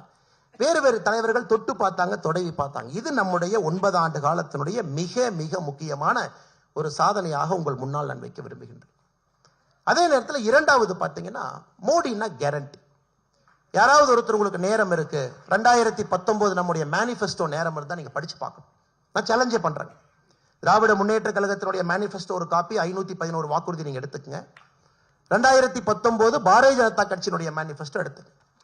பாரதிய ஜனதா கட்சியினுடைய மேனிஃபெஸ்டோ வெரி டெக்னிக்கலுங்க, அவ்வளோ சர்ஃபேஸ் மேனிஃபெஸ்டோ இல்லைங்க. எல்லா எலெக்ஷன் டைம்ல பாத்தீங்கன்னா அரசியல் கட்சிகள் சர்ஃபேஸ்ல எழுதுவாங்க, நாங்க வந்தா பாவர்ட்டியை ஒழிப்போம், வேர் இஸ் த நம்பர். நாங்க வந்தா பழங்குடியை பண்ணுவோம், வேர் இஸ் த நம்பர். நாங்க வந்தா விவசாயிகளுடைய வருமானத்தை பெருக்கும். இல்லைங்க, நம்ம மேனிஃபெஸ்டோ மட்டும்தான் இந்தியன் ஹிஸ்டரியில நீங்க எந்த மேனிஃபெஸ்டோ எடுத்து பார்த்தாலும் it is an indicator with number and target. அதனால யாருக்கெல்லாம் நேரம் இருக்கோ நம்முடைய மேனிஃபெஸ்டோவை நீங்கள் எடுத்து படிக்க வேண்டும் என்று நான் அறிவுறுத்துகின்றேன். அதில் பார்த்தீங்கன்னா ரொம்ப ஸ்பெசிஃபிக்கா சொல்லியிருப்போம். இதுவரை மீனவர்கள் நலனுக்கு அக்கறையே காட்டல, நம்ம காட்டுவோம். நம்ம ஆட்சிக்கு வந்தவுடன் மத்ஸ்ய சம்பத்த யோஜனா 10,000 கோடி ரூபாய் நேரடியாக ஒதுக்கீடு செய்யும். ஆட்சிக்கு வந்த பிறகு மீன்வளத்துறைக்கு புதிதாக ஒரு அமைச்சகத்தை உருவாக்கி செஞ்சிருக்கும். அதே போல சும்மா சொல்லிங்க, ஒரு வீட்டுக்கும் 2024 டிசம்பர் 31 முடிவதற்குள்ள ஜல்ஜீவன் திட்டத்தில் லாஸ்ட் ஹவுஸுக்கு பைப்ல தண்ணி கொண்டு போய் கொடுப்போம். நம்ம ஆட்சிக்கு வரும்பொழுது 2014 2019 அறிவிச்ச திட்டம் 2019 ஆட்சியில் நம்ம அறிவிக்கிறோம். நம்ம அறிவிக்கும் பொழுது வெறும் 17% வீடுகளுக்கு இந்தியாவில் பைப்ல தண்ணி வந்துச்சு. இன்னைக்கு we have reached 73%. we are on track to hit the target. 73% நம்ம கொண்டு வந்திருக்கோம். எல்லாமே இண்டிகேட்டர்ஸ், நம்பர்ஸ், பெர்ஃபார்மன்ஸ். பழங்குடியினருக்கு அரசியல் அங்கீகாரம் மற்றும் பொருளாதார மேம்பாடு. இந்தியாவுடைய முதல் பழங்குடி இனத்திலிருந்து ஜனாதிபதி அம்மா திரௌபதி முர்மு அவங்க வந்திருக்கிறாங்க. அரசியல் அங்கீகாரம், the number 1 citizen of our country. அதன் பிறகு 24,000 கோடி ரூபாய் தனியா ஒரு செப்பரேட் ஹெட்ல முதலாக ஒதுக்கீட்டிலிருந்து ஜன்ஜாத்தியா திவஸ் என்று சொல்லக்கூடிய பிர்சா முண்டா அவருடைய நாளை அவர்களுக்கான ஒரு சிறப்பு நாளாக கொடுப்பதிலிருந்து சத்தீஸ்கரிலே பாரதிய ஜனதா கட்சியினுடைய முதலமைச்சரை பழங்குடி இனத்திலிருந்து தேர்வு செய்ததிலிருந்து அரசியல் அதிகாரம் மட்டுமல்லங்க, we have proven political power, economic power இரண்டும் சேர்ந்து செல்ல வேண்டும். பாரதிய ஜனதா கட்சி அதை கொடுக்கும் என்று பாராளுமன்றத்திலும் சட்டமன்றத்திலும் பெண்களுக்கு 33% ஒதுக்கீடு மேஜர் மேனிஃபெஸ்டோ ப்ராமிஸ் செய்திருக்கின்றோம். 10,000 புதிய விவசாயிகள் உற்பத்தி நிறுவனங்கள் உருவாக்குவோம். 2023 ஜூலை மாசத்துல 10,001வது FPO நம்ம முடிச்சு காட்டிட்டோம். ஓபன் டிஃபிகேஷன் ஃப்ரீ ஸ்டேட்டஸ் பெற்றிருக்கின்றோம். இஸ்லாமிய பெண்கள் பாதுகாப்புக்கு ட்ரிபிள் தலாக், பெட்ரோல்ல 10% எத்தனால் கலப்பு, இன்னைக்கு 17% ரீச் ஆயிருக்கிறோங்க. சிறு குறு விவசாயிகளுக்கு பென்ஷன் திட்டம் செப்டம்பர் 2010 கொண்டு வந்திருக்கும். நீர் மேலாண்மைக்கு தனி அமைச்சகம், ஆர்டிகல் 320 அயோத்தியா ராமர் கோவில். நம்முடைய மேனிஃபெஸ்டோ நீங்க எடுத்து ஒரு லைனா நீங்க டிக் போட்டுட்டு வந்தீங்கன்னா we have achieved everything we have promised to the Indian people. நாட்டு மக்களுக்கு இது இந்தியாவில் முதலுங்க, the first time in our country. நாட்டு மக்களுக்கு முதலாக ஒரு ஆட்சி தான் சொல்லியதை 5 ஆண்டுகளிலே செய்து காட்ட முடியும் என்று காட்டியிருக்கின்றோம். நம்ம எக்ஸ்கியூஸ் கொடுக்கலீங்க. ஐயோ பியூரோக்ரசி இப்படி, நாங்க என்ன பண்றது, சொல்றதை கேட்க மாட்டாங்க. ஐயோ நம்ம பணத்தை டெல்லியில இருந்து 100 ரூபா அனுப்பிச்சா 15 ரூபா தாங்க வருது, 85 ரூபாய் சாப்பிட்டுறாங்க, நாங்க என்ன பண்றது சொல்லலீங்க. ஐயோ இந்த நாட்டில் கரப்ஷன் அதிகம், நம்மளால செய்ய முடியல சொல்லலீங்க. பொலிட்டிக்கல் இன்ஸ்டபிலிட்டி இருக்கு, 5 வருஷத்துல கிட்டத்தட்ட எல்லா மாநிலங்களும் எலெக்ஷன் சைக்கிள்ல மாட்டி வெளியே வருது, நம்ம சொல்லலீங்க. ஒரு எலெக்ஷன் சைக்கிளுக்கு கிட்டத்தட்ட 6 மாத காலம் அரசு இயந்திரங்கள் ஸ்தம்பிச்சு நிக்கிறாங்க. அதனால நம்முடைய டெவலப்மெண்ட் பின்னாடி போகுது. எந்த காரணமும் எந்த எக்ஸ்கியூஸும் கொடுக்காம ஒரு ப்ரூவன் கவர்மெண்ட், ஒரு ப்ரூவன் பெர்ஃபார்மர் செய்து காட்டி இருக்கின்றோம். மனது வைத்தால் நம்முடைய நாட்டிலே நம்மால் செய்ய முடியும் என்று இன்னைக்கு ஐயா சொன்னாங்க. அதுல 2 ஆண்டு முக்கியமாக கொரோனா காலம். சசிதரூர் ஐயா பேசின ஒரு விஷயத்தை குருமூர்த்தி ஐயா தொட்டாங்க. இது தமிழ்நாட்டில் பல ஆண்டு காலமாக இருக்கக்கூடிய ஒரு பெரிய பிரச்சனை. குறிப்பாக நீங்க பாத்தீங்கன்னா வடக்கெல்லாம் வாழ்ந்துகிட்டு இருக்கு, தெற்கெல்லாம் தேஞ்சிக்கிட்டு இருக்கு. இது திரும்ப பாத்தீங்கன்னா பினான்ஸ் கமிஷனுக்கு போயிடுவாங்க, நிதி பங்கீட பாருங்க அப்படி. சசிதரூர் அவர்கள் ஒரு பெரிய அறிவாளி, நிச்சயமாக அவர்களுக்கு தெரியாத ஒண்ணு இல்லைங்க. இன்னைக்கு இருக்கக்கூடிய formula modified version of Gadgil formula அப்படிங்கிறது 1969 இந்திரா காந்தி அம்மையார் கொண்டு வந்தது. இந்திரா காந்தி அம்மையார் 1969 காங்கிரஸ் ஆட்சியிலே கொண்டு வந்த பொழுது north south different states devolution of resources பாப்புலேஷனுக்கு 50% இந்திரா காந்தி அம்மையார் வெயிட்டேஜ் கொடுத்திருந்தாங்க. அது 100 ரூபாய் நம்ம அனுப்புறோம் அல்லது 100% 50% வாஸ் பாப்புலேஷன். 1990 திரும்ப காங்கிரஸ் எல்லாம் இருக்கும் பொழுது இட் வாஸ் ஸ்டில் 35%. நம்முடைய ஆட்சியில நாம கொண்டு வந்த பினான்ஸ் கமிஷன்ல குறிப்பாக 15வது பினான்ஸ் கமிஷன் முழுமையாக நம்மோடு இருந்துச்சு. 14வது பினான்ஸ் கமிஷன் ரிப்போர்ட் கொடுத்திருந்தாங்க. முழுமையா பாத்தீங்கன்னா 14வது பினான்ஸ் கமிஷன்ல 1971 மக்கள் தொகைக்கு 17.5%, 2011 மக்கள் தொகைக்கு 10%, அப்படின்னா 27.5% weightage was given to population. Bharatiya Janata கட்சி ஆட்சிக்கு வந்த பிறகு ஐயா குருமூர்த்தி அவர்கள் சொன்னது போல கன்சென்சஸ் எல்லா மாநிலத்தினுடைய அனுமதியை பெற்று எங்க 50-60% ஆரம்பிச்சதவங்க we have brought it down to 15%. இன்னைக்கு 15% மட்டும்தான் பாப்புலேஷனுடைய வெயிட்டேஜ்.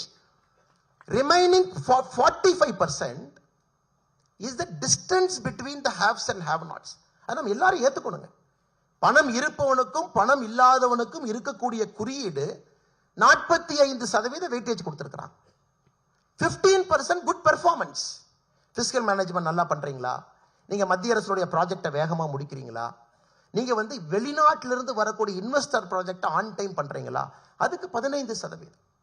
10% இக்காலஜி, கிரீன் கவரை மெயின்டைன் பண்றீங்களா? தேவையில்லாம பொல்யூட் பண்ணலையா? கிரீன் எனர்ஜிக்கு போறீங்களா? 15% ஜியோகிராபிக்கல் ஏரியா. இது எங்கே ஆரம்பித்தது? காங்கிரஸ் 60-50% 15% பாப்புலேஷன் வெயிட்டேஜ் இன்னைக்கு வந்திருக்கு. அதை இன்னும் ஒரு விஷயமா பிடித்துக் கொண்டு அதை தொடர்ச்சியாக எந்தவித நாலேஜும் இல்லாம திராவிட முன்னேற்ற கழகத்தினுடைய அரசியல்வாதிகள் இது பேசுவது வியப்பு மட்டுமல்ல, இது நகைச்சுவை. இன்னைக்கு உங்களுக்கு தெரியுங்க, 16th ஃபினான்ஸ் கமிஷன் நம்ம அனௌன்ஸ் பண்ணியிருக்கோம். அனௌன்ஸ் பண்ணி 15 நாள் ஆகுது. 31/12/2023 நம்முடைய 16th ஃபினான்ஸ் கமிஷன் அனௌன்ஸ் பண்ணியிருக்கோம். 16th ஃபினான்ஸ் கமிஷன் புது வெயிட்டேஜ் கொடுக்க போறாங்க. உங்களுக்கு தெரியும், பாப்புலேஷன் வெயிட்டேஜ் 60 15 வந்துருச்சு. குட் பெர்ஃபார்மன்ஸ் 0 15 போயிருச்சு. இப்ப குட் கவர்னன்ஸ் பக்கம் பாரதிய ஜனதா கட்சி நிற்கிறதா, காங்கிரஸ் நிற்கிறதா என்பதை நீங்கள் முடிவு செய்து கொள்ளுங்கள். கட்கில் ஃபார்முலா 1969 தேர்ட் ஃபினான்ஸ் கமிஷன்ல ஆரம்பித்து கட்கில் முகர்ஜி ஃபார்முலாவா மாறிச்சு, மாடிஃபைடு கட்கிலா மாறிச்சு. இன்னைக்கு நம்ம நித்தி ஆயோக்ல வந்த பிறகு முறையாக மாநிலங்களுக்கு நிதி பகிர்வு. நிர்மலா சீதாராமன் அவர்கள் மிக சிறப்பாக சொல்லியிருக்கிறாங்க. 6,23,00,000 டைரக்ட் டாக்ஸ் வந்துச்சுங்க, 6,97,00,000 நாங்க திரும்ப கொடுத்துட்டோங்க. இது ஒரு வாய்க்கால் சண்டையோ வம்பு சண்டையோ இல்லைங்க. எனக்கு ரொம்ப ஒரு கஷ்டமான வேலை, ஒரு அரசியல் தலைவராக, ஒரு இந்திய குடிமனாக இந்த சப்ஜெக்டை பேசும்பொழுதே உடம்பு மேல ஒரு கம்பளி பூச்சி ஊடுற ஃபீலிங்ல தாங்க நான் அதை பேசுறேன். ஏதோ ஒரு வாய்க்கால் சண்டை வம்பு சண்டையை போல நார்த் இந்தியா எப்படி, அங்க பாருங்க பீகார் எப்படி, தமிழ்நாடு எப்படி. நம்ம அனைவரும் இந்த அரங்கத்தில் இருக்கக்கூடிய நம்ம அனைவருமே ஒரு பெருமையாக இருக்கக்கூடிய தமிழர்கள். அதை தாண்டி இந்தியாவை நேசிக்கக்கூடிய முதன்மையாளர்கள் தான் அந்த அரங்கத்தில் நாம் இருக்கும். நேஷன் ஃபர்ஸ்ட், கண்ட்ரி ஃபர்ஸ்ட் நம்ம ஒருங்கிணைச்சு உட்கார வச்சோம். இன்னைக்கு இதே யோகிஜி அவர்கள் ஒரு கேள்வி கேட்கிறாங்க. தமிழ்நாடுனுடைய லேபர் ரெஜிஸ்ட்ரேஷன் போர்டுல 25 லட்சம் மைக்ரண்ட் லேபரை பதிவு பண்ணியிருக்காங்க. அபிஷியலி கவர்மெண்ட் ஆஃப் தமிழ்நாடு 25 லட்சம் மைக்ரண்ட் லேபரர்ஸ் பதிவு டேட்டா வச்சிருக்காங்க. அன்அபிஷியலி உங்களுக்கு தெரியும், அது 40 லட்சத்தை தாண்டி இருக்கும். இன்னைக்கு யோகி அவர்கள் முதலமைச்சருக்கு போன் போட்டு, அண்ணா என்னுடைய நார்த் இந்தியன் லேபரர் தமிழ்நாட்டுக்கு வேலை செய்யறான், உங்க ஊர்ல வேலை செய்யறான், அல்லது அண்ணாமலை ஊர்ல வேலை செய்யறான், அல்லது குருமூர்த்தி அவங்க ஊர்ல வேலை செய்யறான், அல்லது தமிழிருமணி ஐயா ஊர்ல வேலை செய்யறான், அல்லது ராதாகிருஷ்ணன் ஐயா ஊர்ல வேலை செய்யறான், நல்லி குப்சாமி செட்டி ஊர்ல வேலை செய்யறான். அந்த மனிதனை உருவாக்குவதற்கு யூபி எவ்வளவு செலவு பண்ணியிருக்கோம். அதனால ஒரு யூபிக்காரர் தமிழ்நாட்டில் வேலை செய்யறாங்க, எம்ப்ளாய்மெண்ட் போர்டு ரெஜிஸ்டர்ல இருக்கு, எனக்கு ஒரு 10,000 ரூபாய் அனுப்பிச்சுட்றீங்களேன்னு கேட்டா இது என்ன ஆகும் இந்த நாடு? மைக்ரோஸ்கோபிக்கா if you keep going examining this argument, இல்ல நான் லேபர் கொடுக்கறேன் உங்களுக்கு, காஸ்ட் ஆர்பிட்ரேஜ் தமிழ்நாட்டுக்கு வருது, you get a cheap labor north இந்தியால இருந்து directly you get a cost arbitrage. Indian software company முதல்ல இருந்த மாதிரி 1990 2000. இப்ப யோகி அவர்கள் நிதிஷ்குமார் அவர்கள் அந்த ஆர்குமெண்ட் நம்ம முன்னாடி வச்சா, நாளைக்கு காலையில எங்களுக்கு எந்த நார்த் இந்தியன் லேபரும் வேண்டாம், தயவு செஞ்சு நீங்க போங்கப்பா, எங்க வேலையை பார்த்துக்கிறோம் நம்மால் சொல்ல முடியுமா?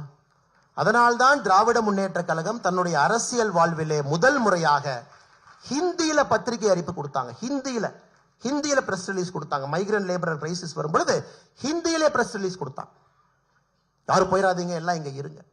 ஒரு நாட்டை அப்படி நடத்த முடியாது sir. we cannot run a country like that. அதே ஆர்குமெண்ட்ல கொங்கு பகுதியில் இருக்கக்கூடிய 8 மாவட்டங்கள் தமிழகத்தினுடைய 54% டைரக்ட் இன்கம் கான்ட்ரிபியூட் பண்றாங்க.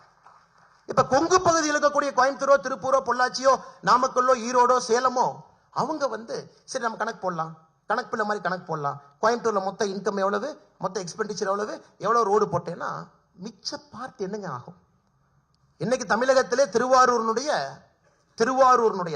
கலைஞர் கருணாநிதி அவர்கள் பிறந்த திருவாரூருடைய கிராஸ் எக்கனாமிக் அவுட்புட் தமிழகத்தில் 1.5%, 1.5% தமிழகத்தினுடைய gross economic output Thiruvarur. Chennai, Chengalpattu, Coimbatore, Kanchipuram 4 மாவட்டங்கள் 34 விழுக்காடு. அப்படி இந்த 4 மாவட்டங்களும் நாங்க கிராஸ் எக்கனாமிக் அவுட்புட் 34% கொடுக்கிறோம், எங்களுக்கு 34% ஆஃப் ரெவென்யூ நீ கொடுப்பேன்னா தமிழ்நாடா இருக்குமா? அதனால இது எல்லாமே ஒரு சிந்தனை இல்லாதவர்கள், குறுகிய மனப்பக்குவத்தோடு அரசியல் செய்ய நினைப்பவங்களுக்கு பதிலடி கொடுக்கும்போது எங்கேயோ கம்பளி பூச்சி எனக்கு விடுற மாதிரி இருக்கும். I feel very bad to give that argument. இன்னைக்கு பாருங்க, தமிழ்நாட்டில் நம்ம இன்வெஸ்டர் சமிட் நடத்தி இருக்கோம். நமக்கு பணம் வேண்டும், மிக முக்கியம், பணம் வேண்டும். நமக்கு 6,64,000 கோடி நமக்கு வந்திருக்கு. நமக்கு முடிந்து 3 நாள்ல குஜராத் இன்வெஸ்டர் சமிட் நடத்தியிருக்காங்க, 26 லட்சம் கோடி. 2023 பிப்ரவரியில யூபி இன்வெஸ்டர் சமிட் 33 லட்சம் கோடி. 2022 கர்நாடகா இன்வெஸ்டர் சமிட் 10 லட்சம் கோடி. இன்னைக்கு யூபியிலேயே மோசமான, பின்தங்கிய, பேக்வர்ட், எல்லா இண்டிகேட்டர்லயும் இந்தியாவிலேயே மோசமா இருக்கக்கூடிய பூர்வஞ்சல் புண்டில்கண்ட், அவங்க அட்ராக்ட் பண்ண இன்வெஸ்ட்மெண்ட் மட்டுமே 9,74,000 கோடி, மோர் தென் வாட் தமிழ்நாடு அட்ராக்ட். அதனால ஸ்டாலின் அவர்களும் திராவிட முன்னேற்ற கழகத்தினுடைய அமைச்சர்கள் புரிந்து கொள்ள வேண்டும், money will always see the future, money will never see the past. வரக்கூடிய பணம் என்பது ஃபியூச்சர் பொட்டன்ஷியலை பார்க்கும். அடுத்த 20 ஆண்டுகள் எங்க, ஸ்டெபிலிட்டி ஆஃப் பொலிட்டிக்கல் எக்கனாமி என்ன, பாலிடிக்ஸ் எப்படி இருக்கு, கரப்ஷன் எப்படி இருக்கு, கோயிங் ரேட் எப்படி இருக்கு, பவர் சென்டர்ங்கிறது 2 பேர் கையில் இருக்கா, டெமோக்ராட்டிக்கா இருக்கா, நான் ஒரு ஆடிட்டரை மட்டும் பார்க்கணுமா, இல்ல அண்ணா நகர்ல ஒருத்தரை பார்க்கணுமா, இல்ல நைட்டு போய் மருமகனை பார்க்கணுமா? Yes, money will see the future, money will never see the past. அதனால சத்தமே இல்லாம புண்டில் கண்டுங்க, பால்பராக்கு வாய எவ்வளவு திட்டுறாங்க. 9,74,000 crore சாதாரணமா அட்ராக்ட் பண்றாங்க. உத்தரப்பிரதேசம் 75 மாவட்டங்களுக்கு இன்வெஸ்ட்மெண்ட் வந்துச்சு, எவ்ரி சிங்கிள் டிஸ்ட்ரிக்ட் அட்ராக்டட் பண்ணி. இது நெப்போலியன் போனாப்பட்ட அருமையா சொல்லுவாரு, never wake up China. China எழுப்பி விட்டுறாதீங்க. Once China wakes up, the world will tremble. இப்ப நான் சொல்றேங்க, never wake up UP. One UP wakes up, நம்ம ஜிங்கோயிஸ்டிக்கா தமிழனா சொன்னா oh Tamil Nadu is in trouble. இந்தியனா சொன்னா once UP wakes up it will power India. 23 கோடி மக்கள், அவங்க கிராஸ் என்ரோல்மெண்ட் ரேஷியோ இன்னைக்கு 36% இருக்கிறாங்க. இஃப் தே ஹிட் 40%, சதர்ன் ஸ்டேட்ஸ்னுடைய மொத்த எஜுகேஷன் அவுட்புட் யூபி மட்டும் கொடுக்கும். சசி தரூர் சொன்ன ஆர்குமெண்ட் நான் கவுண்டர் பண்றேன். I am just reversing it. When UP's gross enrollment ratio hits 40% in a matter of 3.5 years, உங்களுக்கு ஒரு லேபர் நமக்கு தமிழ்நாட்டுக்கு கிடைக்க மாட்டாங்க. Tamil Nadu is in serious trouble 2028, 2029. காரணம், மேனுஃபேக்சரிங் இண்டஸ்ட்ரி யூபியை நோக்கி போச்சுனாங்க, we are in serious trouble. அதை நோக்கி நம்ம அரசியல் பயணிக்கிறதா இல்ல, இன்னும் நார்த் சவுத் பேசணும், சத்தமே இல்லாம. எங்க 2016 வரைக்கும் உத்தரப்பிரதேசனுடைய மொத்த மருத்துவக் கல்லூரி 12ங்க, மொத்த மருத்துவக் கல்லூரி 12ங்க. 23 கோடி மக்கள் 12 மருத்துவக் கல்லூரியில் போய் படிச்சாங்க. கடந்த 4 ஆண்டுகள்ல உத்தரப்பிரதேசிலே புதிதாக உருவாக்கப்பட்டிருக்கக்கூடிய மருத்துவக் கல்லூரி 32. எங்க என்ன ஸ்கேல்ல திங்க் பண்றாங்க பாருங்க, என்ன அம்பிஷன்ல போறாங்க பாருங்க. 6 lane 8 lane fighter jet aircraft பேசிட்டு இருக்காங்க, 9 ஃபங்க்ஷனிங் ஏர்போர்ட்ஸ் வச்சிருக்காங்க. அதனால ஒரு பெருமை மிகுந்த தமிழனாக, பெருமை மிகுந்த இந்தியனாக நம்முடைய பொலிட்டிக்கல் நரேட்டிவே ஷிஃப்ட் ஆகி வேற பக்கம் போகணுங்க. டெவலப்மெண்ட் பத்தி பேசணும், தமிழ்நாட்டுக்கு இருக்கக்கூடிய ரீஜனல் டிஸ்பேரிட்டியை பத்தி பேசணும். 7 மாவட்டங்கள் பிலோ 2% எக்கனாமிக் அவுட்புட்ல இருக்கு, அதை பத்தி பேசணும். தமிழ்நாட்டிலே 13 மாவட்டங்கள் சராசரியாக லேபரை வெளியே அனுப்புறாங்க, லேபர் உள்ள வரல, அதை பத்தி பேசணும். ராமநாதபுரத்தில் இன்னைக்கு போனாலும் பெண்கள் ஒரு வண்டியில 6 குடத்தை வச்சு இழுத்துக்கிட்டு போயிட்டு இருக்காங்க, தண்ணிக்காக சீதனமா கொடுக்குறாங்க. அதை பத்தி பேசணும். 2014 மோடி அவர்கள் வந்த பிறகு திராவிட மாடல் அரசு இருக்கக்கூடிய மண்ணில் 55 லட்சம் குடும்பத்திற்கு முதலாக கழிப்பறை மோடி கட்டி கொடுத்திருக்காரு, அதை பத்தி பேசணும். அதை விட்டு சும்மா வடக்கு தெற்கு எத்தனை நாளைக்கு? We have seen the power shift, global power shift பத்தி குருமூர்த்தி சொன்னாங்க. We are seeing a global power shift, we are seeing a power shift within the country. இன்னைக்கு தமிழ்நாட்டில் டிபேட் என்ன, யூபி நம்மளை முந்திட்டாங்களா இல்லையாப்பா, அது கேட்டு சொல்லுப்பா. உடனே ஃபினான்ஸ் மினிஸ்டர் பெரிய ஒரு அறிக்கை கொடுக்குறாரு தமிழ்ல, இல்லைங்க யூபி முந்தல கிட்ட இருக்காங்க, பட் நாங்க தான் முன்னாடி இருக்கோம். இதுதான் இன்னைக்கு டிபேட். ஏங்க எங்க இருந்த யூபியை எங்க கொண்டு வந்து நிறுத்திருக்காங்க? பொலிட்டிக்கல் வில், ஒரு கிளீன் கவர்மெண்ட், ஒரு விஷன், 3 விஷயம் மட்டும்தான். 3 இருந்தால் எந்த மாநிலம் முன்னேற, எல்லா மக்கள் தானுங்க, எல்லா ஹியூமன் பொட்டன்ஷியல், எல்லாரும் labour. All they need is a good education and a stable law and order, அவ்வளவுதான். ஒரு பிரைவேட் கார பணத்தை போட்டானா இவ்வளவு பேசுறாங்க இல்லைங்க. நம்முடைய நகரத்தார் கம்யூனிட்டி, செட்டியார் அவங்க கம்யூனிட்டி வாரணாசியில இத்தனை ஆண்டுகளாக அவங்களுடைய இடத்தை ஒருத்த கப்ஜா பண்ணி வச்சிருந்தான். நீங்க UPA 1 UPA 2 இருந்தீங்க. அது எவ்வளவு மகத்துவமான இடத்துக்கு யாராச்சும் போய் ஒரு பெட்டிஷன் கொடுத்தீங்களா இடத்த கொடுங்க, அதுக்கு ஒரு யோகி புல்டோசர் எடுத்துட்டு வந்து இடத்தை இடிச்சு தமிழ்நாட்டை சார்ந்த நகரத்தார் செட்டியார் கொடுத்து ஐயா மறுபடியும் ஒரு மண்டபம் கட்டிக்கன்னு சொல்ல வேண்டிய நிலைமை யோகி அவர்களுடைய காலத்துல. ஆனா இன்னைக்கு தமிழ்நாட்டினுடைய பிரச்சனைங்க, இன்னைக்கு தமிழகத்தினுடைய பிரச்சனையாக நான் பார்ப்பது நீட்லெஸ் ஜிங்கோயிசம். நீட்லெஸ் ஜிங்கோயிசம் தேவையே கிடையாது, தேவையே கிடையாது. எதுக்குங்க ஜிங்கோயிசம்? எதற்கு திராவிட முன்னேற்ற கழகம் ஜிங்கோயிசத்துல இருக்கணும்? நேற்று ஒரு விஷயம் சொல்லியிருந்தேன், ஆர்டிபிஷியல் இன்டெலிஜென்ஸ் தமிழ்நாட்டு ஸ்கூல்ல கொண்டு வந்துட்டோம் திராவிட மாடல் அரசு. நான் சும்மா ஒரு ரிப்ளை போட்டேன் ட்வீட்ல. முதலமைச்சர் அவர்களே, மரியாதையோடு சொல்லுகின்றேன், வணக்கத்தோடு சொல்லுகின்றேன், ஆர்டிபிஷியல் இன்டெலிஜென்ஸை CBSE ப்ரோக்ராம்ல மத்திய அரசு கொண்டு வந்து 3 வருஷம் ஆகுது. மைக்ரோசாப்டோட கையெழுத்து போட்டு 3 வருஷம் ஆகுது. இன்னைக்கு தான் நீங்க விழிச்சிருப்பீங்களா? அதுக்கு இன்னைக்கு தமிழக அரசு ஒரு செய்தி குறிப்பு கொடுக்குறாங்க, ஒரு பெரிய செய்தி குறிப்பு அட்டாக் பண்ணி நீங்க கொடுத்தீங்க. பெரியார் அவர்கள் 1920 அண்ணா யூனிவர்சிட்டியில போய் கம்ப்யூட்டரை பார்த்தாரு. அப்புறம் பெரியார் அவர்கள் அண்ணா யூனிவர்சிட்டியில போய் கேட்டாரு. அவருடைய பிறந்த நாளை சொன்னோடனே அந்த கம்ப்யூட்டர் சொல்லிச்சு, ஐயா உங்க பிறந்த நாள் சனிக்கிழமைன்னு சொல்லிச்சு. அந்த அளவுக்கு வளர்ந்த ஒரு மாநிலத்தை பத்தி நீங்க பேசுறீங்களா? நான் ரிப்ளை போட்டேன், ஐயா IAS ஆஃபீஸருக்குலாம் சம்பளம் கொடுக்குறீங்க, யாரோ டைப்பில் அடிக்கிறாங்க, கொஞ்சம் அறிக்கையை கரெக்டாக டைப் படிங்க. 1920 எங்கீங்க ஐயா பெரியார் வந்தாரு, அண்ணா யூனிவர்சிட்டிக்கு போனாரு, எங்கீங்க ஐயா கம்ப்யூட்டர் வந்துச்சு? ரெண்டாவது, பெரியார் அவர்கள் பிறந்தது புதன்கிழமை, சனிக்கிழமை இல்லைங்க ஐயா, கம்ப்யூட்டர் தப்பா சொல்லிச்சா பெரியார் தப்பா சொல்லிச்சு? உடனே முதல் முறையாக தமிழக அரசியல்ல பார்க்கிற அறிக்கைக்கு திருத்தி ஒரு அறிக்கை வர்றாங்க 2 மணி நேரத்தில். 1970 போனாரு. இவ்வளவுதாங்க எனக்கு தமிழ்நாடு பாலிடிக்ஸ். இவ்வளவுதான் சார், இவ்வளவுதான் சார் நம்ம இருக்கோம், இவ்வளவுதான் சார் இருக்கும். நம்ம debate and maturity and discussion எல்லாமே இந்த லெவல்லயே முடிஞ்சிருச்சு சார். இதை தாண்டி நம்ம மேல போறது இல்லை சார் அரசியல் கட்சிகள். இதுக்குள்ளேயே தான் இருக்கு. பங்காளி கட்சியில் ஒருத்தர் சொல்றாரு, பங்காளி கட்சினா உங்களுக்கு தெரியும் இல்ல? அண்ணாமலை அவர்கள் தருமபுரியில் வந்து சொன்னாரு, மோடி அவர்களே தமிழ்நாட்டில் வந்து இருந்தா, தமிழ்நாட்டில் எல்லா நிகழ்ச்சியிலும் மோடி அவர்கள் காலையிலிருந்து நைட்டு வரைக்கும் உட்கார்ந்து இருந்தா தமிழ்நாடு அதிக இன்வெஸ்ட்மெண்ட்டை ஈர்த்திருக்கும். நான் பங்காளி கட்சியை கேட்கிறேன், நீங்க மோடி கூப்பிட்டீங்களா? நீங்க மோடிக்கு இன்விடேஷன் அனுப்புங்க, நான் கூட்டிட்டு வரோம்.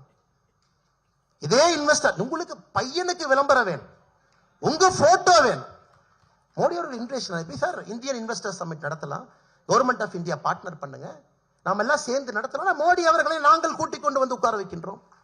தமிழக மக்களுக்காக மோடி ஐயா வருவார். ஆனால் பங்காளி கட்சி அவங்க பேசுறதுக்கு முன்னாடி படிக்கணும். they should read. என்ன சப்ஜெக்ட் நடக்குது? இந்த PhD பசங்க பேசுற கிளாஸ்ல 4ஆம் கிளாஸ் பையன் உள்ள வந்து ஓடி விளையாடக்கூடாது. என்ன நடக்குது? தமிழ்நாட்டினுடைய அரசியல் எங்க போயிட்டு இருக்கு? இது எக்கனாமிக்கா டெவலப்மெண்ட் ஓரியன்டா கிராத் பாலிடிக்ஸ்ல போயிட்டு இருக்கக்கூடிய நாட்டுல இன்னும் நான் அப்படி இருந்தேன், எங்க அப்பாவுக்கு மீச பெருசு, எங்க மாமாவுக்கு முகமெல்லாம் இப்படி, நாங்கெல்லாம் அப்படித்தான் 3 வீடு வச்சிருந்தோம், 10 வீடு வச்சிருந்தோம், நாங்கெல்லாம் பெரிய ஆட்கள், அவ்வளவு பெரிய மிராசுதாரன் நாங்க. ஏங்க ஸ்டார்ட் அப் பையன் கிழிஞ்ச பேண்டை போட்டு $1 பில்லியன் அடிச்சிட்டு இருக்கான், அதை பத்தி பேசுங்கன்னா. நாங்க 1970 எவ்வளவு பெரிய வீடு கட்டியிருந்தோம் தெரியுமா? அப்படியே 100 ஏக்கர்ல பண்ணையம் பண்ணது. மிராசுதாரர் வெர்சஸ் ஒரு லேண்ட் டெனன்ட் பேசக்கூடிய வார்த்தையை தமிழ்நாட்டு அரசியலை பேசிக் கொண்டிருக்கின்றோம். இன்னைக்கு சசி தரூர் அவர்கள் பேசும்போது இன்னொரு விஷயத்தை குறிப்பிட்டார். குறிப்பாக அவர் 2006 ஐநா சபையினுடைய செக்ரட்டரி ஜெனரல் தேர்தலுக்கு போட்டியிட்ட பொழுது தோல்வி அடைஞ்சார். பன் கி மூன் கொரியன் கேண்டிடேட். இதை பத்தி சசி தரூர் அவர்கள் நீளமான ஒரு கட்டுரை எழுதினாங்க. நான் ஏன் தோல்வி அடைந்தேன் ஒரு கட்டுரை, அதை நீங்க படிக்கணும். எப்படி இந்தியா மாறி இருக்கிறது என்பதற்கு சசி தரூர் அவர்கள் ஓபன் மேகசின் எழுதின Why did I lose the 2006 United nation general secretary election, அதுல 3 பாயிண்ட் சொல்றாரு. ஐயோ எல்லாம் காங்கிரஸ்ல வந்து சவுத் கோஆபரேஷன்ங்கிறாங்க, டன்சானியாவே நமக்கு ஓட்டு போடல. நான் போய் கேட்டேன் டன்சானியாட்ட, ஏயா ஓட்டு போடலன்னு எலெக்ஷன் தோத்ததுக்கு அப்புறம். டன்சானியா சொன்னாங்க, இல்ல எங்க பழைய பிரசிடென்ட் ஜூஎஸ் நைரேரே, அவங்க வந்து மன்மோகன் சிங்க்கு ரொம்ப க்ளோஸா இருந்தீங்க, நீங்க ஓவர் க்ளோஸ் ஆயிட்டீங்க எங்களுக்கு, அதான் புதிய பிரசிடென்ட் வந்தோடனே பார்த்தாரு, உங்களுக்கு டிப்ளமசியே தெரியல, எப்படி நீங்க ஒரு கட்சி ஸ்டாண்ட் எடுக்கலாம், அதான் வச்சு செய்யணும், நாங்க ஓட்டு போடல. இது டன்சானியா. அடுத்தது கட்டார் எமீரை போய் பார்க்குறாரு இன்னொரு மீட்டிங்ல. சசி தரூர் கேட்குறாங்க, ஏன் சார் எனக்கு ஓட்டு போடல? எமீர் ஆஃப் கட்டார் சொல்றாரு, என்னைய வந்து ஓட்டு போடுங்கன்னு யாருமே கேட்கலீங்க உங்க அம்பாசிடர், ஆனா கொரியன் அம்பாசிடர் வந்து கேட்டார், அவருக்கு ஓட்டு போட்டோம். 2006 George Bush comes to India, has a working lunch with மன்மோகன் சிங். எலெக்ஷன் நடக்கிற வருஷம் மன்மோகன் சிங் அவர்கள் மினிட்ஸ் ஆஃப் த மீட்டிங்ல சசி தரூருக்கு ஓட்டு போடுங்கன்னு அமெரிக்கா சப்போர்ட்டே கேட்கல. ஸோ காண்ட்லீசா ரைஸ் இருந்தாங்க, அவர்கள் அப்ப சப்போர்ட் பண்ணது கொரியன் கேண்டிடேட். பாருங்க, இது இப்ப மோடி அவர்களுடைய இந்தியாவில் நடக்கும் நீங்க நினைக்கிறீங்களா? அதனால சசி தரூர் அவர்கள் கண்டிப்பாக ஐநா சபையினுடைய செக்ரட்டரி ஜெனரலாக இருப்பதற்கு முழு தகுதி பெற்றிருக்காரு, எந்த மாற்று கருத்து இல்லை. ஆனால் இப்ப இருந்தாருன்னா நம்ம ஆக்கியிருப்போங்க. 2016 இருந்தா மோடி ஆக்கியிருப்பார், 2026 மோடி ஆக்குவார். ஆனால் நீங்க அந்த ஆர்டிக்கலை படிச்சாவே தெரியும் எப்படி ஃபாரின் பாலிசி இருந்துச்சு, இப்ப எப்படி இருக்கு. அதனால திரும்ப திரும்ப இந்த வட சொல்ற கடை தான் அதிகமா இருக்கு. நார்த்து சவுத்து நிதி பகிர்மானம் இல்லை, இப்படி பண்ணிட்டாங்க, பாப்புலேஷனை வச்சு கொடுக்குறாங்க. பாப்புலேஷனை வச்சு கொடுக்க ஆரம்பிச்சதே நீங்க தானுங்க. கட்கில் ஃபார்முலாவை கொண்டு வந்ததே நீங்க தான். இன்னைக்கு பீகார், இப்ப பீகார்ல சமீபத்தில் ஒரு ஆய்வறிக்கை படிச்சுங்க, வேற மாநிலத்தில் என்னெல்லாம் பேசுறாங்க அப்படி. ஸோ பீகார்ல ஒரு நியூஸ் பேப்பர் ரொம்ப இன்ட்ரெஸ்டிங்கா ஒரு எக்கனாமிக் அனாலிசிஸ் போட்டிருந்தாங்க. நேரு அவர்கள் கம்பல்சரியா நார்த் இந்தியன் ஸ்டேட்ஸுக்கு ஃப்ரைட் ஈக்குவலைசேஷன் பாலிசி போட்டார். குறிப்பாக நம்மை போன்ற மாநிலங்கள், நம்ம சொன்ன அண்ணே ஊரெல்லாம் ஜார்க்கண்ட்ல இருக்கு, பீகார்ல இருக்கு. நாங்க ட்ரெயின்ல வந்து அயனூர்ல பீகார்ல இருந்து ஜார்க்கண்ட்ல இருந்து எடுத்துட்டு வந்தா தமிழ்நாட்டுக்கு ரொம்ப தூரம் இருக்கு. பக்கத்து மாநிலத்துல எல்லாம் தொழிற்சாலைகள் போய் எங்க ஆளுக்கு போட்டுருவாங்க. அப்ப எங்க ஊர்ல ஒருத்தர் தொழிற்சாலை போடுறாருன்னா அவருக்கு அந்த இன்சென்டிவ் இருக்கணும். அயனூர் பீகார்ல இருந்து வர்றதுக்கு இன்சென்டிவ் கொடுக்கணும். நேருல என்ன சொன்னாங்க, ஓகே ஒத்துக்கிறோம், அயனூரும் கோலூரும் ஜாஸ்தி இந்த பெல்ட்ல இருக்கு, இருந்தும் தமிழ்நாடு கர்நாடகா கேரளா இண்டஸ்ட்ரி போட்டாங்கன்னா அவங்களுக்கு இன்சென்டிவைஸ் வர்றதுக்கு ஃப்ரைட் ஈக்குவலைசேஷன் பாலிசி, அதாவது ஒரு டன் ஓரை நீங்க பீகார்ல ஏத்தி அதை வெஸ்ட் பெங்காலுக்கு கொண்டு போனாலும் ஒரே ரேட், தமிழ்நாடு கொண்டு வந்தாலும் ஒரே ரேட்னு ஃப்ரைட் ஈக்குவலைசேஷன் பாலிசி கொண்டு வந்தாங்க. நம்ம இண்டஸ்ட்ரி ப்ராஸ்பர் ஆகணும். இன்னைக்கு பீகாருக்காரன் கால்குலேட் பண்றான், அன்னைக்கு டிஸ்டன்ஸை வச்சு நீங்க ஃப்ரைட் ஈக்குவலைசேஷன் இல்லாம டிஸ்டன்ஸ் வச்சு கணக்கு போட்டிருந்தா எனக்கு சதர்ன் ஸ்டேட்ஸ் 1,21,000 கோடி ரூபாய் கொடுக்கணுங்க. அதனால அரசியலுங்கிறது நாம் அப்படியே நம்ம ஊர்ல என்ன பேசுறாங்க அப்படிங்கறத தாண்டிங்க வேற மாநிலத்துல இதே விஷயத்தை எப்படி பார்க்கறாங்க நம்ம படிக்க ஆரம்பிச்சோம்னா, திராவிட முன்னேற்ற கழகம் எப்படிப்பட்ட ஒரு இன்டெலெக்சுவல் கெப்பாசிட்டி இல்லாம, திங்கிங் இல்லாம, ஃபார்வர்ட் லுக்கிங் இல்லாத 4 கால்கள், ஜாதி ஒரு கால் நாற்காலியில, குடும்பம் ஒரு கால், அடாவடித்தனம் ஒரு கால், எல்லாவற்றையும் தாண்டி இன்எஃபிஷியன்சி ஒரு கால், 4 கால்களை வச்சு ஒரு ஆட்சி இந்தியாவில் 1967 இருந்து இருக்க முடியும்னு காட்டிட்டு இருக்காங்க. ஸோ 2024 தேர்தல் முக்கியமான தேர்தல். கடைசியில் வரும்பொழுது 2024 100% இம்பார்ட்டன்ட் தேர்தல். பட் என்னை பொறுத்தவரை ஒரு பாரதிய ஜனதா கட்சியினுடைய தொண்டனாக it gives a political shift in Tamil Nadu. தமிழ்நாட்டினுடைய அரசியலை வேறு பக்கம் திருப்பக்கூடிய தேர்தலாக இருக்கு. எப்படி பாவர்ட்டி டிராப்பை பத்தி பேசணும், இந்த 2024 என்பது தமிழ்நாட்டை இன்னொரு பக்கம் இழுக்கும். ஃபர்ஸ்ட் டைம் ஒரு பெரிய கப்பலை திருப்பி கொண்டு போறாங்க. அஃப்கோர்ஸ் ரிசல்ட்ஸ் வரும், பட் சில டைம் நம்ம பொறுமையாக இருக்க வேண்டி இருக்கு. Because it's a very tactical, it's a very strategic shift. இதை பண்ணுனா மட்டும்தாங்க நம்முடைய தமிழகம் தப்பிக்கும், காம்படிட்டிவா இருக்கும். நம்ம எல்லாரும் போட்டி போட்டு இந்தியாவிலே வளரலாம். ஃபர்ஸ்ட் 1 ட்ரில்லியன் யூபியா, ஃபர்ஸ்ட் 1 ட்ரில்லியன் தமிழ்நாடு. நம்மளும் தமிழ்நாட்டை சப்போர்ட் பண்ணுவோம், நம்ம மாநிலத்தை சப்போர்ட் பண்ணுவோம், உழைப்போம். அதுக்குன்னு இன்னொரு மாநிலத்தை பின்தள்ள வேண்டாம். But we will have a very genuine democratic fight. அது நடக்க வேண்டும் என்றால் the language and the grammar of politics in Tamil Nadu has to change. அது 2024 தேர்தல் தமிழக அரசியல்வாதிக்கு உணர்த்தும். Language and grammar of Tamil Nadu politics have to change என்பதை உணர்த்துங்க. அதை தாண்டிங்க ஐயா, சற்று நேரத்துக்கு முன்பு டிஎம்கே ஃபைல்ஸ் பார்ட் 3 வெளியிட்டிருக்கும். பொங்கல் தொகுப்பு. இந்த பார்ட் 3 பார்த்தீங்கன்னா கொஞ்சம் நீளமா இருக்கு.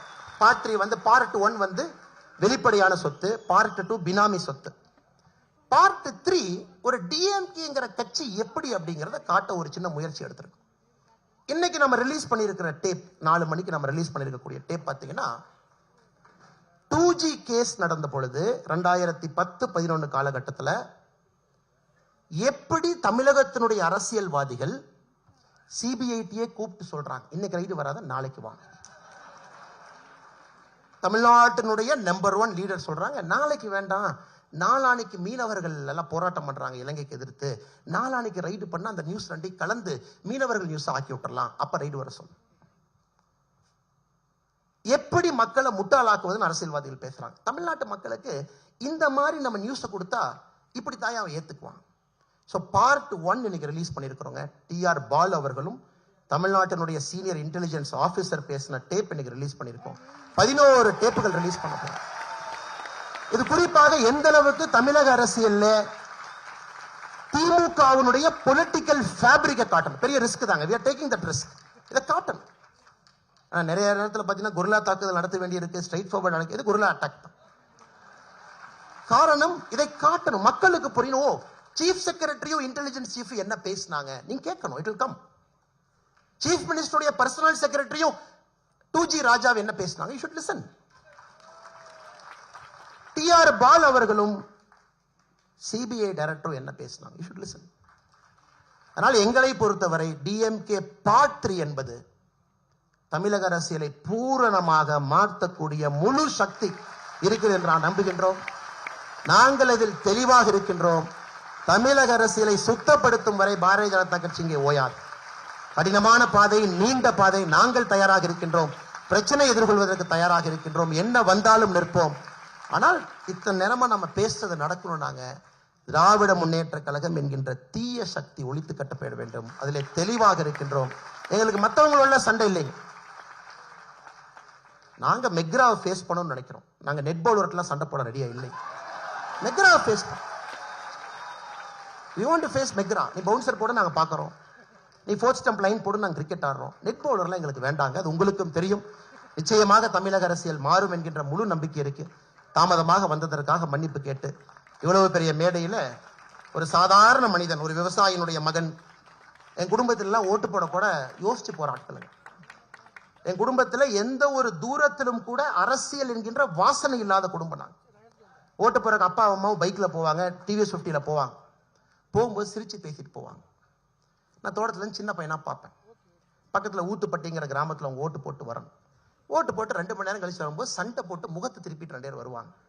நான் எங்க அப்பா அம்மாட்ட கேட்பேன், ஏன் சண்டை போட்டீங்க, போகும்போது நல்லா தானே இருந்தீங்க. எங்க அம்மா சொல்லுவாங்க, இல்லடா உங்க அப்பா இவருக்கு தான் ஓட்டு போடணும் நீ கம்பல் பண்றாரு. எங்க அப்பா சொல்லுவாரு, இவங்க அம்மாவுக்கு ஒன்றும் தெரியாது, வீட்டில் இருக்கிற பொம்பளை, எனக்கு தான் எல்லாம் தெரியும், நான் உலகத்தை பார்த்தவன், இவங்களுக்கு ஓட்டு போடுன்னு சொன்னேன். அது மட்டும் தானுங்க ஐயா என்னுடைய அரசியல். காலத்தினுடைய கட்டாயம், எங்கேயோ செல்ல வேண்டிய நான், எங்கேயோ இருக்க வேண்டிய நான் இங்க வந்துட்டேன். அதனால இருக்கும் வரை நேர்மையாகவும் உண்மையாகவும் நாணயமாகவும் இருப்போம். தூற்றுவர்கள் தூற்றட்டும், அதை பத்தி கவலை கிடையாதுங்க. நம்முடைய பாதை, நம்முடைய இலக்கு, அதில் தெளிவாக இருக்கின்றோம். வருகின்ற காலத்திலும் அப்படியே இருப்போம் என்று சொல்லி எல்லா நண்பர்களுக்கும் நன்றியை தெரிவித்துக் கொள்கின்றேன். நன்றி, வணக்கம். பாரத் மாதா கி ஜெய்.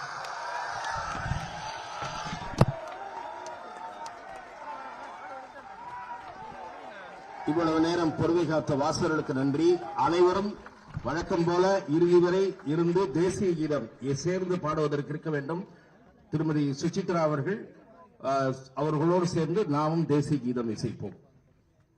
जनगण मन अधिनायक जय हे भारत भाग्य विधाता पंजाब सिंध गुजरात मराठा द्राविड उत्कल भंगा विंध्य हिमाचल यमुना गंगा उच्चल जलधि तरंगा तब शुभ नामे जाए तब शुभ आशीष मांगे गाहे तब जय गाता जन गण मंगल दायक जय हे भारत भाग्य विधाता जय हे जय हे जय हे